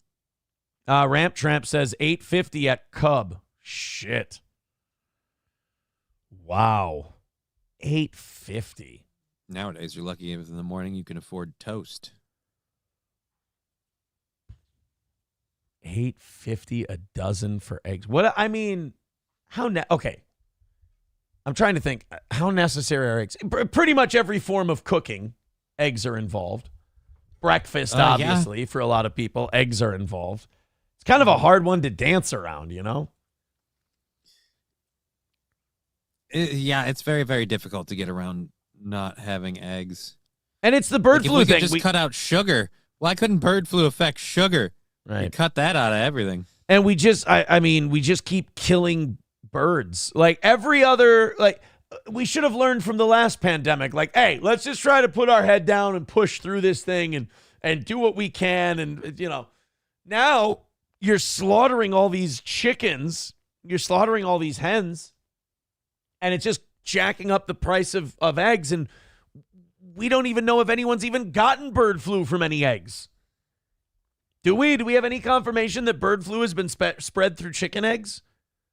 Or at least that, you know, we have a big enough number that it's like, holy shit, we'd better kill hundreds of millions of chickens. I don't believe so. Jesus. It seems a lot more like an administration kind of did some stuff to drive up food costs because they were going to lose an election. So they wanted to. Well, they did it on their way out the door. Biden ordered all those chickens killed. Which makes me wonder how much did they realize that the whole like Biden and backup plan wasn't going to happen. Like it just wasn't going to be a thing. Yeah. Well, it was after the election, after they lost. Yeah, but if they had won, then they'd be buddies with Trudeau and work out some sort of egg treaty. And Canada would help America with eggs. Ryan the Garbage Man says, me and a buddy are going to buy chickens and produce our own eggs. Yeah. But are you allowed to sell that without any sort of a license? It's a food product item. They get touchy around that. Well, they're not going to sell them. They're just going to use them. Oh. Yeah. No, they're getting any extra eggs? Shit, man. Yeah, they're getting the chickens to get eggs. Yeah, and if you can keep your mouth shut, they can sell you eggs. You know? If you can just... don't go around being like, oh, I just go to some guy's backyard, buy a shitload of eggs. It's really cheap. First of all, now all his neighbors are going to be bugging him. Second of all, the government might have a few questions. That's for sure. Did anyone just see that chicken cough? Just me? So good luck, Ryan. You know, a lot of people are actually renting chickens and renting chicken coops. Yep. To try. Oh, by the way, speaking of emails, I've been getting. Jake Hudson has been sending me shitloads of emails again lately. And they're literally titled Acknowledge Me. That's all they've been saying. Acknowledge me. Which I appreciate it. It's the most honest anyone ever is when they email me. Like, instead of emailing me, be like, I don't like you. I hate you. Just say what you mean. Acknowledge me. And you should probably add dad at the end of it. But yeah, Jake. Like, I always wonder when I get an email from Jake and it says acknowledge me. I'm like, okay, and then what's step 2? You know? Like, what's the step after I acknowledge you?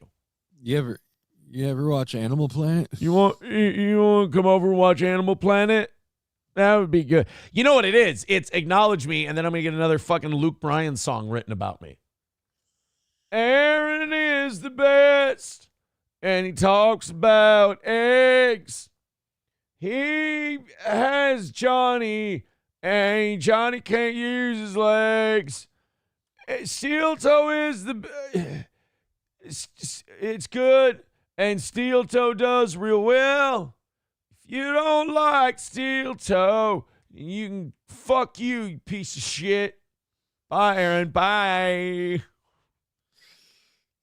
That's my impression of a Jake Hudson song. By the way, I'm sorry to fuck up your text. I'm sorry. It was they were doing the Jim Carrey clip for Cheese, the stop breaking the law asshole, and they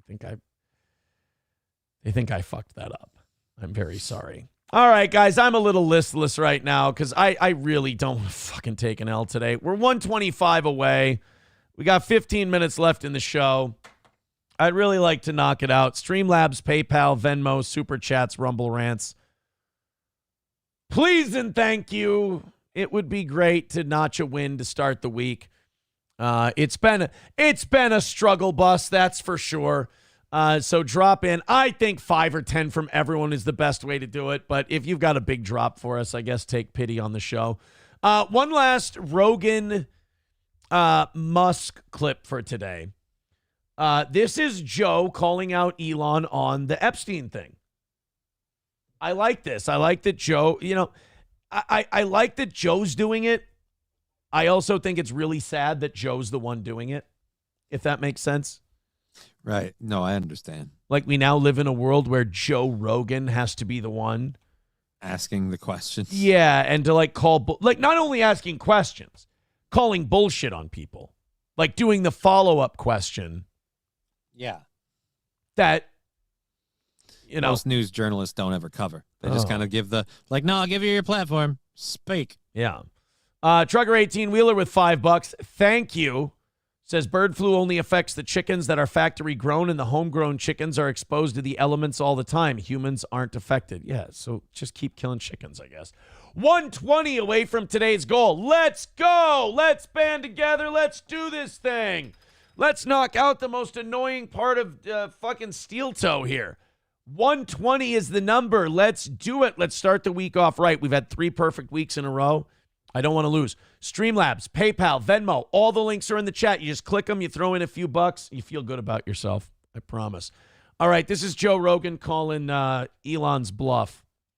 Or not bluff, the Trump administration's general bluff on the Epstein thing, which, again, I have no problem saying it ain't coming, and I'll believe it when I see it. That's I've been burned too many times.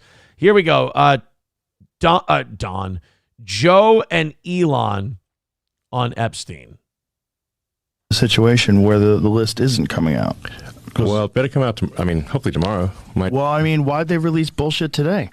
I don't know. What's the point in giving these people a happy folder to wave around in front of the camera with nothing in it that's new? It doesn't make any sense. It's not encouraging. And again, she lied. She said, I have the whole thing on my desk, and it's amazing, and you won't believe what's in it. And it's like, then you got didn't... a little bit of a hype thing for it, where she's like, hey, look, you aren't going to believe, and we're going to name the names, and then we come out with everything we've already heard. So you either didn't have them, or you got scared shitless at the last minute and didn't release them. One of the two. Like I said, it's the tough thing that they've got is, they've been made captain of a ship with a hostile crew. Right. So they don't have like... That's true. That's absolutely true. There's a shitload of people in the FBI who are actively against Trump and they want to stop him at all costs. I agree with you. Then don't get people's hopes up. Say, we have to clean out the FBI. We have to clean out all the corruption. We got to scrub that out first. Then we can get this stuff out to you. Nobody's mad at you that you didn't release the Epstein stuff. They're mad that you oversold it and then didn't release it. We're used to the Epstein stuff not being released. In fact, I don't think we're ever getting it. But it's the fact that you got us ready for it and then nothing. And then Trump had to go fight with the Ukrainian president to cover for it. You know, it's not like you have like magical powers. You get made captain of a ship with a hostile crew. You still have a hostile crew. Right. You've got to bring in people who are going to, you know, be helpful as opposed to obstructionist. Right. But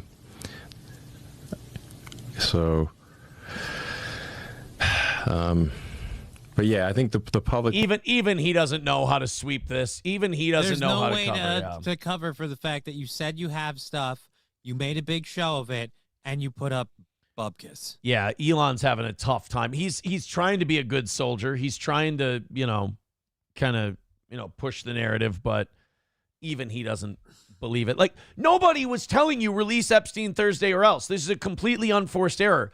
Nobody was telling you have to do this. Yep. You chose to do that. Will be rightly frustrated if no one is prosecuted for the Epstein client list, no one at all. Which, no one, like at least, I don't know, the top 5 or something, like some number. There should at least be an attempted prosecution of the worst offenders.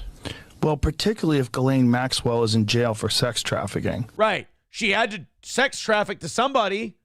Right. As somebody said, she's the only person in jail for sex trafficking nobody to nobody. I mean, you could make an argument, if you're not going to name names and show the connection, that technically Ghislaine Maxwell should be out of jail. And I wonder why her lawyer doesn't make that argument, or her herself. Well, remember, the judge had the black book. The judge had the names. The judge chose to lock that down, too. Wonder why he did. They're all afraid to either die or be exposed. Yes. Because, trafficking that means sex trafficking who? Occurred. Right. So she's in jail for it. Yes. So who were the clients? Yeah. Yeah, how do you put someone in jail and you don't even name the clients? That sounds kind of insane. Yeah. I think, yes, it would... Yes, because... Just stunning that they've been able to hold it. He can't, I'll give Elon this. He's trying, but he's getting stuffed left, right, and sideways. Well, and he's not giving it his all. He knows on some level that he's kind of fucked here. And that Joe's right. Back for so long. It's really kind of amazing. Yes. Like when people say that people can't keep secrets, what the fuck are you talking about? Look at this. Yeah, I mean, a bunch of these things are not like...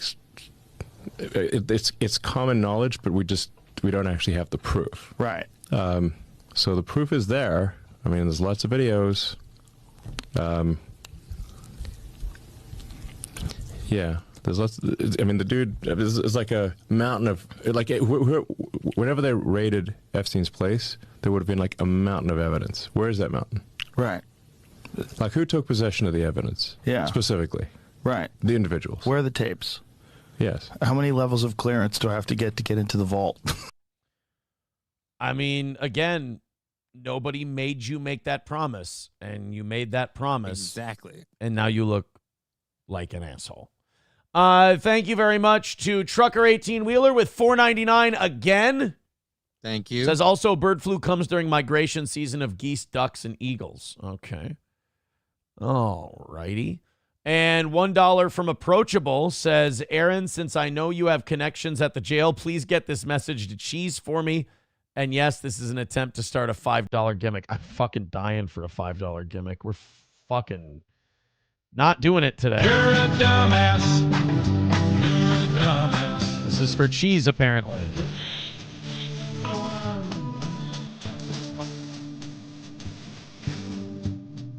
Dumbass.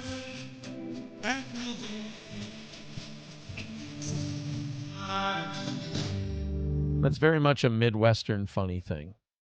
Yeah. All my boomer aunts and uncles would think that's great. 100%. All right, guys, we're 1:15 away. It's doable, but we got to get everybody on board.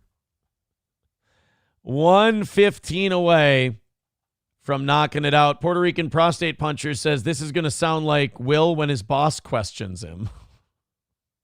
I didn't want that for Will. I didn't want that to be an issue for him. And he gets absolutely, that's the worst part. Like, he's going to get in trouble and he's getting nothing for it. Like, none of this has helped him at all. It doesn't help his career. It doesn't help move him forward. It just puts you in internet bullshit. That's it. Rebecca with $5 says, I always love your show. Thank you. I wondered what you might have to say about the Trump-Zelensky meeting. I enjoy hearing your take on things. We did it earlier in the show today, and I will put a clip of it up a little bit later. Rebecca, thank you very much for the $5. That $5 is very important. We appreciate it. 110 away from today. All right, fuck it. Let's do the rally from here. No point in starting something for 1:20. Let's see if we can make our money or if we're going home with our tail between our legs here today. Thank you guys very much. Please rally up. I want to win today. 110 away from knocking it out. Everybody throw in. We've done a fine job. I have a hard time believing we haven't done a fine job for you today. I think it's worth a few bucks. This silly begging show. This is where we become not a real show. This is where we're just sitting here hoping that you throw us enough money for us to act like we did a good job today. We really appreciate it. You guys are incredibly generous, maybe even more so than you should be, you know? We really appreciate it. So now, let's jump in. We're 110 away. Let's knock it out. If we get under 50, this is a real pathetic thing to say. If we at least get under 50, we can buy an extra half hour. Let's get a good start to the week. Let's go, baby. Let's go. We've got 6 minutes to go. Wait a minute. No, we got 5 minutes and 15 seconds. Approachable says $5 donation and send in a message for Aaron to relay it to Cheese. Hey, that would be great. Any kind of money you want to throw at us for whatever reason would be great. Links are in the chat. Streamlabs, PayPal, Venmo. Super Chats, Rumble Rants. We have 5 minutes to go officially, and our rally has yielded $5 from Rebecca, which we appreciate very much. But we have to get moving, and this has to move quick. As we are now 110 away from today's goal. These goals are necessary, and we do appreciate your contributions to it. Positivity, let's go. Smiles on our faces. We can do this thing.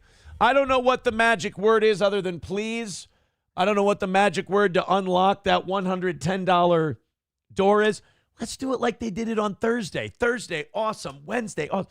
Do it like they did it that way. That's a lot of fun. Justin with 199 says, one would argue this is the best part of the show. Maybe for you, and that's totally fine. Whatever entertains you. It's not for me. I've made it very clear. I don't like this part. This part is gross. People who say, hey, begging, this is shit. I agree. I 100%. This is the last thing I want to fucking do. Believe you me. But I love doing my show, and this is apparently what we have to do to be able to do it. 110 away from today. Let's go, guys. We got 3.5 minutes left. We made nothing. This is a disaster. But it doesn't have to be. We can go. Let's do it. Oh, wait, I must have started. Oh, no, 3.5 minutes left. I'm sorry. I got my numbers wrong. Well, we still haven't done anything. Puerto Rican prostate puncher says the magic word is the N-word. Then I say the magic word and it still doesn't happen. Guys, 110. We need big chunk plays, as they say. I know people hate it when I say that. But we need big ones. That's fucking great. We need you guys to drop in. Come on, help out the show. Let's do it. Let's do this thing. 110 is the number. I hate spamming the chat with the links.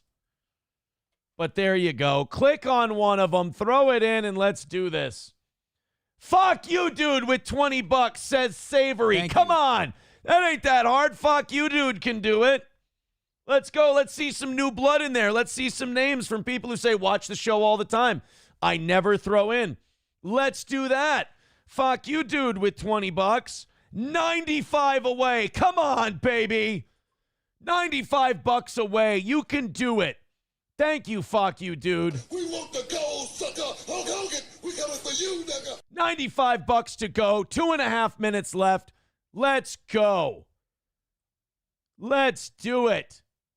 Everybody chipping in. Everybody throwing in a couple of bucks. It can be done. 95 away. Rebecca with another $1 says, I heard your review on Trump Zelensky. That's why I said I wondered what it would be. Oddly, I thought about you after I saw the bickering. Oh, well, thank you.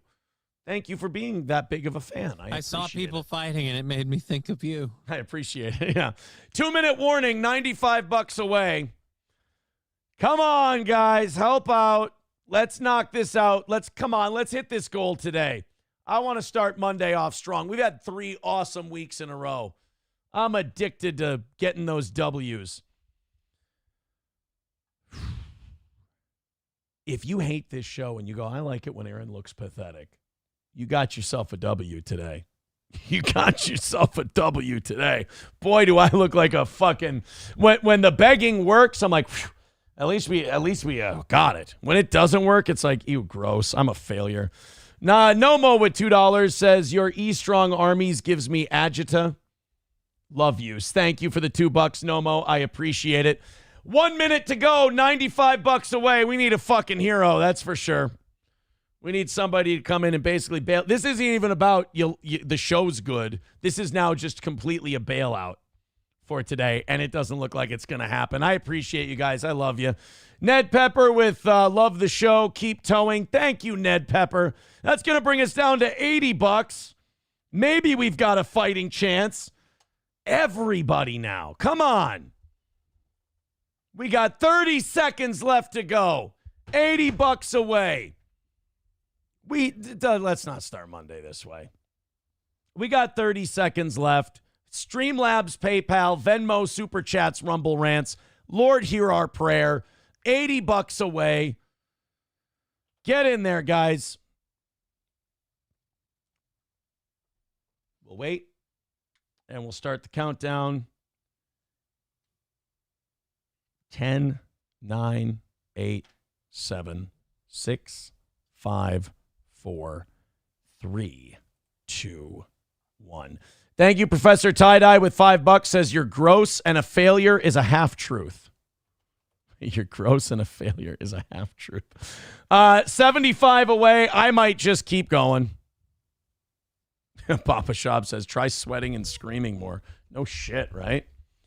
I might just keep going. We can't fail on a Monday. That just sets me in a bad mood for the rest of the week, and I don't want to do that. So I might just sit here and beg you for money for another 30 minutes. Pathetic? Well, no. Maybe let's call it. I don't want to be in a bad mood while we're sitting here on the air. I appreciate everybody who threw in today. I appreciate everybody who wanted to help us out today. Oh, look at that. Over on Venmo, Jacob with $10. Thank you very much. I don't think it's cheese. I don't think that would be it. $65 away. I mean, shit.